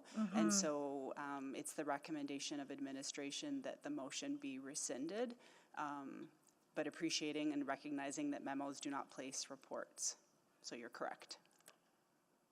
Yeah, I remember that, full disclosure, that was my original motion, and I remember that being at committee and having a lot of speakers speaking about their concerns about the Good Neighbor Plan, and so I just feel like there was public interest on it. I guess one of the questions I'd ask then, because I've also heard some feedback that our memos are not necessarily getting out to the public in a timely way. Has this memo been made public? I would have to go and check that. That actually comes out of my department. So once the memos come, I would have to go and check that. And I don't know if anybody. What's the average turnaround for getting the memos out right now? It used to be every quarter, but what we've been trying to do since January, and it's been a bit bumpy, is to actually have them posted on a monthly basis. So we're increasing the frequency, and so I can take a peek and see if that one's actually been released. Okay, if you could follow up and let me know, that would be fantastic. I think that was my only question. Thank you, Councillor Rutherford. Councillor Tang? Great, thank you very much. On attachment 3, item number 9, this is a motion to be rescinded. I just wondering, this is about CS 01934, updated policy on immigration settlement. Can administration please clarify that this is different from report CS 00789, updates to city policy C529, immigration settlement, which is supposed to due November 25th. There are two different reports, very similar headlines. I just want to make sure the C529 is not.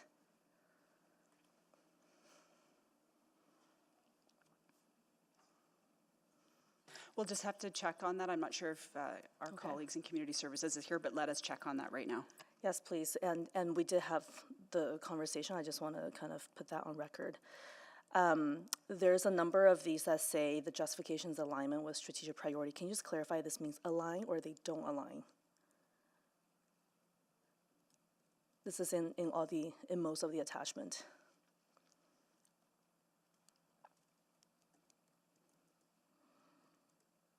It's my understanding that in the conversations that they are aligned and that they're being taken care of elsewhere.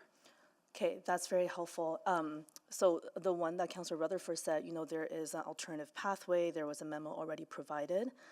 My understanding is that even though a lot of these are proposed to be rescinded, it doesn't mean the intent of the work itself will be rescinded, kind of to your point just now. Yep. But then some of them will come back as alternative, whether it be memo, info session, whatever. That information is not in this. That's a really good point, and take the feedback on how we were communicating it. Nothing in this is about saying we're not doing the work. What it is saying is that there's a number of, there's only a limited number of meetings that council has left in its last 18 months in this term, and so we want to be council wants to be really strategic on how it's prioritizing its time. So information is still coming to you in memos, there's conversations always ongoing, and there's always the opportunity for more information, but based on the current state, you've indicated what your priorities are. These are priorities. We're just removing the requirement to provide a public report at this time. Right. Things can always change. Right, and certainly I'm hearing lots from on different ones that people want to have a role to participate, and I accept it.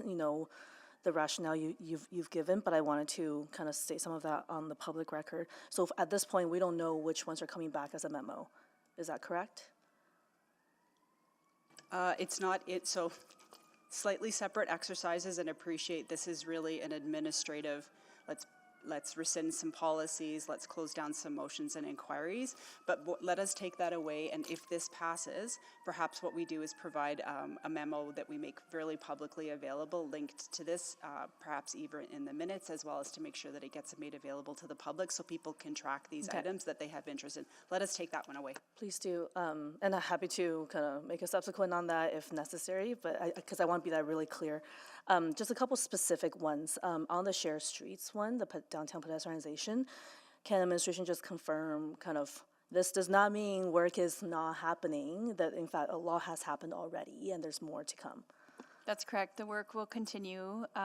We will create and establish that implementation plan and metrics as indicated in the motion. And just further to what Eileen has said, we'll share that information through a memo, but it won't come back as a report. Right, and I know a lot of stakeholders are unhappy because they weren't necessarily consulted with whether or not this is being rescinded, but this is actually a quite administrative decision, and just to be better with our time, but the work is still continuing, stakeholders will still be engaged. And then, I really hesitated on the arts habitat one because we have 3 organizations that oversee our connection exchanges. Only 2 of them comes to us with annual report, one of which is through a memo. And Arts Hab is now going to be overseeing one of our major arts building, the Ortona. So I guess I'm just wondering what kind of other, I don't know if community services is here, but what other kinds of oversight measures would you have in place if this motion is rescinded? I understand there's annual report with administration, but how can that be? Jen's online. I do believe. Okay. Oh, Jen. great.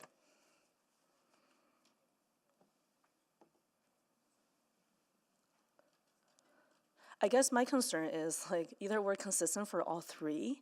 I mean, I would like to see some consistency among all 3. I don't know if it's possible just to do, I know we have progress on connection exchanges next week.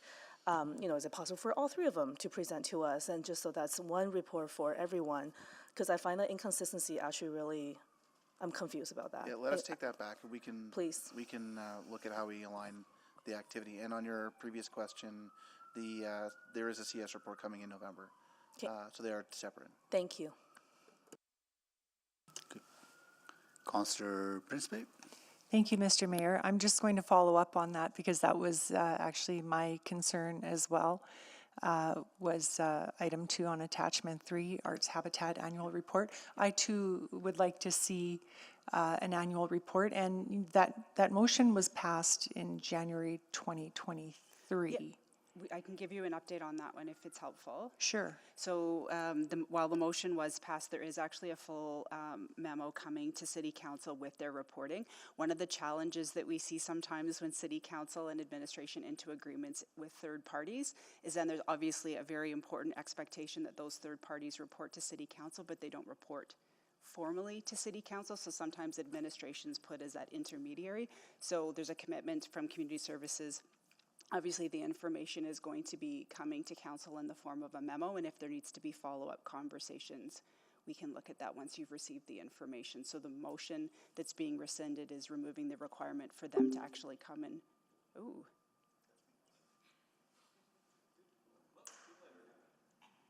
One Just moment. give us a minute. One moment, please.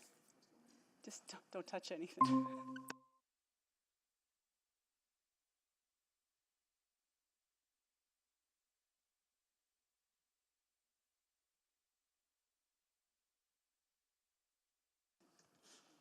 Can you just give us a minute? Maybe take 2 minutes here just for us to get logged back in?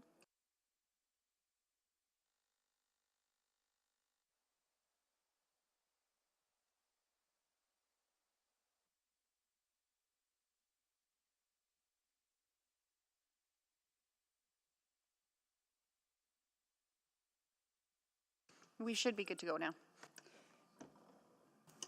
Okay. Carry on, please. Yeah, so my understanding then is that it would be a memo to council? The next step, if this motion is rescinded, is either way, the information's gonna come to council, and once you've had a chance to see that, if there needs to be follow-up conversations, we could maybe take that offline and see about how best to have that information come back to council if you wanna have another conversation. So this was sort of a first step as a cleanup, just to reduce the number of reports that were coming, particularly from agencies that don't technically report to city council. Okay, how was it decided which ones would be rescinded? So there was a conversation that happened a little while ago, and I appreciate not every councillor was able to be there, and so there was a really robust conversation going through the public list of items due, and so that was the starting point for the conversation, and this is a consolidation of those conversations that happened with council. Okay, because a concern of mine was that almost all of the ones being considered to be rescinded are from this current council's motions, not previous. I believe that was the intention. That was the intent. Yep, that was the intention of the session, just recognizing you've got limited amount of council time left, and to prioritize how you wanted to use your time. So this is a transparent process based on the items due list. Okay, so what happens in 2026 then, when there is a new council? Then they would have to, if they so choose, make a motion for, if they choose, for Arts Habitat to report annually? Because we're talking about for this current council for the next 18 months. So I can't speculate what the next council would do. So council is a continuing body, you are correct. So motions or inquiries that are made with this council that are not dealt with before the next general election do carry over. It is not uncommon to have inquiries made from elected officials who are no longer on council, and so we very rarely bring reports like this that are this thorough, but again, this was coming forward based on discussions with City Council about prioritizing the use of its time. Okay, all right, I understand. Thank you. I am considering making an amendment to remove that item, but I'll just... I would be hesitant because this was a discussion that we had at a strategy session, and we came to some consensus on these items.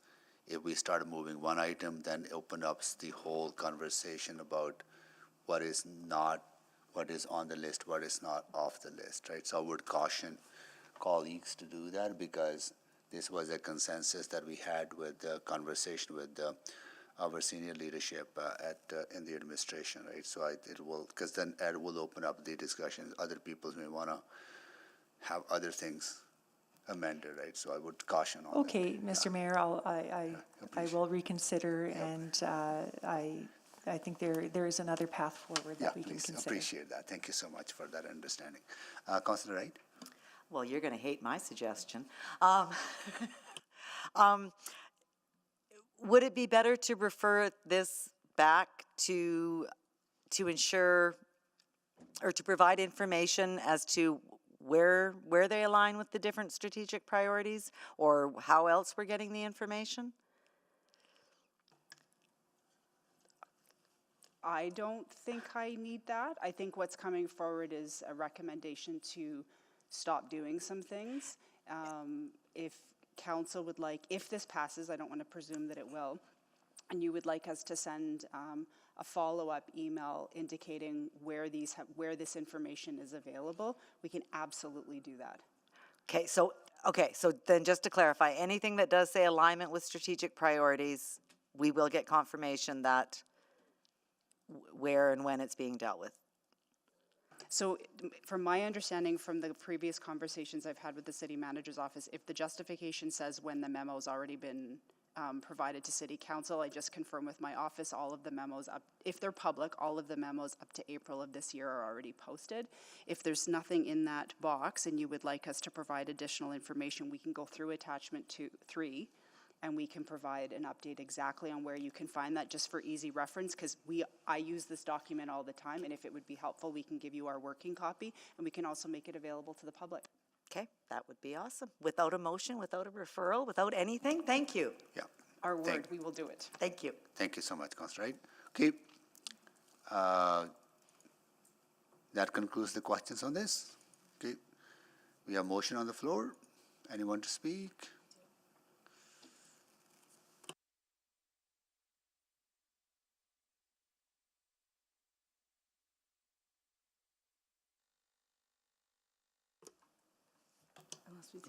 Councillor Tang. Okay, thank you. I'm going to speak with this one. Obviously, there's lots on the table. I actually was waffling back and forth between whether or not I want to approve this or not. I know we've had a very lengthy discussion, and this is about the best use of our time, and we all of us have motions or inquiries on the table here that is at risk of not seeing sort of the same kind of robust public discussion we normally do at committee. But part of this is about give or take a little bit, and I've accepted that there are alternative action. These items are not going to go away into thin air. There's lots of active work being done. I've named a few. I'll also, highlight there are a number of motions, attachment 3 and 4 related to lived experiences, which is something I feel extremely passionate about.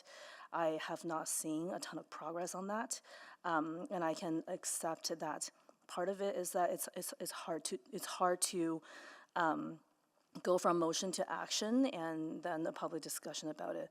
I understand there's a lot of background work and background conversation, and even though this is rescinded, again, the intention is not to stop the work.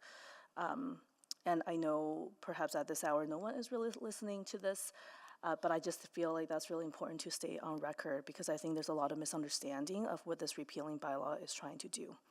That's all. Thank you. Thank you. Please vote.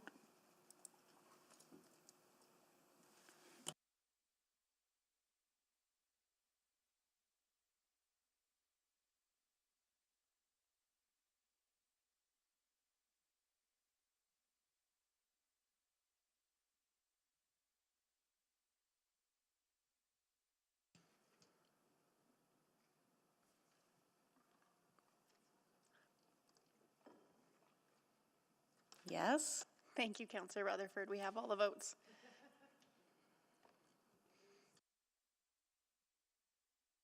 There we go. That is carried.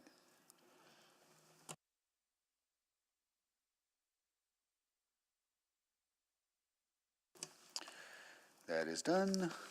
Mayor, so we need to give the bylaw Yeah. consideration for 2 more readings and then the recommendations. Rutherford. Second reading. I move second reading. Second. Thank you. Please vote.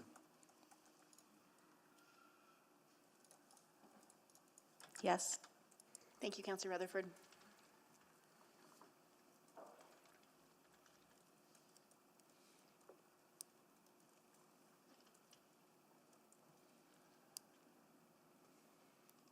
We have all the votes.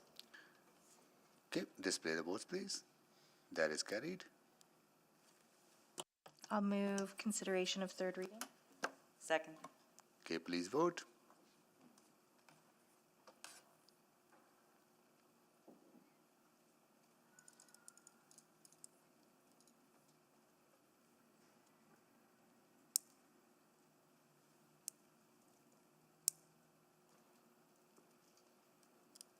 Just waiting for one vote. We have all the votes. Display the votes, please. That is carried. Oh, I move third reading. Second. Yeah. Third reading. Please vote third reading.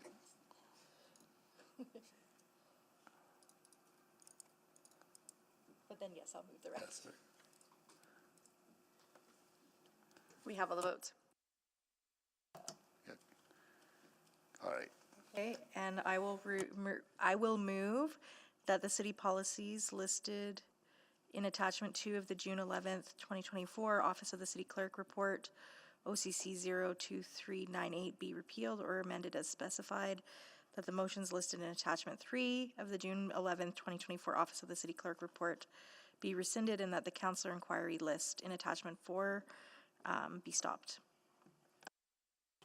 Need a second, Second. Councillor Wright? Okay, now please vote.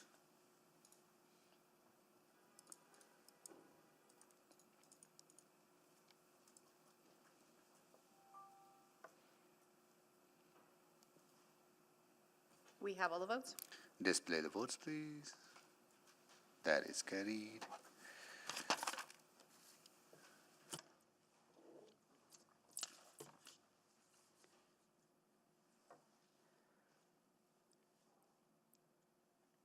Bylaw 20841, Council Code of Conduct, Procedural Amendments.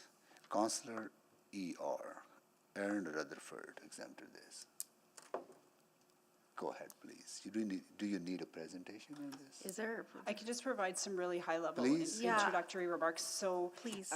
Just as a friendly reminder, last year, Council set up a Council Code of Conduct subcommittee of Council Services Committee chaired by Councillor Salvador. We had a number of sessions with the Ethics Advisor, the Integrity Commissioner, the City Clerk's Office, and Legal Services, where we worked through the entire Code of Conduct. There were two parts of the recommendations that are coming forward. This is the first part. The first part of it is a motion that required us to take a process that was approved back in January of 2020, which was actually approving a sanction hearing process, which was approved by motion. That was a direction quite some time ago to have that motion actually incorporated into the bylaw. So this is a cleanup. A lot has happened since January of 2020 to now, and there were some learnings based on the previous process that was approved. And so we've brought forward a series of, I would say, more transparent enhancements, so it's really clear on roles and responsibilities and how council could operate during a sanction hearing, which is within a council meeting. The second part of the work, I haven't had a chance yet to finish it. Nancy and I are going to take a stab at it, but it's some enhancements to Council's Code of Conduct, which will be coming forward shortly. So this is the first of two parts of changes, and happy to take any questions that you might have. Councillor Rutherford? Yeah, thank you. Well, I was on the subcommittee, and I don't remember going into sanction hearing procedures to this level of detail. Because a lot of what I'm seeing coming up here is new. It's, as I read this bylaw, it kind of came up and emerged as the first time. I don't recall a discussion on some of these items. Sure. So, understanding that was in private, but it was actually myself that raised one of the primary issues is around determining if sanction hearing reports are in camera or not. Yeah. And that was an issue that I don't know how much detail we went into, but I do recall saying that was an issue of concern. And so there was the current process and then the recommended changes that we put forward in the bylaw. And happy to go into that, but that was the genesis for the change. Okay, I'm clearly fuzzy on that because I'm very concerned, just at a high level, about some of the, like, I feel like the way that I read this, so walk me through it, because the way that I read the bylaw proposed is it actually creates less transparency. I get the protection of, for example, witnesses, and obviously we have FOIP clauses that if we need to protect somebody's identity, we already have those in which we would go. But like a lot of what I'm seeing added here seems above and beyond. Like that we would actually end up doing more in private. Even the fact that the integrity commissioner does like a private report, then we have to then decide to make public. Can I answer? Yeah, I would love some context, because I feel like I'm right now, like, and I apologize if we had this conversation, but I am literally not, and if we did have this conversation, I don't think I ever envisioned it to this scope and scale. Fair, and so I'll start and then legal services can come in. Where this originated from is back in January of 2020, council approved a process, and council had never had a sanction hearing process before, and there wasn't one on the horizon at the time. Then what ended up happening is I get the report from the integrity commissioner, and it's, as the city clerk, it's my job to put together an agenda. And so worked with legal services at the time, as well as the integrity commissioner, and the decision about where to put something on an agenda is determined predominantly by the clerk. And so that was just a decision that I really wrestled with about, as the FOIP head and as well as the clerk, should I be making this decision or not? And so just the way things have evolved since 2020, every one of the sanction hearings that council has had, the reports have been public. They've been public before the meeting, and the meetings and the sanction hearings have all been held in public. That is the process. There is maybe sorry, it is entirely, sorry, did you want to jump in? Oh, sorry. Cam, were you trying to jump in? Yeah, I'll let you finish, Aileen, and then I'll jump in. I think I'm just mindful of my time too. So okay, so that's the way they've been happening. If we were to approve this today, can you walk me through what this will look like now? If there is a sanction hearing, because I'm not getting a clear picture. So I can talk to you what I'm recommending that I would do that would be different. Because there's even a whole section C, private sanction hearing. Why would there be I just have a lot of. So that's a separate part, and that's where I'll turn it over to Cam. But as far as getting the report from the Integrity Commissioner, right now it's so far it's been my decision, and part of the conversation is, if I decide based on FOIP. Okay, but if this passes, you don't decide that anymore. It's in private, and then we decide as council to put it public. If the first step would be to give it to you in camera or part of a private report with a public recommendation from the city clerk, from the FOIP head, as to whether or not that report should remain in private or remain in public. What I'm doing is I would like to pass that responsibility back to city council and for you to have the information before you make the decision, rather than me making it on your behalf without you having any information. That's basically what that says. But I know you're nearly out of time. I'll come back for another round. I'm not trying to use up your time. Sorry. No, that's okay. 5 minutes goes fast. I'll come back for another round because I still have many questions.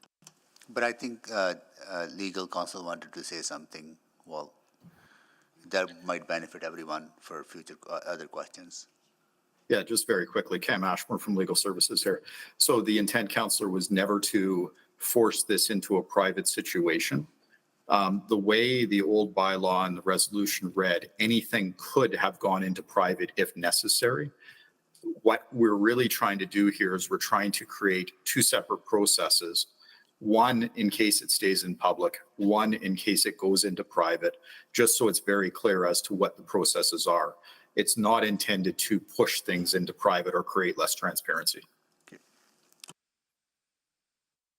Councillor Jans? Thank you. So I'm looking at page 15 here about the path here, and I have very limited experience with code of conduct complaints, just 24 in one. Yeah, but in both cases, I learned about the complaints from the media. As I read this here, the Integrity Commissioner could, I gather, declare those complaints vexatious because one party, somehow they ended up in the media and it wasn't, putting aside my thing, if somebody files a code of conduct complaint to the Integrity Commissioner and then gives it to the media and says, look, there's a code of conduct complaint And as I read this, the counselor would not be allowed to respond to that. So it essentially traps you that if somebody filed one against you, vexatious or not, you could not respond and defend yourself. And worse yet, down here it says witnesses also couldn't say anything either. Other people couldn't. So I'm worried about procedural fairness here. Could you help me walk through how in a fictional scenario, how does this work? Cam's going to take this one. Yeah, Councillor, so to be clear, everything in terms of the investigation is still delegated down to the Integrity Commissioner. The Integrity Commissioner has to make a decision one way or the other whether to proceed with any given complaint. One of the things that appears to have come up on some of these is attempting to have these things essentially dealt with through the media, either by complainants or in other contexts. So I think the intent of that is to stop that from happening. So that way it doesn't get essentially investigated in the media, it gets investigated through the Integrity Commissioner themselves. and I see that, but I see at the beginning of page 15, like if there was an investigation and media gets wind of it and they ask the counselor for comment, the counselor can't say anything. They can't defend themselves. They can't speak to it. They can't talk about it at all. Yeah, Counselor, so that is, I think, still deliberate, because then the minute it gets into the media, it's no different than a lawsuit, where we don't want to be having discussions about a lawsuit in the media. It's actually in the best interest of everybody to be able to say to the media that this is not something we want to discuss in the media. It's in the hands of the Integrity Commissioner. I don't know. I mean, that's not a legal requirement. I mean, you don't have to say it's before the courts.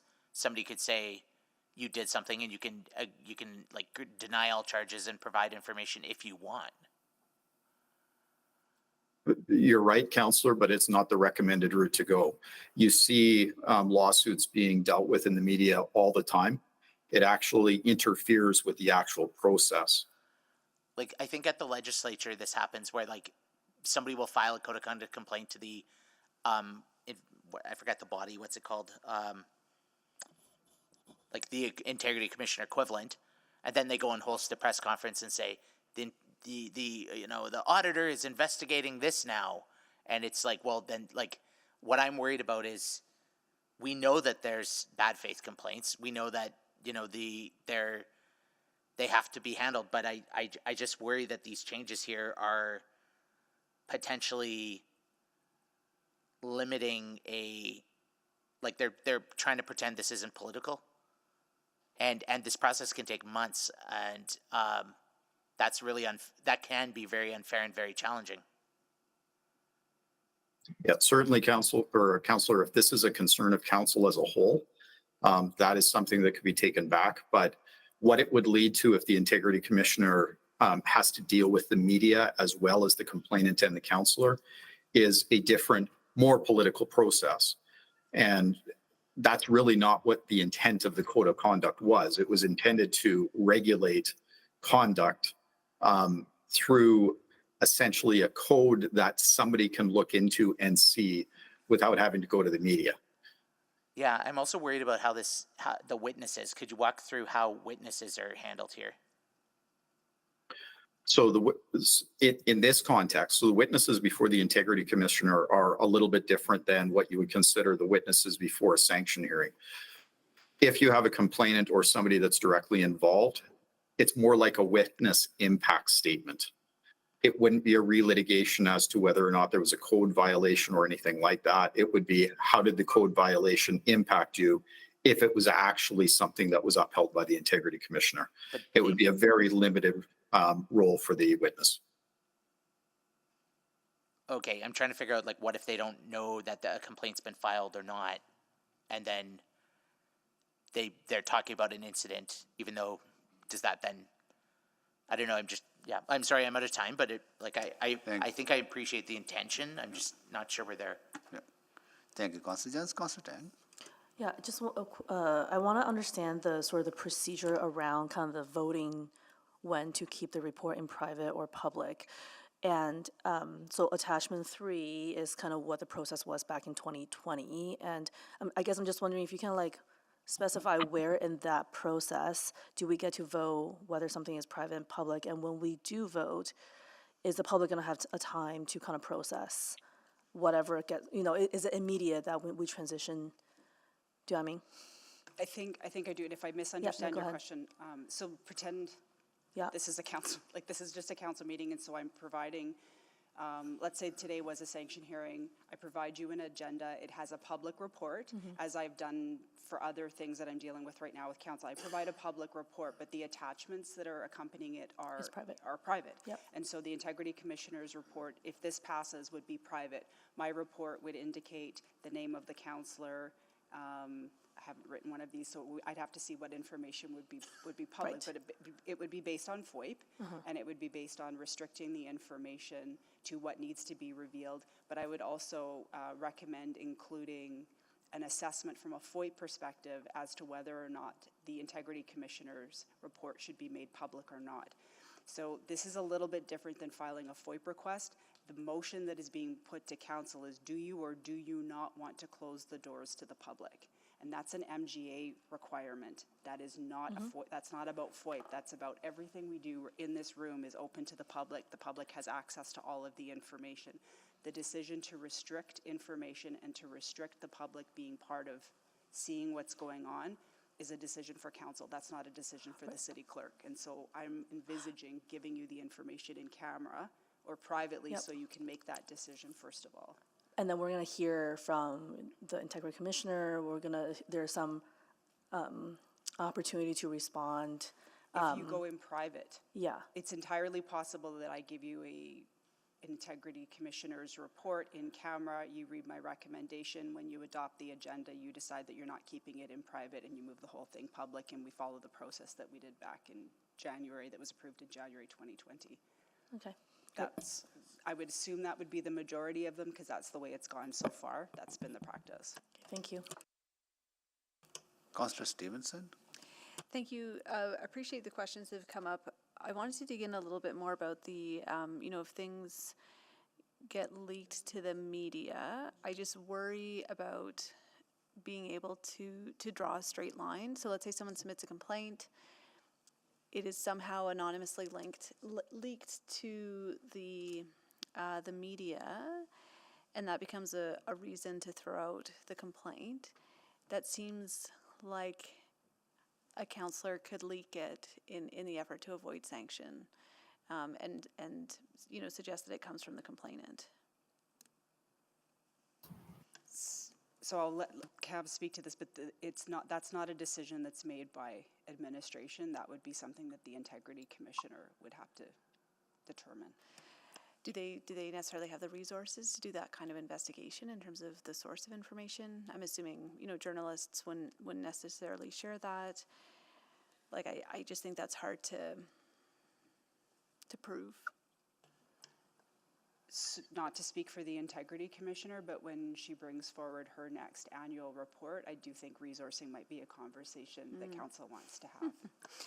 Yeah, I think at this point I would just be uncomfortable with how it's written right now, as it does seem like a way to, it could be used as a way to avoid accountability. And I think, further to some of Councillor Jans's questions, just about how some of that public discourse can happen, I guess. Councillor, and I don't know whether this will satisfy you, but when the integrity would make such a decision, that decision could be subject to judicial review. So ultimately, if the integrity does throw something out that any complainant wanted investigated, or a councillor, in fact, wanted investigated, there is still a way to challenge the decision of the integrity commissioner to throw it out and not investigate. So knowing that the integrity commissioner, if they are doing their job in an open and transparent way, which they should be, would only throw something out where they did know how it got out there and that it was in fact somebody that complained and ultimately wanted to litigate that in the media. So it would come down to, I think, what the integrity commissioner knew at the time. Okay, thanks. I'll leave it there. I don't know that fully mitigates the concerns, but appreciate the conversation. Okay. Thank you, Councillor Stevenson. Councillor Salvador. Oh, yeah, thank you. Appreciate the report. I guess just wanted to hone in on maybe some comparisons between previous process or current process and what's being proposed. So, as it was shared, I mean, regardless of whether these are approved, council has the option to go in private, correct? Correct. And I guess what guides our process right now if that decision were to be made? So under the Municipal Government Act, the public has a right to attend all of your council meetings unless there's a FOIP reason to close the doors to the public. Right. I guess I'm wondering if the decision was made to go into private, is there, I guess, a list of very clear procedures that would be followed in a code of conduct sanctioning hearing? How would we conduct ourselves, I guess? Or is that the clarity that we are seeking to provide? Sorry, I was trying to think, because this has never happened, we've never done this before, everything's always been in public. Yeah. So coming back to the conversation about who decides if the report is public or private, once that decision is made, if council sees the recommendation that the report should stay in camera, and then we do go in camera, the intention of this was to then specify how that whole process would unfold. We haven't done this before, and so I think we were trying to be ironically transparent with the process. For sure. So, and I guess in the absence of this procedural clarity, like I'm still struggling to see what process we would follow if a decision was made to have that discussion in private. Do you know what I mean? Like I do. I always fall back to it. I mean, this is where I'd like to phone Nancy. But I think there is a process for a council meeting, and when council does go in private, like these procedures exist. You've already done it today. The same procedures would follow if in a sanction hearing we need to go in camera for any reason. But I'll see if Nancy has anything else to add. And maybe while we search for Nancy, I'll just add a little bit as well, Councillor. So part of the reason to add this additional detail is to deal with that exact issue. Code of conduct, council hearings or investigations don't really match up well with the MGA. It's like fitting a square hole into a round box or vice versa. So what we're trying to do is give a little bit of detail as to how it would go to make sure that it is procedurally fair, whether it's in public or in private. So for example, the concept of deliberating on something, when councillors get together in private, you're not supposed to really have discussions like that, but you have no choice when you're making a decision of this nature, a code of conduct type of decision. It would be very similar to what used to happen in the Community Standards License Appeal Committee. So this is intended to make a very transparent process about what is actually happening in private. Whereas before it would happen following the standard rules of meeting in private. Right, and recognizing that, as you said, there's not really a fallback clarity around how to conduct, a private discussion in this context, as it doesn't line up perfectly with the MGA. Correct? Correct. Yeah, okay, and if Nancy wants to add anything, I think I see her online, but... Yeah, I'm good, Councillor Salvador. Okay, great. And then maybe... You know what, I think that's helpful for my context. I'll leave it there. Thank you, Councillor Salvador. Councillor Wright. Thank you. So none of these changes underwent the process of the committee that Councillor Salvador chaired, correct?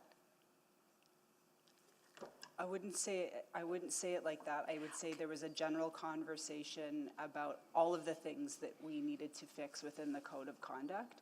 And so the direction is that we go away and do that and bring it back to council. So this is going away and doing it. I don't know if Councillor Salvador. If I'm permitted to provide context, yeah. Yeah, absolutely. So I would say at a high level and broadly speaking, this was discussed at this Code of Conduct Subcommittee as a gap and something that does need to be looked at, addressed. We didn't get into details and specifics to the degree that you're seeing in the report today. We left that to the expertise of administration to come back and provide a recommendation as to how to proceed. Okay. I did sit in on a few of those, but I don't think all, so, okay. And this was basically what was discussed, considered? Like again, at a high level, it was identified as a gap and something that needed to be addressed, but we did not get into the specifics that you're seeing today. I don't know if... Just to provide, so the genesis of this was actually council approved in a 3 or 4 page attachment in January of 2020. I never like approving a council process. Like on a one-off, you approve council budget processes and that's a report, no big deal. But when you start using a council process repeatedly over a 4 or 5 year period, you learn things, and the motion that was passed back in January of 2020 was great for the time, but we've learned a lot of things since then, and so we did take liberties to enhance, ironically, the transparency of what we were proposing, and so I appreciate that this is obviously, unfortunately, caught people off guard, and that was not our intention at all. I'm going to refer back over to, I think, yeah, page 15. where it talks about the complainant, the respondent counselor, and the witness is keeping all information. So then it outlines sort of what the repercussions are if the counselor makes it public, if the complainant makes it public, but nothing about if the witness goes public. So I'm just wondering if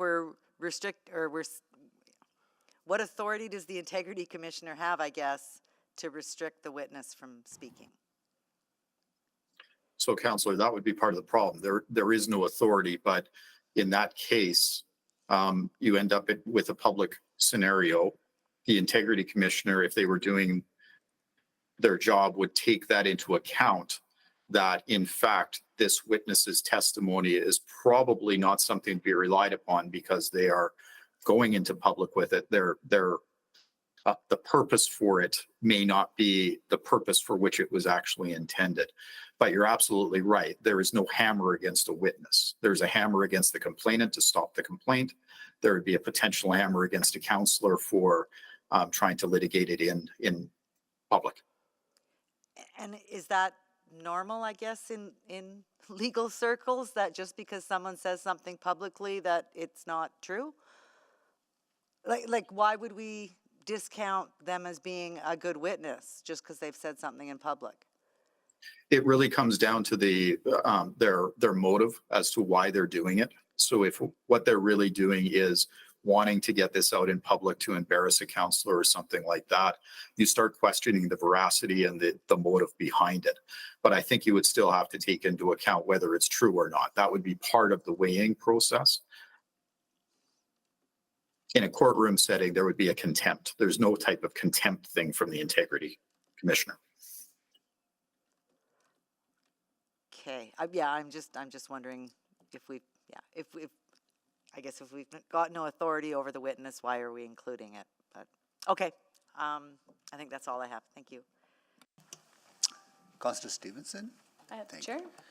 Two things I want to flag. One that flagged by Councillor Jans, which is a real concern, that if a complaint is against a council member and gets leaked out to the public, becomes a media story, council member has no ability to even issue a statement or defend, because investigation takes months and months, right? So that's one flag that.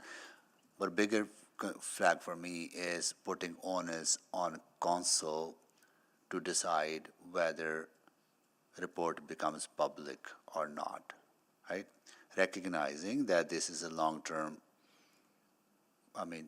this process will be in place for long-term, and we're going to have a significant change how councils are structured because of Bill 20, introduction of political parties, and letting politicians decide whether a report becomes public or not. I think it is a concern. I think then there will be block voting.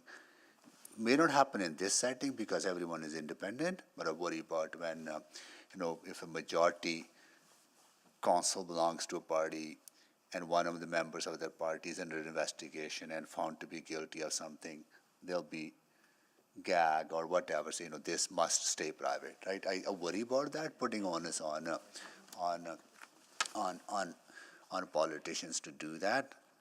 It should be done by the report of the integrity commissioner should be public, right? Once it's concluded. I understand your dilemma, right? Because you wear those two hats. How can we make it? How can we deal with that situation a different way? That report should go public, or integrity that as it is now, right? Instead of letting politicians decide whether it's public or not. So this is council's code of conduct, so happy to take advice or direction on any changes that you want to have. So it's the same process. We could revert to the process that currently exists. A report comes forward from administration. It's either all public, all private, or it's a combination, and it's based on FOIP. And then the decision to close the doors, as you have done today, for a really good reason. I'll be more comfortable with that process, because then it's impartial decision done by administration and integrity commissioner without a political lens to it. So just for clarity, it is not the integrity commissioner's decision. But just to be super clear, that would be, that's fine, I can keep that authority, and if council decides at any point in a process that it needs to close its doors to the public based on advice, that's fine. I will say, I can't determine in advance if a report's public or private. I have to wait till I see it, and then I do a FOIP assessment as I would do for any other document. So I'd rather see that authority within the clerk's office to make that a determination. And the report will be public, and if still politicians for some reason want to go in camera, that ability exists, but there's also accountability because public will have access to the report, right? Why? So I'm just going to say for clarity, I can't make a decision about something being public or private till I see it. Yes, of course, Sorry, once you see it. Yeah, so I see the report I've gone Once through you the see it. same process for all of the other integrity commissioner reports, and they've always been public. Yeah. And the reason they've been public is because all of the information was already public. So I did a review. I don't just arbitrarily decide it. Okay. And the councillors can't request to go in camera unless there's a legitimate reason. Yeah, got it. Yeah. So I would like to see that. I really want to figure out like, what could be the safeguards to, and if something gets out and council member can't respond to it because of these restrictions, but things are hanging out for months and months, there's a political reputational damage being done in the meantime because of code of conduct silences the council member from responding. How can we deal with that? What would you suggest or legal would suggest to deal with that? And Mr. Mayor, it really comes down to what council wants for this process. From the perspective of a legal analysis, it's better for any investigation to be done without having to worry about what is in the media and what is not in the media from any side. But if you're looking at this from the other side, the political analysis or the wanting to be able to respond to a media, and if that's what council wants to be able to do, there are certainly ways to rewrite this to allow that to happen. It just makes the integrity commissioner's job that much harder. Okay. Let's see what conversation takes place further, and I'll take the chair back I'll move a second round. and go to Council. Councillor Cardinal has another first round. I'll go to Councillor Cardinal. Hi. So, I said I talked a lot, so I understand the confusion on the number of rounds. So, I think, maybe to take it back a step, I think the question you're asking is, at least the way I understand it is, should this be a clerk decision or a council decision as to what's private and what isn't? That's kind of what you're looking, is that what you're looking for clarity on? I'm looking for, council always has the authority to close the doors to the public. What I'm and this is the way it's done in other jurisdictions, so I haven't just decided that I don't want to do this, but based on what I have experienced in the last 5 years, I thought it was worthwhile through the Code of Conduct subcommittee discussions to just clarify that if I release a report to the public 10 days in advance, we all know it's public. Everything's public. And that your default is going to be public unless otherwise, and we can't really make it private till we get to the meeting. You can't make it, so to be fair to council, you can't make it private once I've released it publicly. No, we can't unpublic it. No, I can't unpublic something. So then in contemplating public versus private, before, after, during, way back then, what are some of the considerations? So, and to me, it would be, there's a couple. Potentially the right to face your accuser or not. Potentially that harm is done before allegations are proven. So things stay private until they are confirmed, and then they're public. Considerations like that.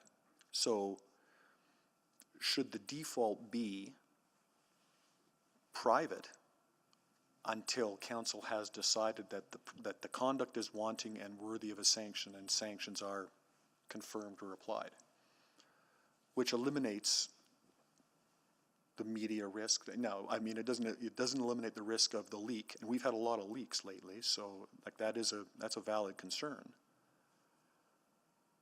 But on the point of private versus public, should it default to private until council makes it public, knowing that you can't start with public and then make it unpublic?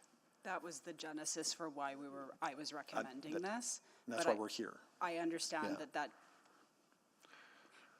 yes. Now, yeah. And I guess so I have a question then about the consequences of something becoming public and the conduct, the councillor whose conduct is in question can't respond.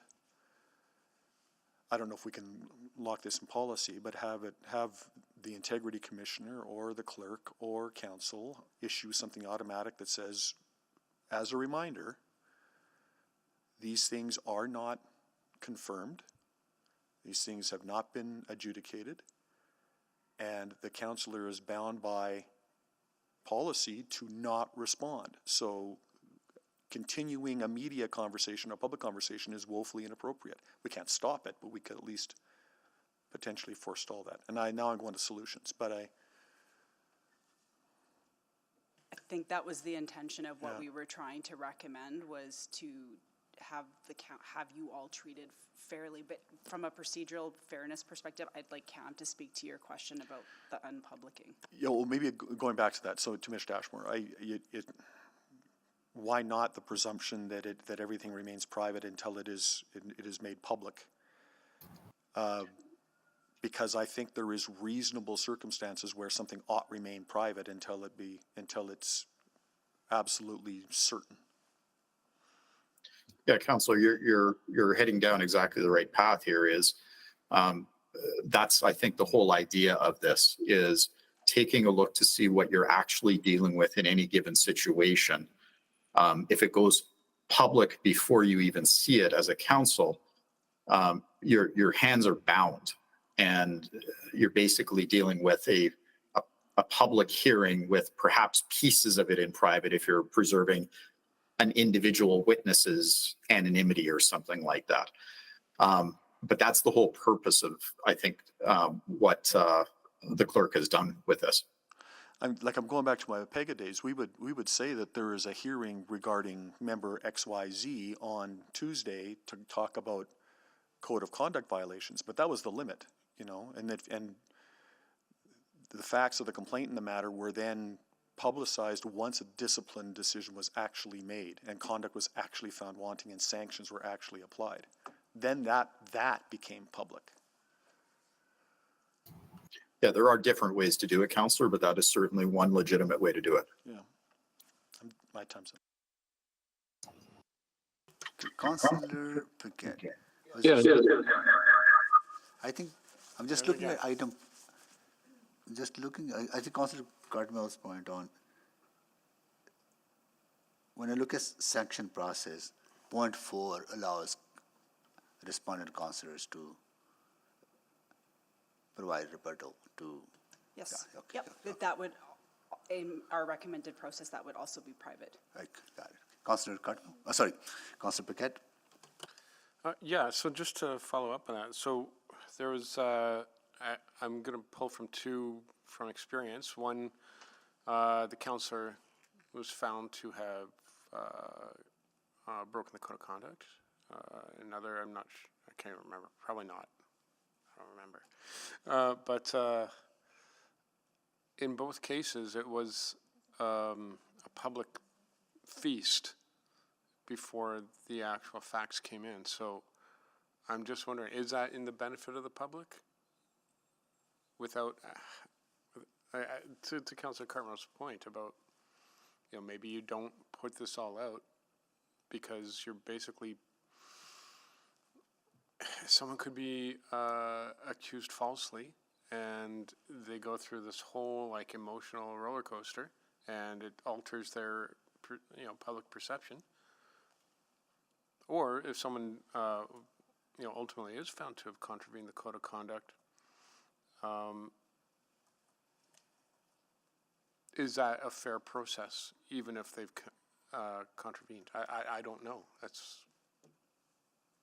So maybe just a friendly reminder, there's only reports from the Integrity Commissioner if there is a substantiated complaint. A substantiated So complaint. if there is a complaint and Okay, I'm getting so this is, so the I don't starting. remember the details That's of okay. one of them. The That's why I'm starting- a little lost. We've never had a sanction hearing where the Integrity Commissioner found a complaint not substantiated. There would be Okay, no sanction. That would never happen. Complaint made, that's all in private. Investigated, it was, there was, Investigated. yep, Until the Integrity Commissioner finds. there is no report. There is no report. So the only thing that would go in the public then, at that point, is, yeah, they contravened the code of conduct. Not, yeah, I can just speak from what has happened in the past. Yeah. When I got the first one, many conversations took place, both with legal and with the FOIP team to go through that, and the decision was made that I would release the report because all of the allegations and all of the parties had already self-identified, and it was all like there was almost nothing within the report that was private. Right, In fact, okay. there wasn't. What was new Got it. information was the process of the investigation, the actual sanctions that were being recommended by the Integrity Commissioner. But again, that was a decision for council to say, the only decision for council to make is to sanction or to not sanction. Okay. To oversimplify, but Cam will correct me there. if Got I it, missed got a it, point. got it. Okay, so then the question kind of before us is, do we hand this over to clerks, or do we allow it to become a political decision from council? Is that right? What I'm recommending to you is, I think, a transparent process on who the decision maker is as a starting point for a sanction Yeah, hearing. absolutely, I agree. That's Yeah, what I recommend. agree. I agree. And if it was always you, I would say you. Let's put it that way. But, okay, thanks, Mr. Wright. Can you move the second round? Oh, we can't actually. We are 4:57. We gotta do some housekeeping. Okay, so this item will, can we refer this back to you? Because you heard a lot, right? There's work to be done on this. You can refer it, yes. What do you suggest, Aileen? Yeah, and No. we could come back to council services. I don't Because know. otherwise this will go to next council meeting. What are your suggestions, Councillor Rutherford? I think refer back within the context of Bill 20, because I think when a lot of this was worked on. Can you turn your mic? How about you refer it back for us to take a really specific look at the top of page 15 in particular, and to, with instructions, what I'm hearing is to remove the consideration that it comes forward in private.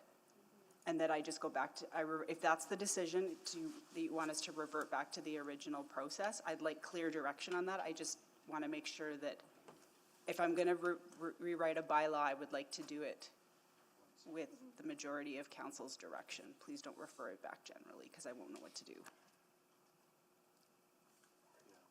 Okay.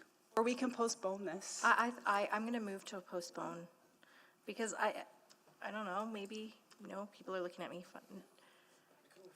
Refer it back. But I think that we don't know what changes we need, though. They're gonna look at it. No, we need to give her specific direction. Okay, what that direction be, Aileen? That remove the ability for council to decide whether it's private or not? Well, maybe let's just say that we revert to the process that was used approved by council in January 2020. Yeah. And if we can also really specifically look at the top of page 15, which talks about the witnesses and removing the ability for the elected officials. Page 15. But if that's not I'm seeing nodding heads and shaking heads, so now I'm confused. But I'll do what the majority of council wants.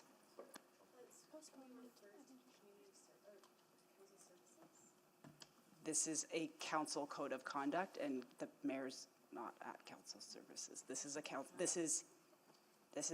decision. I'm going to move to postpone it. Second. Okay, got it. Postpone.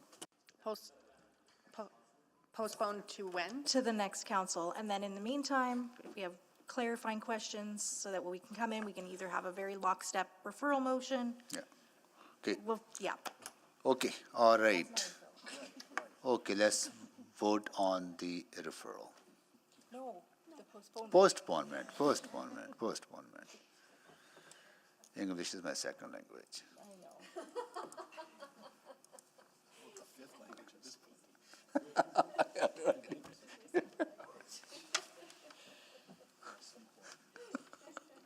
Okay, Just waiting for one vote.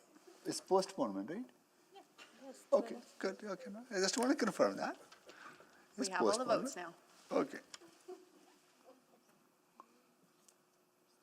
Here we go, it's carried by 11-0. Can you believe that? Okay, what are we doing next? Oh, can't do motions pending because, oh, sorry. Clerk, what is remaining on the agenda? You have 3 motions pending, and then to call for notices of motion, and you also have item 6.1. Okay, 6.1 will go to next council meeting as unfinished business. And Can we send that to August? We're not gonna get let's through move that. to August. Let's go to August. Let's go to August. Can we do a motion to postpone it then to August, because otherwise it will go So to July? moved. Second. Postpone. Councillor Rutherford, you're very good at postponing things. Can I you like, postpone yeah, that, sure. please? I postpone it to August, my birthday month. Yay. Okay, seconded by Councillor Knack to postpone. Sure. Okay, please vote. Yes, Madam Clerk. Oh, you're both good at it. We're just pulling up a vote here.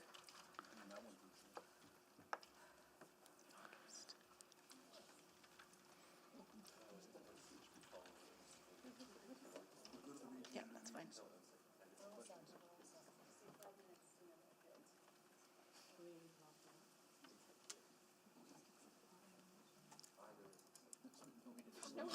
Okay, that is, everyone voted?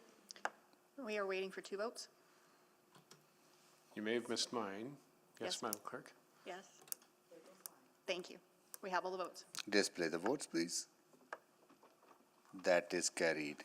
Oh, then, no, nothing else to postpone. Then we have motions pending. So what happens with them now? One of the motions has already been laid over once. The other ones could be laid over till the next meeting, or the councillors can indicate whether or not they intend to make them and don't put them on the floor. So 10.1 will die on the floor, what does this speak? Is that what would happen? It has already been laid over once, yes. So anyways,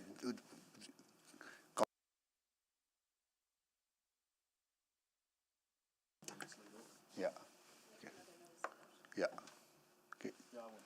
Okay. So that dies on the, okay. And 10.2 will be, can be discussed at next, and 10.3 will go to next as well. Yeah. Okay, got it. Okay, any notes or motions without customary notice? There's one. Yes, I have Councillor- one. I'll move that council waive the rules on providing notice of motion as set out in section 32 of bylaw 1A155. Council procedures bylaw to allow Councillor Stevenson to make a motion without notice regarding a change to the June 2024 council calendar. Second. Please vote. Yes, Madam Clerk. Thank you, Councillor Paquette.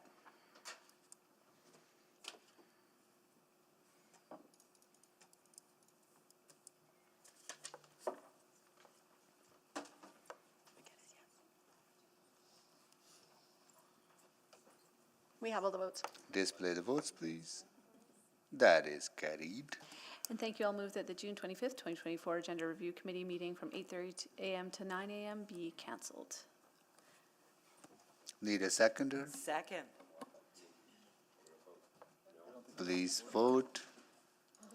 Yes, Madam Clerk. Thank you, Councillor Paquette. Another one? What's happening? What? We have all the votes. Councillor Knack wants to speak to this. Okay, all right, that is carried. See, we have to vote on everything. Okay, now, Councillor Stevenson. Thank you. I'm providing notice that at the June 18th Urban Planning Committee meeting, I'll be moving that Urban Planning Committee recommend to City Council that administration undertake additional public engagement on the updated residential parking program, provide a report that considers current feedback received by the city and the results of public engagement, and recommends potential program adjustments, including but not limited to fee structure, enforcement, boundaries, and hours of operation. and that there's a pause of further implementation to the updated residential parking program until the report is considered by committee. Thank you. Any other notes or motions or motions without customary notice? We are seeing none, so we are adjourned at 5:06. Thank you, everyone.